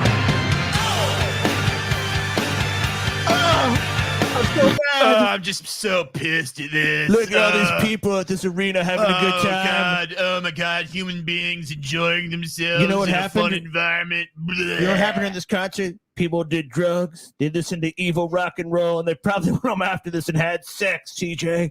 God, I hate this. Oh, God. Let me tell you something, guys. Fucking conservatism is the new punk rock, okay? I've got a critique of Ghost, though. Yeah. And it's a critique of the what do they call it? I have only one critique of Ghost. Okay, well, mine's very picky. It's not about their art. Well, it is. It's about one artistic choice. Okay. What do they call these guys? The Ghouls? The band? Yeah. They looked way cooler when they had those like steel masks. Yeah. Agreed. This like new like gas mask thing is cool, but it's not as cool as like when they had like all that. They all look like the same kind of demon mask in chrome, basically. No, I don't. I'm glad that Ghost is like way more melodic. I prefer that. Yeah, me too. Like, there's enough of that shit. I don't mind when a song goes to that, but I like it's like Deftones, right? Like Deftones was melodic, and then would go. Yeah, I mean, Deftones has a great balance of those elements for sure. Yeah, I appreciate that, but Ghost doesn't really do the screaming thing. No, but their riffs and double bass drums are like heavy as fuck. Yeah. So it's clearly like they definitely have an element of heaviness, but it doesn't really present in like the vocals. It's more about it's more dramatic. Ghost is almost like a play. My one criticism of Ghost is that I don't really feel. I feel like they're almost like their music is too measured and controlled at times. I feel like they should like put like. I wish Tobias Forge would sometimes like push his vocals to the limit until he has that like vocal break, but he never seems to go there. He wants it controlled, which is cool, but I wish every once in a while he'd fucking try to hit a note that he can't quite reach and break his voice a little. I don't know. I like the kind of super melodic vocals of Ghost. I like that he doesn't push his voice. I like that. Like, I wish he would just do it sometimes, you know? Yeah. I mean, it would be cool to hear what it would sound like. Because a lot of singers do, like, you know, you listen to some old like Led Zeppelin or something. There's times when they push the vocals a little further than they can quite get to. By the way, Tobias Forge has nothing to do with Ghost. Ghost is, I think it's Papa Emeritus the Third now or something. It's a satanic family. They have whole videos on YouTube that you can watch where they talk to their grandfather and their mother and blah blah blah blah blah. This is their most mainstream song. That's why he's doing this. He's clout chasing. No way. What? Are you sure? Doesn't exist, bro. Are you sure? Yeah, that's true. Yeah, he was made a lot of church imagery, but then a lot of kind of demonic costuming. That church demonic costuming. What's demonic about like? Yeah. What's demonic about like a sequin jacket? Yeah, nothing. Demonic. Tobias Forge made the because like, dude, not only do they look worse now, but they're like all wearing t-shirts and jeans and shit. I know. Do you think that like he was tired of them looking so cool back there? And he was like, I'm gonna put you guys in these stupid diving helmets and make you wear black t-shirts and jeans. I mean, I don't know what the ghouls wear currently because this is a few years old. So. Do you think he's like cruel to the ghouls? Maybe. I mean, do you think he's like a taskmaster? You know what? The reason I put masks on all of you fucks is because I need to be able to replace you because you're worthless. You're monkeys. You're monkeys who play guitar. Monkeys who bang on the keyboard. You think I could not find a monkey to do the same thing? That is why I never let you show your face, so the fans never think that you have anything to do with this band and its popularity. What accent have you given? I don't know. I don't know, something. Just accent. Tobias dude, Forge you know. is like an evil Spanish factory owner at this point. He was kind of Spanish and kind of Norwegian-ish. Yeah, okay. He is 100% like that. Well, you know what? It shows in the professionalism of his craft, so I don't give a shit. I mean, if he's like, I just wonder if like they're close collaborators and buddies, or if he's like, you guys fucking suck, and the bassist is fired. This is the new ghoul. What do you hope? The second. Yeah, me too.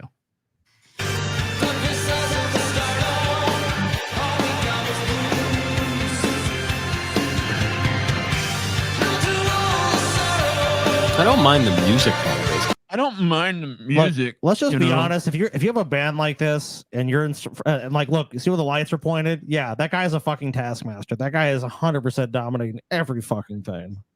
No, I figured he was like the leader of the group, but I just didn't know. Like, he's like Manson and these other guys, dude. Like whoever, like when you become larger than any band, and it's just like you're front and center. Even if you have people who are also famous play with you, it's like that's front and center. He's front and center in this. Of course, he's making every fucking decision. Sure.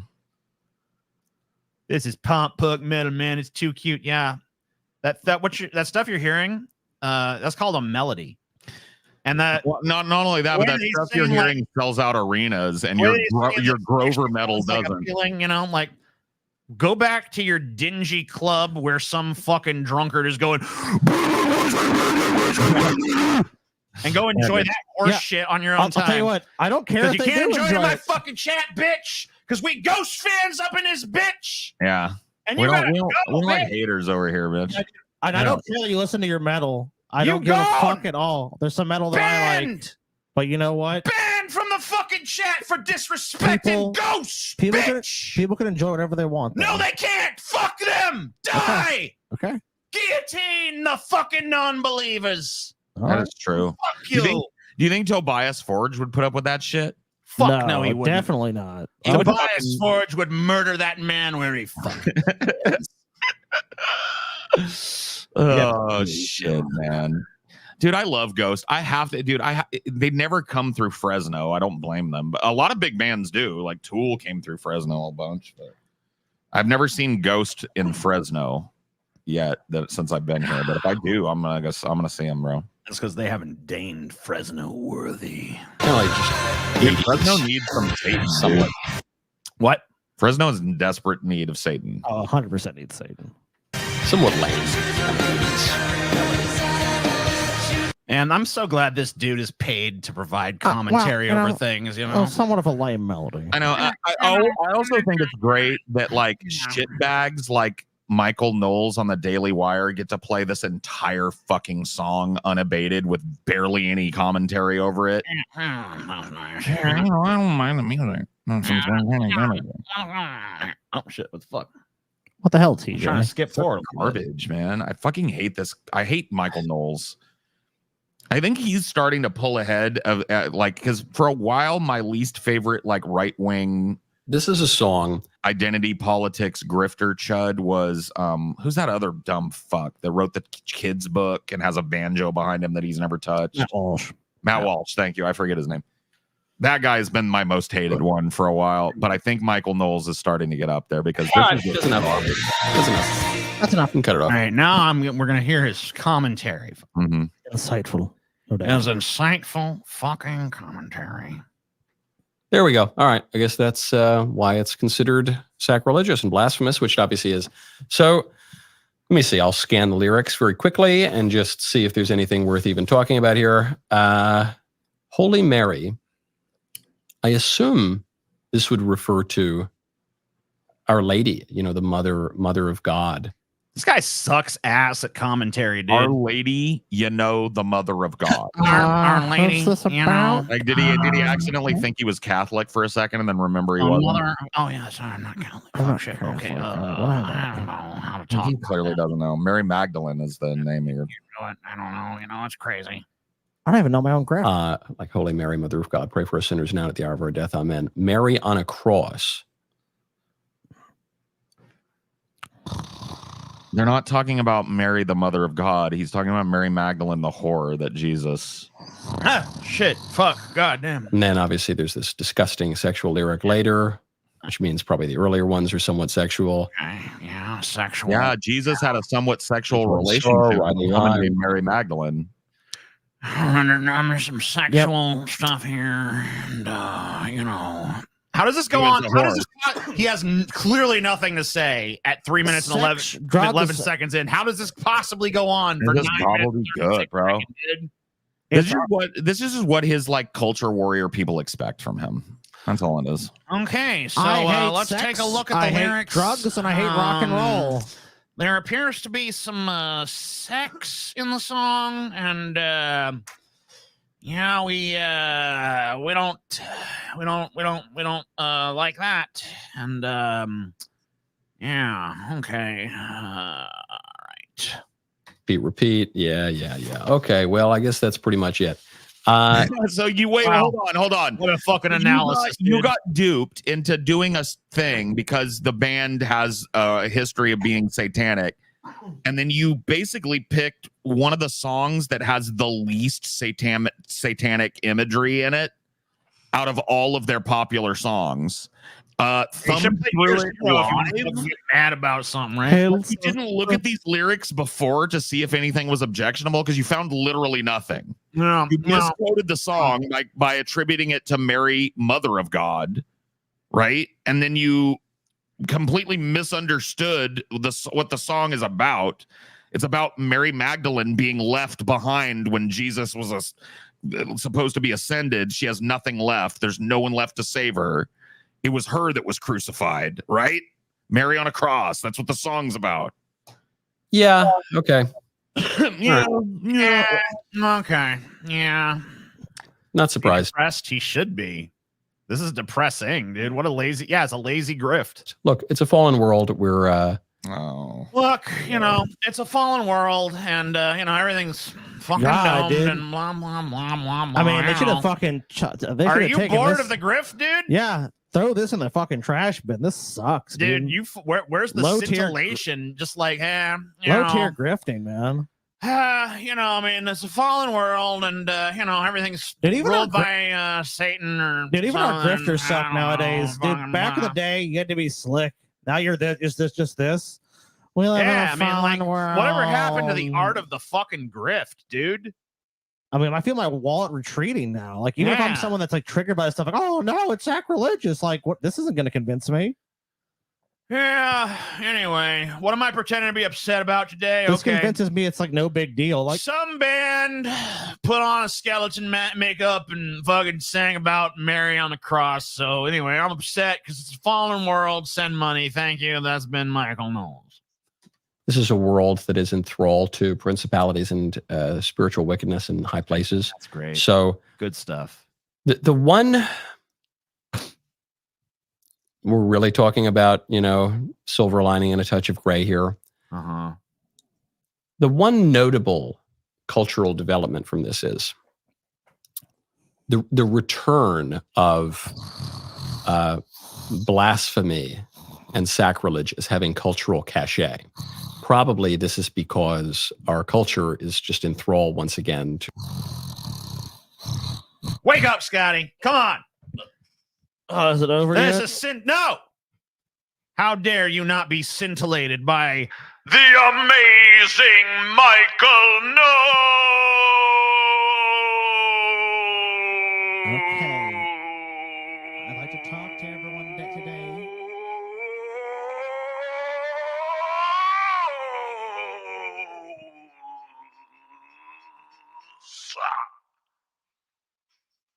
Thank you, TJ. Talk to everyone today about how we live in a fallen world. Yeah. Each and every one of you live in a fallen world right now. Fallen A place of principalities and other things that, there's a lot going on that's bad. That's true. What's going on? And it's going on and it's going bad. Wow. And it's bad, okay? Yeah, shit. That's crazy, man. All right. That's some wacky shit right there. That's wacky. That's fucking wacky, bro. To demons in a really open way that had not been the case for to demons, Dude, if you believe in demons, anyone who believes in demons should never be like, demons, and you should be like, demons. There's demons everywhere. You got to talk about whatever happened to the fucking demons. We're talking about literal fucking demons, people. Demons. Because this fucking thin rule is enough, man. And there's demons and stuff, and they control things, and I don't know. I mean, just so bored with the grift. Sad. Bored of the grift. Sad to see that this is all that takes now to fucking fleece people of their money. Is this dude to go out there and be like, well, it's just, it's like, what is this? I can't wait till Michael Knowles tries to say, what if God was one of us? Between Trump and this guy, conservatives gotten low energy recently. I know, it's sad, man. It's pathetic. I just don't even know why. Are people? How many views does this have? It can't be many. This is so fucking boring. 200,000. Really? Yeah. What are the comments? The overall theme behind Ghost is quite literally a satirical take on the Catholic Church, a mocker, if you will. If you're pissed off, that's the point. Breaking news: local Christian man discovers hard rock music for the very first time. The fact that right here, right now, was the ad during this is as funny as you can get. If a dude can't even listen to a full song without shutting it off out of spite, maybe he shouldn't paint himself as such an intellectual. I could not imagine taking Ghost this seriously. Album name, 7 inches of satanic. It's just getting roasted in his own fucking. Yeah. This fucking little cuck is getting roasted in his own comments. 200,000 people is all just like Ghost fans that showed up to be like, fuck you. All right, you know what? Totally acceptable. This is this is a snooze of a video. That's how we move on. This fucking sucks. This guy's got nothing to fucking say. There's nothing interesting to fucking play off of. Well, we gotta wait for Paul. We can't have this without Paul. All right, well, I'm gonna take a piss then. Go take a piss, Scotty. Go take your fucking nasty, disgusting piss, you fucking piss monkey. You know what? You know what, Vosh? Don't disappoint me, man. Take your fucking piss. I said, man, what the fuck? I'm muting you up. You can't do shit. You can't do shit, bitch.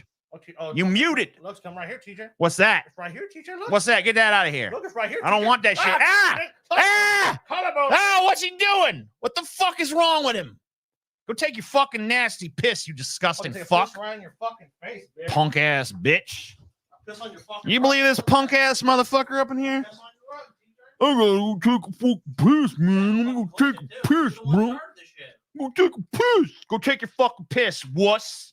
I've had to take a piss this entire show. You ain't seen me take no piss. Don't fucking take one, bitch. I ain't taking no fucking piss, what? bro. You want to show me up to you? What? 24 hours, don't take a piss. I ain't take. Fine. I ain't taking one. I ain't gonna. I ain't taking a fucking piss, bro. I don't need to take a piss. I'll hold that shit forever.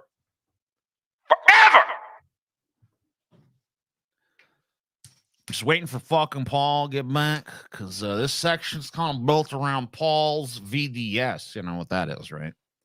You guys know about the VDS, I'm sure. So, but Paul's not here because Paul's studio is getting real fucking hot, because where Paul lives is getting real fucking hot. 115-degree days. Some of you guys living on the West Coast, you know what it's like. Paul's AC can't keep up with that shit. And so things are getting rough. Might have to get a window unit in that office to bolster the fucking central air, you know? And that might make some like fucking things. I don't know. Some problems for Paul. But I'm seeing he's back. I'm seeing him. He's right there.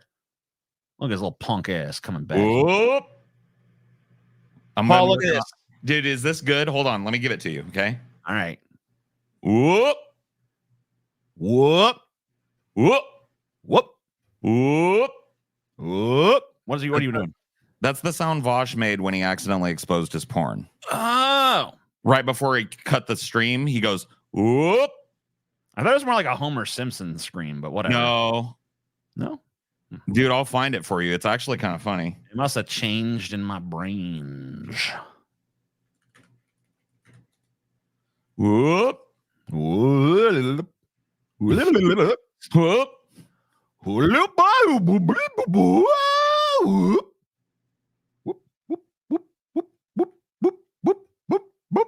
Whoop.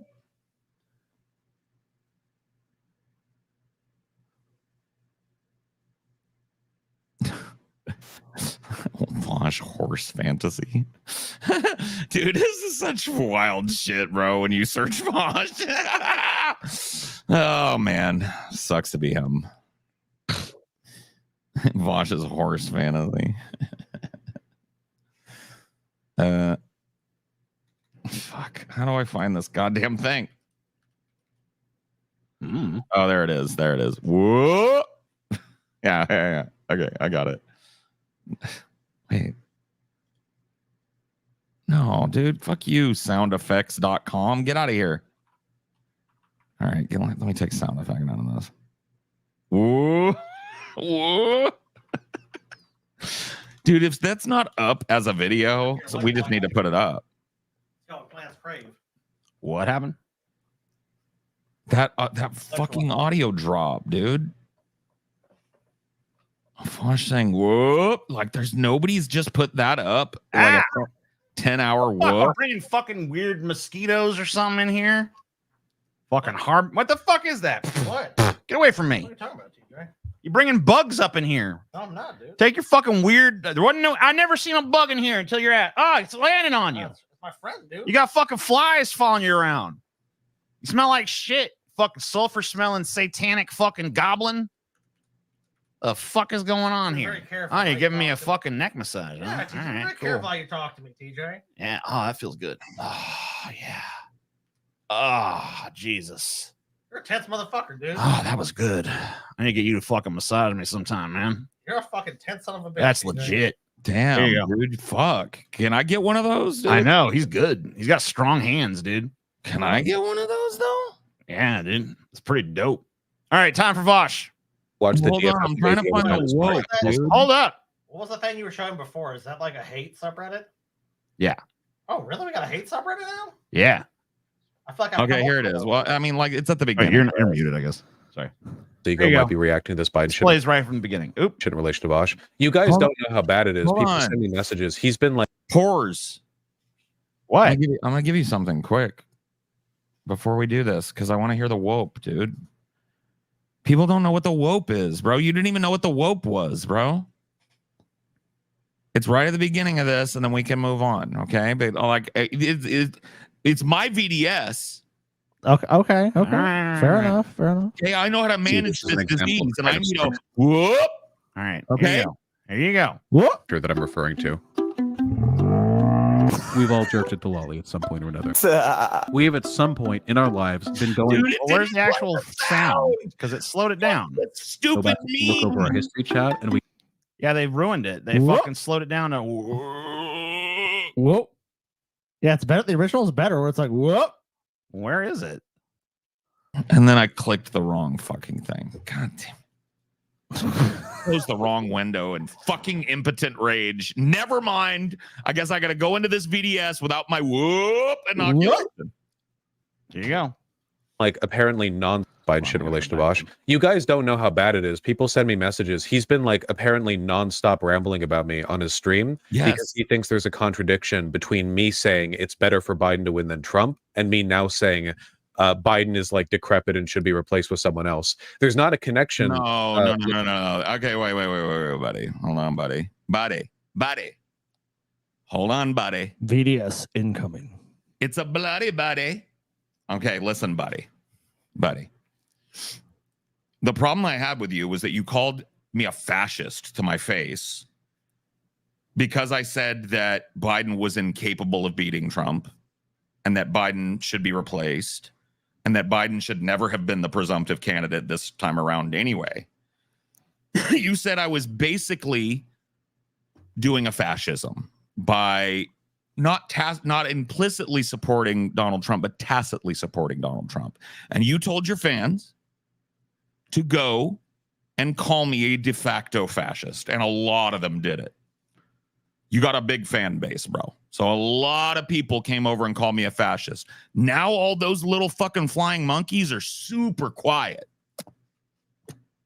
Wonder why that is, including you. You're the head flying monkey, fuckface. Why are you so quiet? Why are you obfuscating the point here? What I asked you in your chat was, am I still a fascist for opposing Biden 3 months ago? I didn't ask. You had to reinterpret it to get one over on me. I didn't say, I'm mad because you said Biden's the best choice, but also that he should probably be replaced. That was never my position. Those words have never left my mouth. Nothing like them has ever left my mouth. So go fuck your smug self. How about that? Logically, behind those 2 points, which kind of reaffirms to me that he was never mentally capable of understanding the point that I was making anyway, in spite of me repeating it like 17 times. Man. Yeah, dude. Paul dumb. Vote for the fascist. Vote for the fascist. Ow. Vote for the fascist to stop the fascist is super high level thought, bro. You're right, dude. That 40 takes a big brain to realize that only fascism can stop fascism. It's beyond my Neanderthal fucking intellect to have a concept of how you can be a fascist for opposing Biden 3 months ago when we actually had a chance to replace him, but be a totally based memer when he went now. Democracy is over if you vote for anyone other than this person.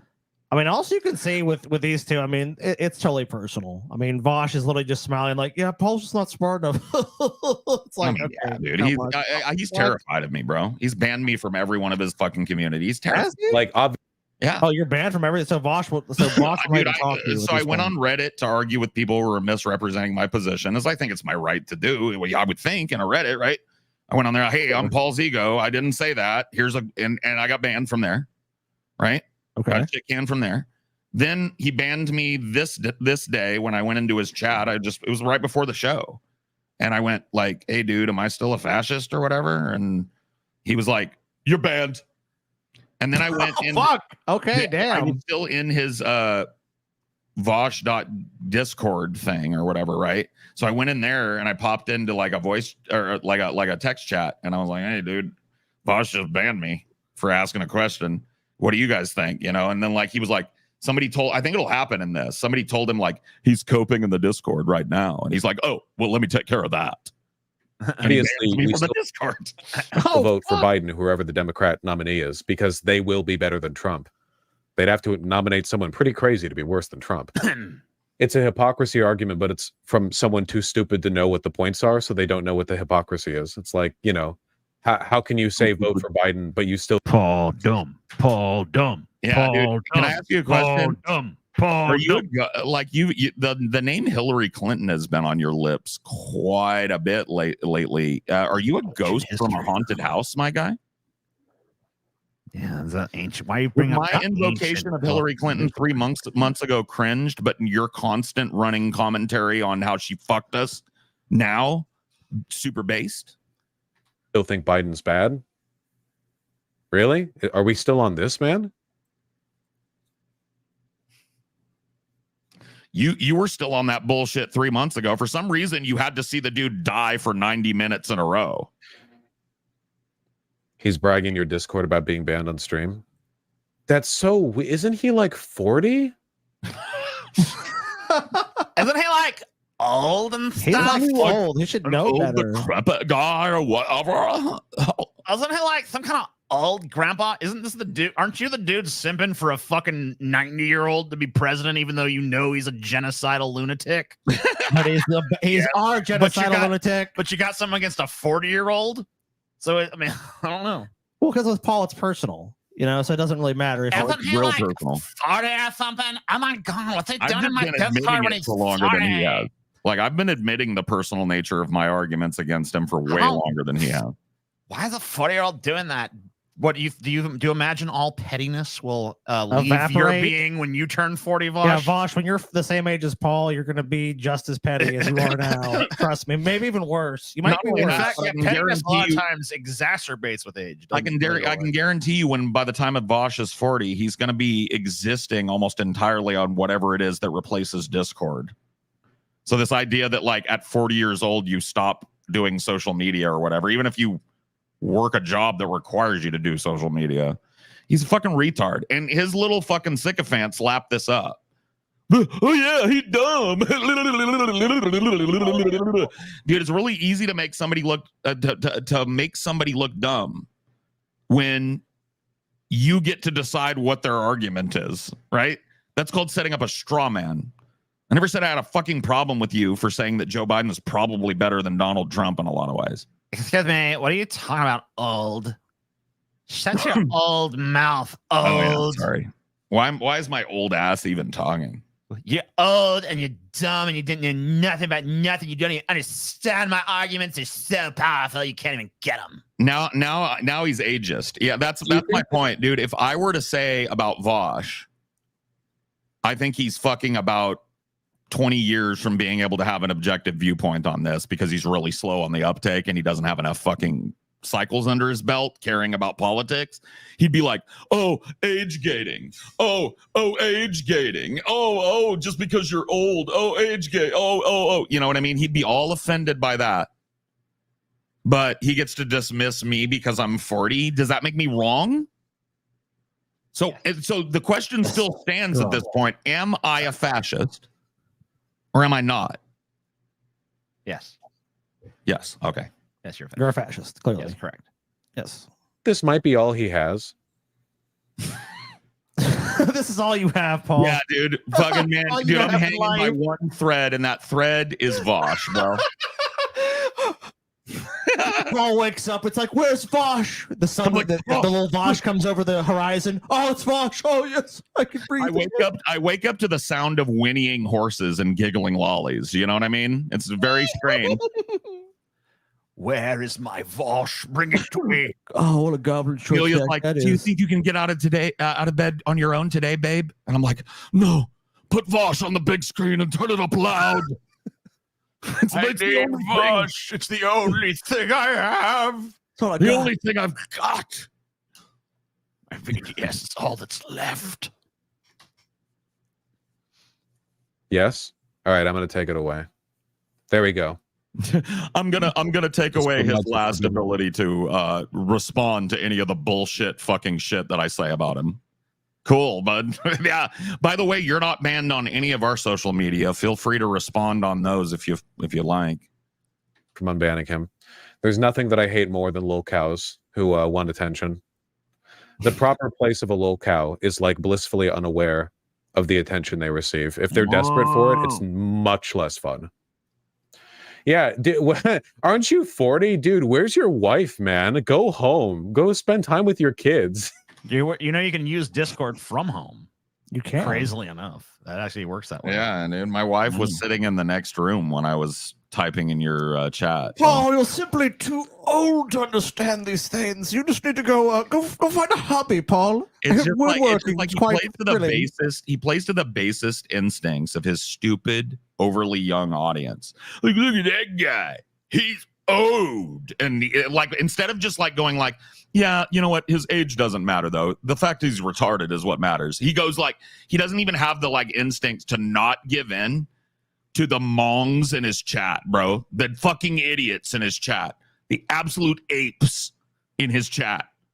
When they go like, he old, he just goes, yeah, I mean, what's the deal with that? I mean, the guy's been around a long time. I mean, like, the guy was born like years before me.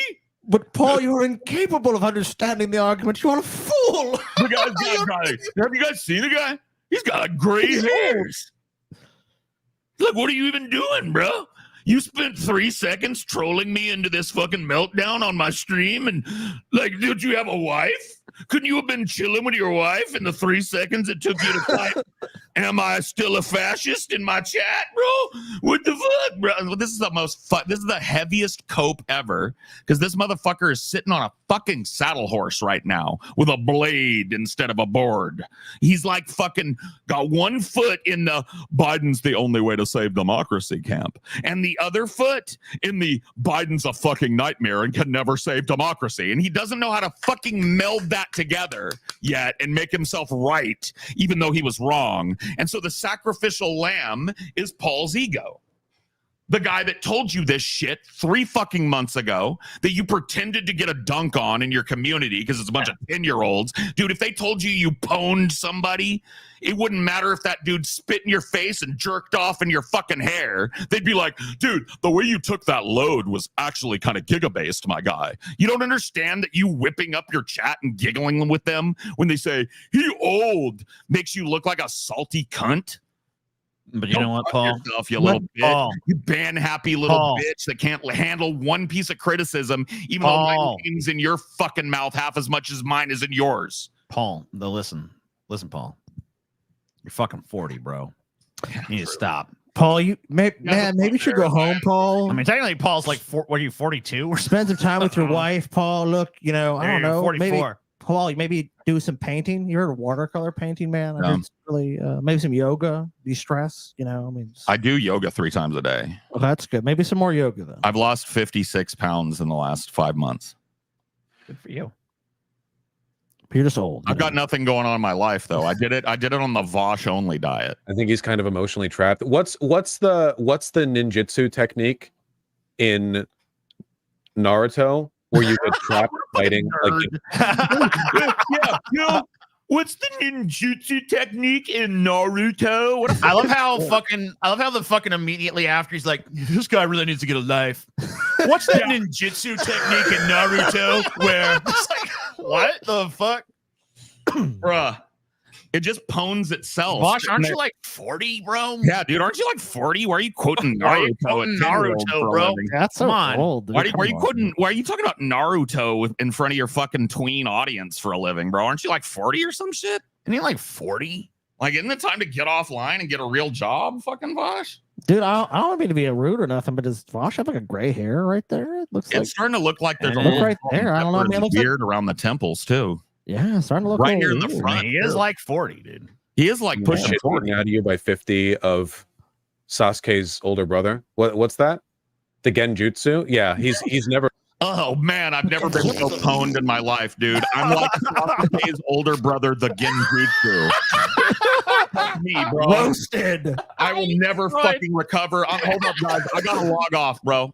You know what? Sorry, I can't understand you. It's been nice working with you guys, but I know what I'm. Can you understand what's going on? I hear some sort of noise being made, but all I see is the smoldering remains of what used to be Paul. I mean, look, dude, it's somehow trying to talk at me. It's crazy. The Goto Jutsu of Sasuke Benpotso has fucked me right up the ass, bro. You're destroyed, Paul. Shut the fuck Paul, up. You're gone. Paul, look, there's no way you're coming back, dude. You're done. It's the last show with you. I'm done. I'm just gonna leave the room. Will you even be seen with Paul after this? Yeah, I mean, good. I'm glad he's gone, dude. I gotta say. I mean, look, Paul. I mean, it's just like he's just destroyed. There's nothing left. Dude, I just can't believe It was someone's kind of embarrassing capable. how he kept talking All after right, that. how about Like, this? he didn't even know he was dead. How about this? All right. What is that? What is it, dead man? When Vosh flipped the script and adopted my whole fucking position on Biden, it was like that time when you remember that time in Dragon Ball Z when Not Krillin nearly nerdy enough. Come when on. Krillin was being a little bitch, Mm-hmm. and then fucking Gohan went like Kamehameha, and Krillin's fucking vaporized and shit and went flying into the mountain. It was like that, dude. Wow. I gotta hear this ponage again. Hold on. Let's go back. Yeah, we gotta hear that, bro.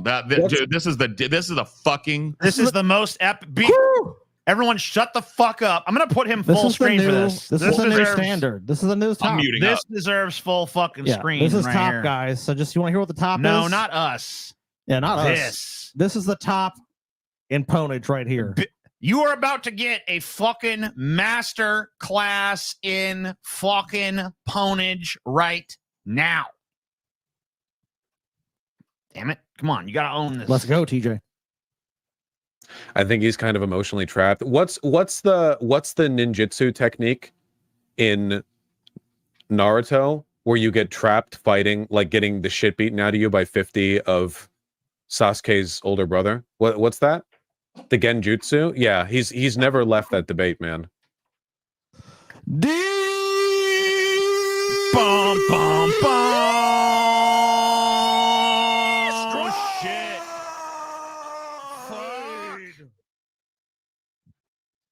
Oh my God, Paul's dead. Paul's dead. He's fucking dead. Dude, It's Paul, like the legit. Genjutsu Samurami. It's like when Sasuke's older brother fucked the Genjutsu Matsubishu. Dude, boom! It's like that shit, bro. It's like 50 of his older brothers kicking your fucking shit, he ass. fucking dead. He Paul's fucking dead. dead. He ain't gonna come. No, you ain't coming back from that, Paul. Nuked from orbit, fucking gone, devastated, destroyed. I mean, TJ, you've been on the internet doing this stuff for almost 20 years now. You ever you're playing Fallout, you get a fucking crit with the fucking plasma rifle and the shit just turns to goo. That's what just happened. Paul's goo. He's fucking goo, bro. TJ, I want to ask you a question. Yeah, what's I up? mean, almost 20 years on Yeah. YouTube. You got a lot of experience. I ain't never seen a motherfucker take Have a you- ponage like that, I mean, bro. is there any ponage even comes close to Not this? even close.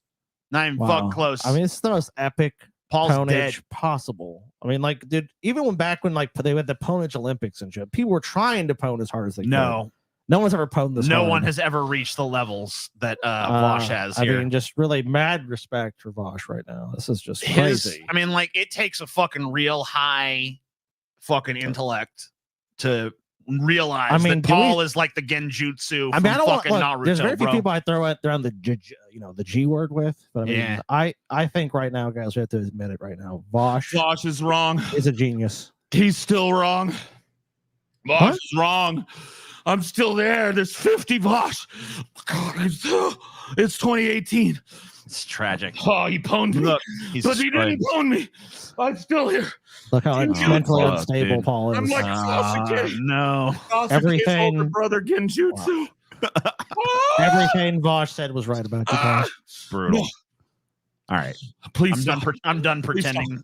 Please stop. Fucking No, good. no. Please stop. No more Vosh. Yeah. Please. Please, no more. Or maybe it's like Infinite Void from Gojo. I don't know.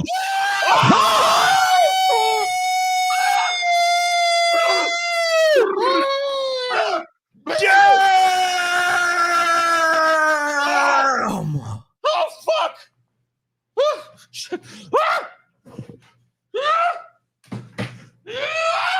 Oh my God, Paul shot a Paul shitless. No!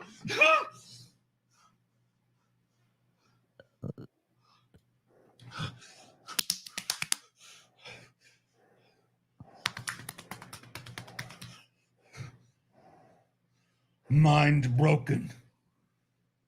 Now only know Vosh hatred. Vosh created monster. Vosh should have left me alone. Now Vosh will know true